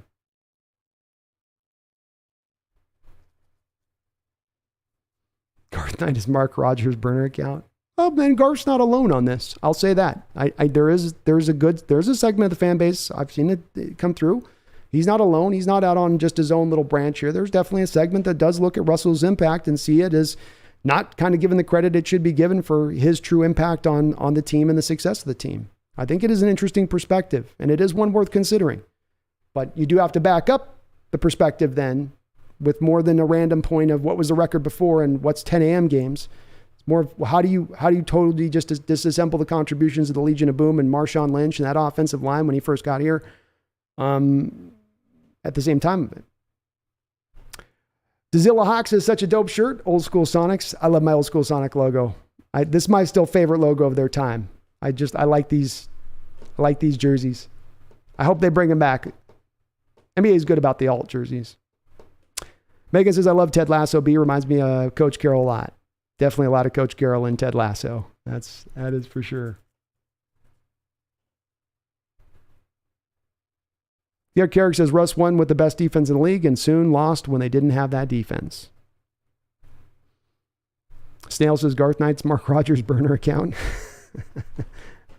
I know Garth's a legit fan. I've seen him in on Brennan stuff. I've seen him comment. I know Garth. Garth's good people.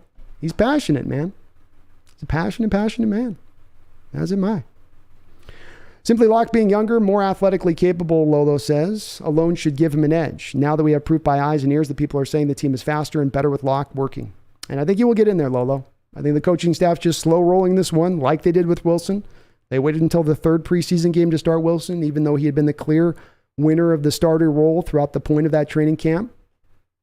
4 hour worth of a marathon. Yeah, we did cross 4 hours, didn't we?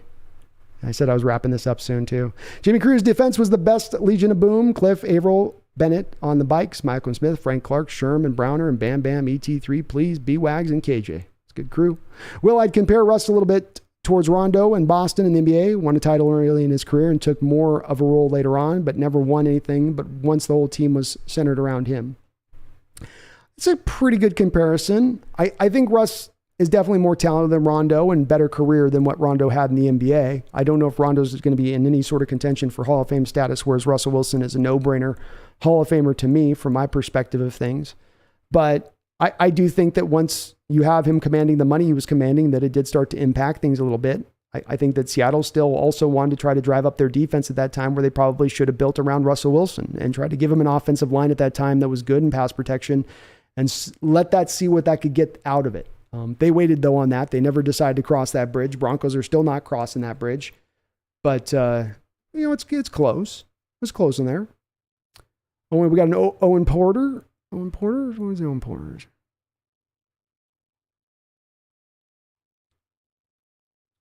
Making, may not.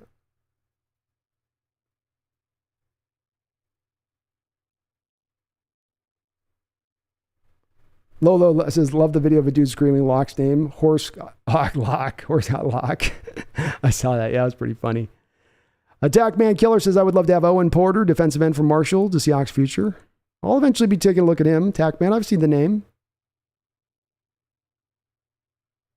HB says, Garth was wilding tonight. He's normally chill. Well, I know the Russell Wilson thing can draw out the emotions in folks. I get where he's coming from. I appreciate it. I understand with it. And I think a lot of fans are hurting with the loss of Russell within this. We can't forget that. Watching a guy as great as him and to leave, and this town that's seen so many stars leave, it's going to sting. I think I've just got such a callous to it after Griffey and Kemp and A-Rod and Randy Johnson and Mark Langston and Tom Chambers. It's just like this big callous over me now, so nothing just kind of all just slides off me. I hope Seattle can find their future center since Max Unger. Me too, man. Me too. Daniel DeCarther, man. Daniel, you're killing me. Oh, geez. Moto says still have 135 people watching, 4 hours of happy people. Well, except for Garth. I think Garth's having fun with it. I think Garth's having a good time here. Chase with a $5 donation. Thank you, Chase. I really do appreciate all the donos tonight, you guys. I says, I think trading for Roquan Smith right before the season would be the most Seahawks thing in a good way. It's why I did this show, is not just because I thought it was a pie in the sky situation, Chase, but because it does fit to me a little bit in alignment with the movements in the way of this front office. And hell, we've seen them make spring training camp deals, haven't we, for big players? Jadeveon Clowney, Jamal Adams, Sheldon Richardson. They've made a variety of these deals right about this time frame, so it's not out of the mode of contention. It does fit right into that pit for it there. Keldon says, I think Garth's point would be better made post Legion of Boom when Russell started to carry the team.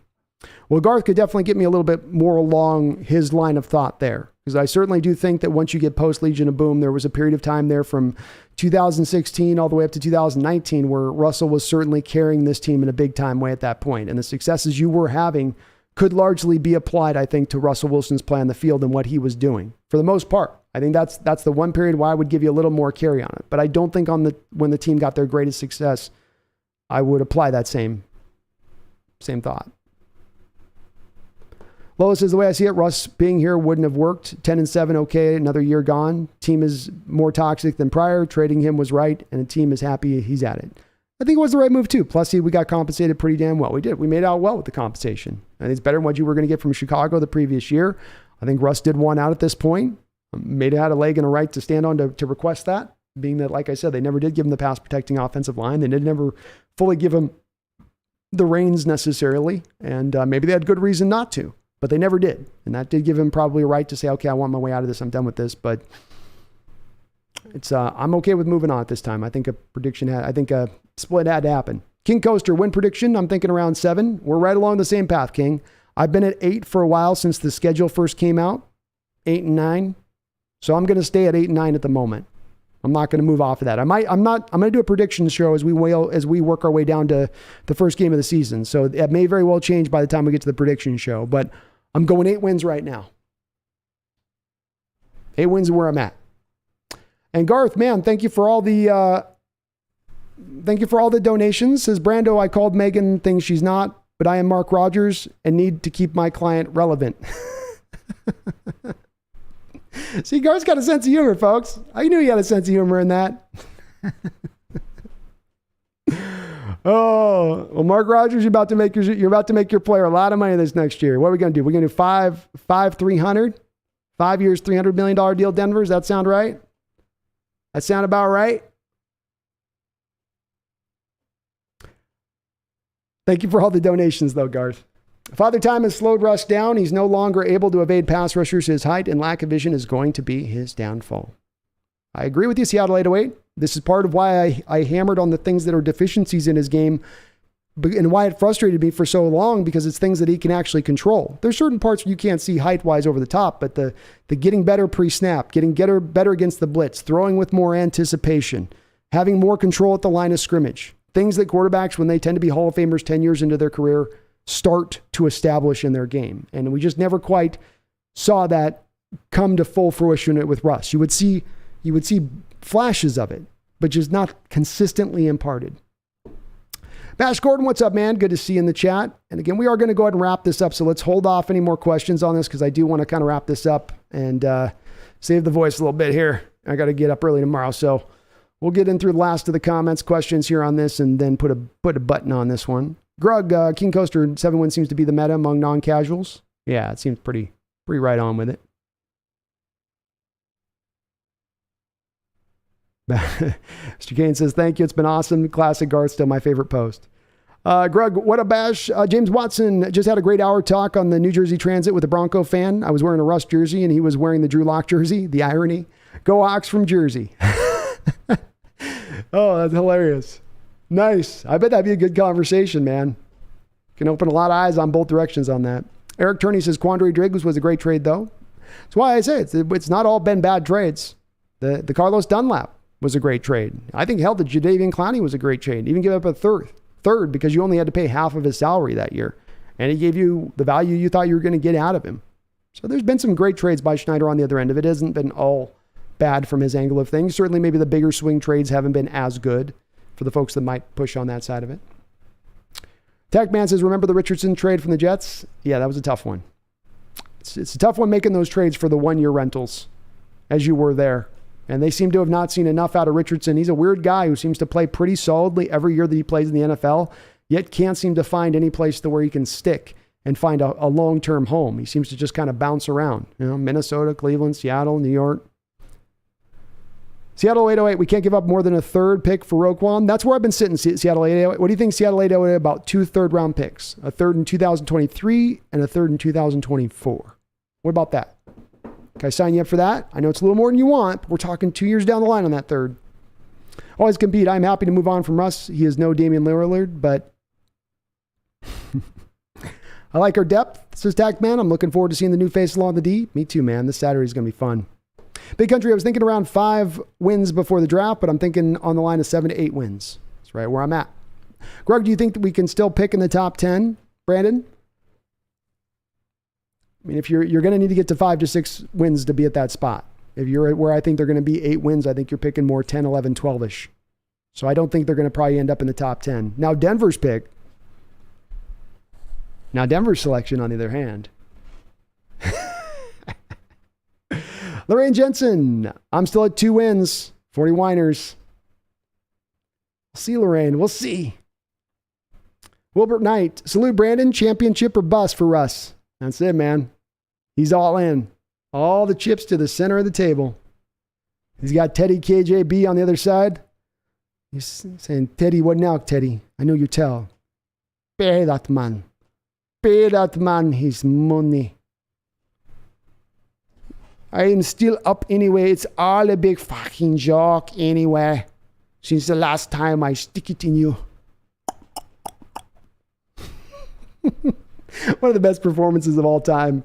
Malkovich chewing the scenery in Rounders as a Russian mobster poker player. Whitey Wide, so Locke turns into an average quarterback, 15th to 20th in the NFL. Seattle runs the ball and can get pressure with only 4 rushing. I think those things are Super Bowl potential. Potentially. They are going to be more aggressive this year, though, Whitey Wide, so you're not going to get as much of the 4-man rush. I think you're going to get more of the blitz-heavy nature to things. Lolo says, if we look good, just good enough, and win 8 to 9 games, and let's say the Broncos head to the AFC Championship game with Russ in the first year, I think we'll say things are going just well for everyone. Agreed. we would say it worked out for everyone well. Bullets says Roquan worth more than a third rounder. His numbers speak for themselves. Understandable where you're coming from on that, my man. I do get where you're coming from. One of the reasons I'm basing this on 2 third-round picks maybe being commiserate value is because of the fact there's not been a lot of middle linebackers in last 3 decades of the NFL that have been moved for a first or a second-round pick. Even though there aren't a lot of trades with middle linebackers, they just don't get moved for that kind of assets. Could be that you could get more, but there just isn't a baseline for that type of trade. Paul Third, you missed my no question way above. All right, Paul, let me get it. I'll get it. Sorry, man. I get rummy 4 hours in. You know, man. Get a little rummy. Post it back in there in case I can't find it here. But I'm looking back here. I must have missed it high above.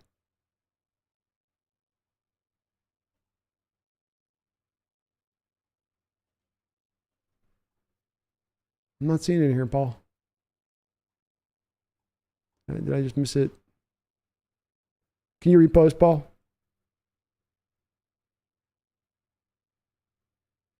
Did I miss it in a chat? I don't think I missed it in the chat. If you can't repost, I don't see it on the. I scrolled up. I didn't see your name on there in the deal. So just if you can repost it, Paul, on below. Sorry about that. Bash says, maybe this TheSeahawksNest viewing it is there great seats anywhere in the Tluman is great. I'm jealous. Looks like I'm going to make it to this game here all the way out. Oh, you're talking, Megan. Garth Knight says 10 years, $700 million, or I'm sorry, not Garth Knight, Mark Rogers. Mark Rogers of the $5 donation says 10 years, $700 million in the heart of a fan, which Russ will pick. Mark Rogers. Is Russ going to do it Indiana Jones 2 style, where he just plucks it right out of the chest? Like he has him cut a little X on it, and he's like, all right, I've been wanting to do this since I was a child. And he has just like, they just bring up some random Bronco fan, you know, get some overweight guy in his 40s. He's just like, oh, you're going to get to meet Russ? Yeah, you're going to get to meet Russ. Sure you are. Okay, just click in. Why are you putting I thought I was meeting him. Why are you putting the straps on me? Don't worry about it. Is that tight? Yeah, it's a little too tight, actually. Yeah, too bad. Get the knife. Get the knife!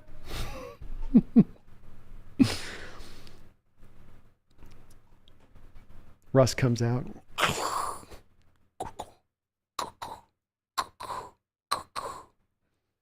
Then I would see Russ like biting it.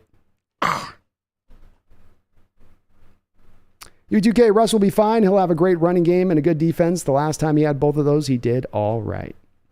Very true. Very true. And Garth, Mark Rogers, I think you're leaving a little money on the table, that 10 years, $700 million. Why 10 years at $700 million when you can do 10 years at $1 billion? Daniel says, my only opposition to 2/3 for Roquan is it will force John to feel like he needs to trade our first back to recoup a third and then draft an LJ Collier type player instead of just draft where we're at. I can't argue with that. That's true. That's very true, Daniel. That's very true. Bash says, yes, I'm glad I made it by at least the end. I hate missing TheSeahawksNest programs. Well, it's always better when you're here, Bash. Always better when you're here. Tackman, Hackett's offense will adjust to Wilson's skill set. It's a bit more complicated than Waldron's system. It's a quick release, 2-back set, very precise offense. Going to have to adjust on that nature alone, I think, with Russ. But I agree. I think it's going to be an amalgamation between that offense and what Russell wants to bring to play. And I think Russ going to the place the way he's going, he's going to have a little more control to implement the way he wants to run the offense to what he does well. I think that's going to help him specifically. And it says, Russ talk, yep. Yeah, you know, Russ always comes up. John, if we got Roquan, can you imagine our core with Taylor, Mafe, Brooks, and Roquan? We need a coverage linebacker bad. And that's what Roquan gives you. He's a complete player, and he can cover. So that's part of why I like making this potential addition, John, is that he does sort of help you as a counterbalance to what you have in Jordan Brooks. And you have 2 guys now that are complete rangy guys that can go sideline to sideline as well as move in space. So, yeah. I'm imagining it, man. That's why overall I'm kind of in favor of looking at this move, kicking the tires on it. And if it doesn't cost too much, being willing to make it, even though we are still in an early point of our rebuild period here. Tagman says, would the Seahawks hire Brittany Griner as their new defensive backs coach? You know, maybe. It's a shorter flight from Russia to Washington, I guess. Quickest path back. Emmett Smith says, I've always loved Roquan Smith, though. He's the extra pass rusher we really need. Just Taylor ain't enough. You make up a good point, Emmett. I mean, he has, in 4 seasons, 17 sacks or something like that, rushing from the linebacker and rushing on blitzes. So he does have that element to his game. As I say, there is really no, as I put it in the thumbnail, there is no holes to this guy's game. He is a very well-rounded player. Really well-rounded player. I liked him a lot, too. He's just fun to watch when he flies around. I was checking out his highlights on 2021, this last season even, and he just pops off the tape. Every play, your eyes are kind of drawn to him on the Chicago defense. Bash says, everybody's hating on my man Jamal. Jamal was a great trade. Watch, he's going to have 7 sacks this year and 100 tackles for 10 interceptions. That would be amazing. That would be amazing. Spectre 7 is celebrating 11 months as a Hawks Nest Pro Bowler, as a member of this channel. Thank you for doing that, Spectre 7. You are a gentleman, a scholar. I appreciate you. Says, Julio is back Friday. Mariners finally healthy. Finally, maybe for the first time all year, we will be back to full health, Sector 7. Look out, American League. You've been dealing with us at about 85% all year long, and we're about to get to 98 on the gun. What you gonna do, brother? What you gonna do, American League, when the 2 pythons on the Mariners ride wild on you? Yui says, Seahawks not trading for Smith, tanking without tanking in full effect. Fair enough. Kay Sonson says, I love Jamal, but it was a bad trade. Seattle 808 says, yes, Hawaii into the house. Hell yeah. Hawaii represent. Greg says, what do you think of Tariqistan as the Revis Island or Tariq Woolen? Somebody said that the nickname Avatar, the Avatar, is starting to stick with Tariq. But Tariqistan sounds pretty cool too. The Tariqistan sort of speaks to like war-torn region. Like, I don't know. That's also draws a couple of weird ideas to mind on what I would see from it.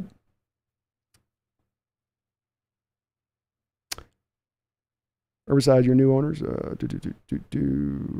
Garth Knight with another $5 donation. Thank you, Garth. Says Brando, who can put a money amount on living on a who can put a dollar amount on a living Broncos fan's heart? Well, I think you're trying to do that in your negotiations. I think that's what you're trying to find. Probably worth what's a live human heart being able to be removed from the chest worth? That's probably about $1 million there. Man, human life ain't worth what it was before. Stock on human life's dropping fast in this modern era. It just is. Doesn't have those same return rates, Garth, that it had years back. Emmett says, let's toast to the first preseason game. Toast to it. Except beast mode, dude needs a Shirley Temple. Yeah, tough look for beast mode, right, Emmett? Because it's like, you get caught once, it's kind of like, okay, you got caught once, maybe that happens to everybody, but it's the second time it's happened, it's like, dude, I continue to come back with these players. You're in Las Vegas. There are Uber drivers everywhere. You certainly can afford it. What's the downside to just hitting that Uber app up? You don't have to make a call. You don't have to wait. They'll be right next to your sidewalk in 2 seconds. Never quite get that myself. For guys that are millionaires. Ryan Ball, Aaron Rodgers has been playing lights out. Insane numbers and great efficiency, yet no Super Bowl in the last who knows how long. The game is bigger than the quarterback. Well said. Very well said. We need Joe Biden's son as our off-ball linebacker. He knows how to cover these international escorts. Yeah, but we'd have to worry about the drug pops, right? I mean, he's going to get hit on the first piss test. We're going to lose him for a variety of reasons. You know, we're going to be like, there's this and there's that. We got this in the blood. U2K says Russ, 6 years, $250 million, fully guaranteed. Ooh. I think he goes 300. I think he goes 5.3. I think that's where the negotiations start, Huey. They might be able to chisel him down to that. I think it's 5.300 is where he's beginning. Or 5.250. He's going to push this one, I bet. Paul Third, Russ went to such a hard division. Is there a scenario where he damages his Hall of Fame trajectory in Denver? I don't feel he separated his success from the Legion of Boom and Beast mode, and he is getting older as well. Wow, what a solid point, Paul. And if I was that question I missed, that was a hell of a question for me to miss. Let me give it a little bit of, let me give it some consideration here.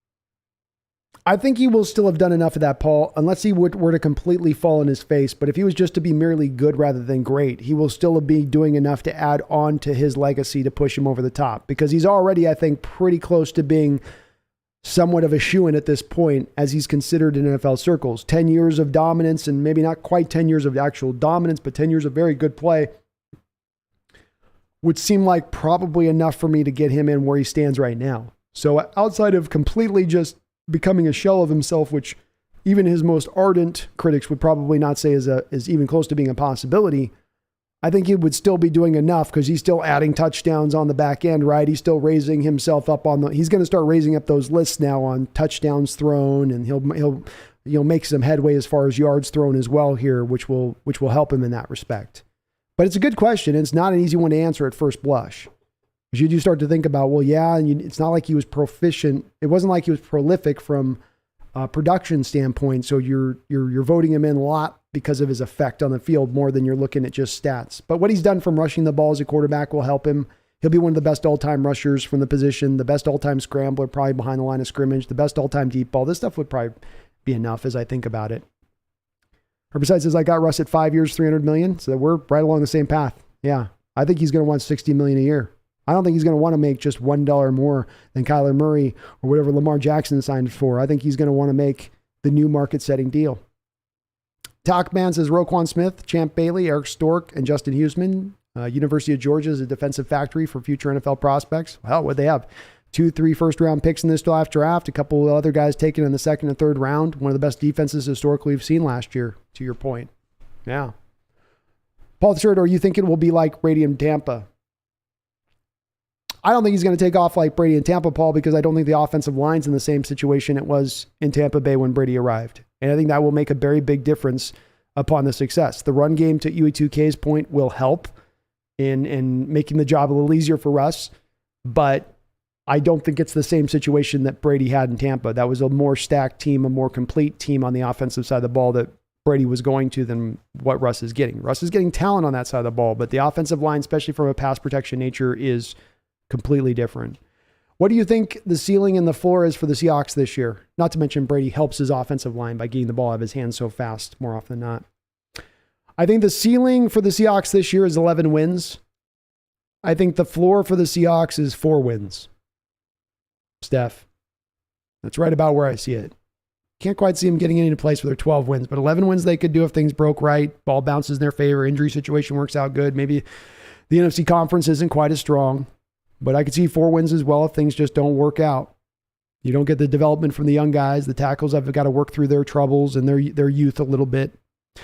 U2K says Russ was playing in the toughest division for the last 6 years. Adding Russ is part of making the AFC West the toughest now. Also, NFC West was tougher defenses than AFC West defenses. Potentially. I mean, the Chargers defense is going to be tough. But yeah, maybe Kansas City not quite as good. And the Raiders are not going to be as good, to your point. So that's valid. Grug, things are looking very bright for us Seahawks. Can't wait for the Super Bowl. Hell yeah. Emmett says, I wish more quarterback prospects were playing in Husky Stadium this year. I'll be checking out the Stanford game. I wish UCLA played here. I kind of dig that kid too. Emmett, I better see some notes from you after the McKee game. I want to see some McKee notes. And give me I want you concentrating, if you can, on the delivery. And is it elongated or not? Because on tape, that's my worry with him, is a little bit of the corners getting the opportunity with him being so long and gangly that he's got a little bit of that Randall Cunningham at times where the ball's got to take a little bit of time to get all the way through the zone in his motion. And I worry about that, even though he does throw with as good a velocity as any quarterback in this draft. He gets some RPMs on it, no doubt about it. Herbicide, have a good night. And we are going to wrap this up, folks. So no more donations now. We'll cut the donations down because I don't want to do it. It makes me feel bad when I sign off on new donations. So I appreciate the new last donos, but let's get these last ones in because I definitely gotta give it a call here soon. I'm getting hungry. Byron D with a $2 donation says, Owusu, Brooks, Roquan, Taylor. Need I say more? That would be devastating, wouldn't it, Byron? Devastating. That's as good a linebacker core as you're going to find in the NFL.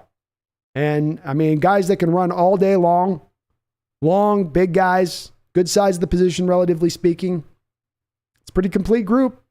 If they say if a 3-4 defense is only as good as their linebackers, well, you've put together a pretty good crew of linebackers for your 3-4 defense. Thank you for the $2 donation, though. I appreciate it. Tackman Clan Killer says, would KJ join the coaching staff sooner than later? KJ's indicated kind of that he doesn't want to coach. He had some posts on his social media in the last couple of days that seemed to indicate he was not trying to be a coach. I think consultant is more the lane he's looking to land in here. Grug, Georgia had 4 first-round defensive players this past draft. Man, I was selling them short, Grug. I only gave him like 2 or 3. They had 4, and they had a couple others in the second round. That defense was amazing. Amazing defense. And they blitzed all the time. They had all that talent, and then they sent waves at you on top of it. So that's so tough. Tricky Nicky says, let's talk Knicks. I would, man, but the guys they're a little depressing, your Knicks team, you know? I got to watch Stephen A. Smith cry all the time, and all the Knicks fans that are out there in national perspective. Why is this brutal for you guys? I feel so bad. I can't believe I feel bad for New York fans, but that Knick team, whew. Whew. What is it, Jalen Brunson? Go Jalen Brunson? Game changer Brunson? Paul Third, Brando, if the Hawks have 8+ wins, I'm going to send a bottle of Stewart Double Oak Australia Finest whiskey to toast the season. Hell yeah, Paul. Well, you get ready to toast that Australian's finest whiskey because you're going to be toting it back. In fact, you're going to get drunk on it because you're so happy and so knocked off in your disbelief by how good this team is versus where everybody's saying it. I ain't just been saying it because I'm trying to throw blind optimism at it. I'm saying it and saying I think this team's going to be better and more competitive, and they're going to be right there with teams, and they ain't going to just roll over and show their belly because I truly do believe it and have that faith. Garth Knight is going to finish us up right here with the $5 donation here tonight. Thank you, Garth, for all your donations on the chat. I really do appreciate it. Garth says, Peyton Manning thinks Russell Wilson is good, but I'll go with the opinions of the Legion of Boom fanboys because... no, I won't. Fair enough. Fair enough. And, you know, Peyton, I would love to, Garth, I would love to get Peyton on a lie detector machine and ask him some very, very pertinent questions in regards to Russell Wilson. Very pertinent, very specific questions that I would put him on the lie detector test on. And I think the answers I get from Peyton would be very interesting. Very interesting. But we'll see. We'll see. I mean, you can make the argument, Garth, that Peyton may have been even consulted with on that decision prior to that trade, considering his presence in that Denver organization since he's retired. Quentin Grimes is a sleeper. He's a Georgia guy, isn't he? AGM Productions. Roquan played in both the Desai and Fangio defense. He would be a perfect fit here, and he would be a great pairing with Jordan Brooks. But as a Bears fan myself, I hope he stays. Laughing out loud. Understandable. Like, you guys don't have a lot to watch on the defensive side of the ball. To remove a player like that off the field who is as fun to watch as he is a little bit harder. And that's why I did this episode today, AGM, is I thought that there is a little bit, it's not that it's a no-brainer fit or that there will be the number one team to make the jump or we're the favorite to land him, but that there is a logical, reasonable, rational thought here as to how this could fit in bringing him aboard if he is put out on the trade market. Emmett says, I have a terrible feeling that there's players in our locker room that favor Geno for completely non-football reasons. I hope not, Emmett. And I hope the coaching staff's not going to be swayed by that at the end of the day. As I have been pretty militant about, I say let the best man win. And don't let prior what the person's done affect that. Who has been the best person through OTAs, training camp, and preseason games, and let that guy carry it and let him run the show. I hope not. U2K, since 2015, Russ is second in touchdowns in most games with over 100 passer rating. His Hall of Fame trajectory will be improved in Denver with a more offensive-minded coach. Well said by UE2K, and I agree with that. Good night, Grug. You have a good one. Tricky Nicky says, let's talk Knicks. Only talking to paying customers is a Hawks channel. Just kidding. Laugh my ass off. Trash takes. I'm not a Knicks fan, so. But I got sympathy for you guys.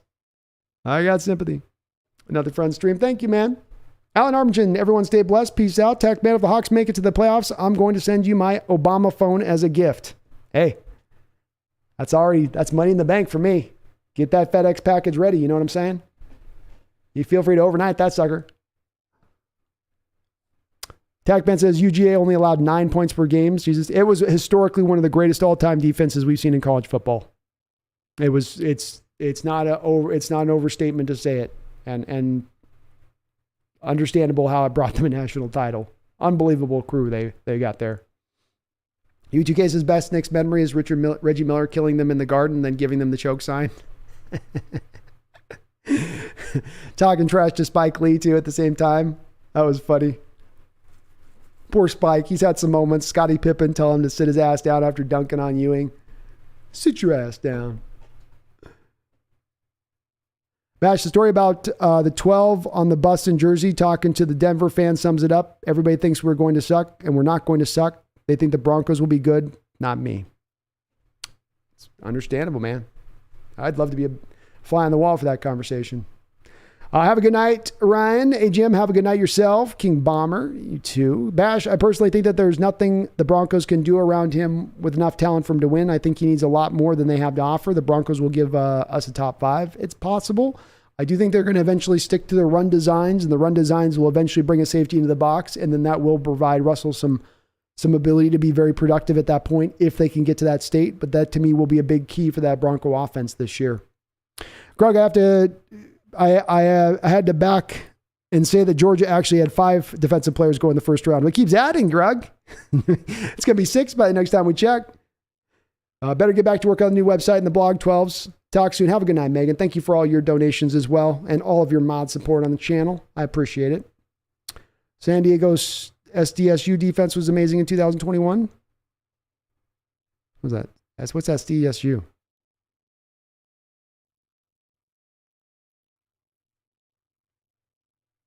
UD2K Seattle fans have always been delusional. It's one of their best qualities. I don't know about that. But you can say worse things about a fan than being delusional, I guess. Bash, Denver's giving us a top 5 King Bummer. There we go. Anyway, what team did it do? San Diego State University. Oh, okay. They had Cameron Thomas out there on that team, right? Pretty good team. I wasn't aware they were that good, though. I wasn't paying as close attention on that. Offense is still questionable, says Kimura, but better than 4 wins. Well, we shall see. And I finally got to the end of the chat here. I'm here 4.5 hours in. Takes me a little bit of time. We'll get there eventually. I want to thank everybody on the chat today for all the support. And again, more than that, for the chat being able to keep everything rolling along here and being respectful with each other, even as we do get disagreement, even as emotions run high. I say it every time, but I think it's always worth notable and worth saying because I really do appreciate seeing it in the chat from you guys. And it does help this channel be all that much more better, all that much more, I think, of interest for people coming in and wanting to have good football discussion. I don't know if Roquan Smith is a possibility. We will have to see in this respect. I, again, would advocate for making this move if Sean Desai signed off for it. If Sean Desai is pounding the table and saying this guy's amazing and the draft capital to giving up is not that much, I'm not going to let the cost be a prohibitive enough factor on its own to keep me from making the deal.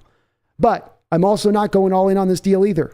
It's a point of let's see if we can get maybe a little bit of a depressed asset. If we can catch maybe Chicago looking to move some of their assets from one side of the defensive ball a little bit more over to the offensive side of the ball in the long-term future with Justin Fields. We'll see how it plays out in that situation. Indeed, he has requested a trade, so we'll see how this kind of situation twists and turns. I am going to be back on Saturday. I will be live streaming the whole game here on the channel, so if you're looking at a place to come check out the channel and talk and chat and discuss what we're seeing on the field, please come on in. I'm sure it's going to be fun and lively being the first game of the year. I'm looking forward to it. I'm stoked for it, so hopeful. We'll see how it goes with that. Daniel Bale says they call us delusional. But then when we surprise everyone, we are bandwagon fans and kidding ourselves if we say we predicted it, laughing out loud. Daniel, that's a great comment for me to finish on because that's exactly right. It's exactly right. And I don't think we are delusional here. I think we have high expectations, and I think that gets confused with delusion at times at points, but it's more high expectations. It's more of a standard of winning. A standard of winning, like I said, that was established with the presence of Paul Allen 20 years ago. And 20 years of winning on a fan base will do that to a fan base. And I embrace it. I want us to have those high expectation levels. I want us to expect more from our team. Hold those feet to the fire. I like it. I like that aspect of this fan base. Hey, you guys, it's a great stream as always. Thank you to all of the people that donate in the chat. I can't believe how much you guys do donate. You're amazing in that respect of things. I really do appreciate it. We're going to keep up with these 2 streams a week now as we get into the season here. So be expecting this Wednesday and Sundays on the often. Though, of course, this week it'll be Saturday because of the preseason game. Either way, we'll get multiple streams going. And I think at this point, I'm going to commit to doing a Tuesday stream based around looking at where the quarterbacks are in this collegiate class and how they performed the prior week. I've been turned over in my mind whether or not to do a stream on those days, and I think I'm going to do that as well. So keep an eye out for that as well. If you're looking for good Mariner content, please head on over to my Crow's Nest. I'm doing some streams over there, Mariners games, as we're starting to head down the stretch towards maybe playoff contention. Evan says, I already know I don't know what we'll be saying Saturday. We'll be holding plays back to not show much. Maybe. I mean, if they don't come out and perform well, Emmett, I'm not going to be making that excuse. You want the team to come out and perform well and be competitive, and I won't be saying it's because they're holding teams back at that point. I'll be doing feet to the fire for sure. Brando, Megan Gockroger doesn't know what's disrespectful because she's a woman who's literally knows nothing about Largent. It'll cost you money, Brando. Doesn't know what's disrespectful because she's... No, I disagree on that, Garth. I think that we get people in here at times that are trying to flame things, and they throw the chat off track, and they bring everybody into their negative mindset on something, and they start trying to spin people out. I'm not saying that's what you're trying to do here tonight, but it's something that I've instructed Megan to be very sensitive to. And quite frankly, I'm at a point on this channel's history and on this channel's growth where I can control the action. And if I have people coming in and are being toxic, I don't feel any need to sit here and have to deal with that or ask my mods to deal with that. And it's very simple. It's a very easy thing. Don't be disrespectful. Garth, I appreciate the donations and stuff, but when you start throwing out fool or saying stupid or saying, you're now starting to attack the person and not the argument. And if you feel that your argument is as strong as you believe it is, you should be able to stay in the pocket of your argument and talk about that. Talk about those points without having to get to personal attacks. In this modern age, though, I know that's very hard for people to do. They want to draw back into that personal attack range of things. And it's not a productive place. It isn't productive for anybody at all, including this channel. This channel will be at its best when we can have an open and honest discussion and people can keep out of the personal attacks, stay on point, argue about what you're talking about, not the person itself and going after them. I mean, you're putting it even in your comment there. Doesn't know anything because you're making that she only knows large. I don't even know what you're trying to say there, but it's definitely not going to cost me money. In fact, it's going to help the channel grow, making sure that we can keep the toxicity out of the chat. It doesn't help any chat anywhere. Garth says, all right, I'm being a jackal. I know you are. I know you are, Garth. I mean, Charles. I mean, Garth. I mean, Charles. I mean, Garth. I mean, Charles. I mean, Garth. I mean, Charles. I know I got you. I ain't a fool, man. I know exactly who you are. I'm surprised Megan didn't figure it out. I had you picked after the first deal. I'm a writer, Garth. No person can write and not have everyone shows how they write. So you've been in the channel long enough. I know what I know. Got him. Oh, Emmett says I'd write a blank check for someone to pull a Nancy Kerrigan on my head coach. Well, what was the other girl's name, Emmett? What was the blonde's name? What's she doing right now? You know what I mean? Kelly Brown's wide receiver hurt his leg. Ooh, it's tough. They're already thin there, Kelly. They give up Jarvis Landry and they don't have Odell there, so it's tough on them. Tanya Harding. Thank you, Harding. That's right. She might be available, and she does live in the Pacific Northwest. I'm just saying. Not advocating. I'm just saying. Watch Fiscus, man, what a twist. Hawks Nest has it all. U2K says she's a hardcore member of Pete's harem, but I won't hold that against her. He's a silver-tongued devil. He is. And as she says, a gray fox to boot, according to her. So I can't hold that back. I can't hold that back. All right. Well, let's call this a good one, folks. Great time to wrap it up. Thank you for the awesome show as always, folks. You're amazing. I appreciate you. Love the perspectives. Love even the disagreement. I always say that. So thank you for all that. And let's not forget, guys, it's only a mere couple days, but I'm going to remind you because you might forget over the next couple days, and I don't want you to do that. I want you to keep the faith. Some are saying we ain't going to be good this year. I'm going to keep holding this torch, holding it high, and saying, no, we're going to be decent. We're going to be competitive. I'm not saying elite. I'm not saying win the division. But I'm going to say a lot better than what the national pundits are giving us credit for. Let's see if I'm going to be right. Let's see where this is going to go. No matter what, I think it's going to be exciting. I think it's going to be a little unpredictable. I think we're going to get a few curveballs along the way. Hopefully you guys will be with me there this year for this ride. What a ride it will be as we are now back to this building state, back to trying to get ourselves back to an elite status. Hopefully we can get there. Either way, I know you and I will be getting there together, but I hope beyond all that, through all that time, you don't forget, you never forget, don't ever forget, damn it. Never. Not even at our lowest times will we ever forget. And you better keep the faith, brothers and sisters. And do always remember, go Hawks.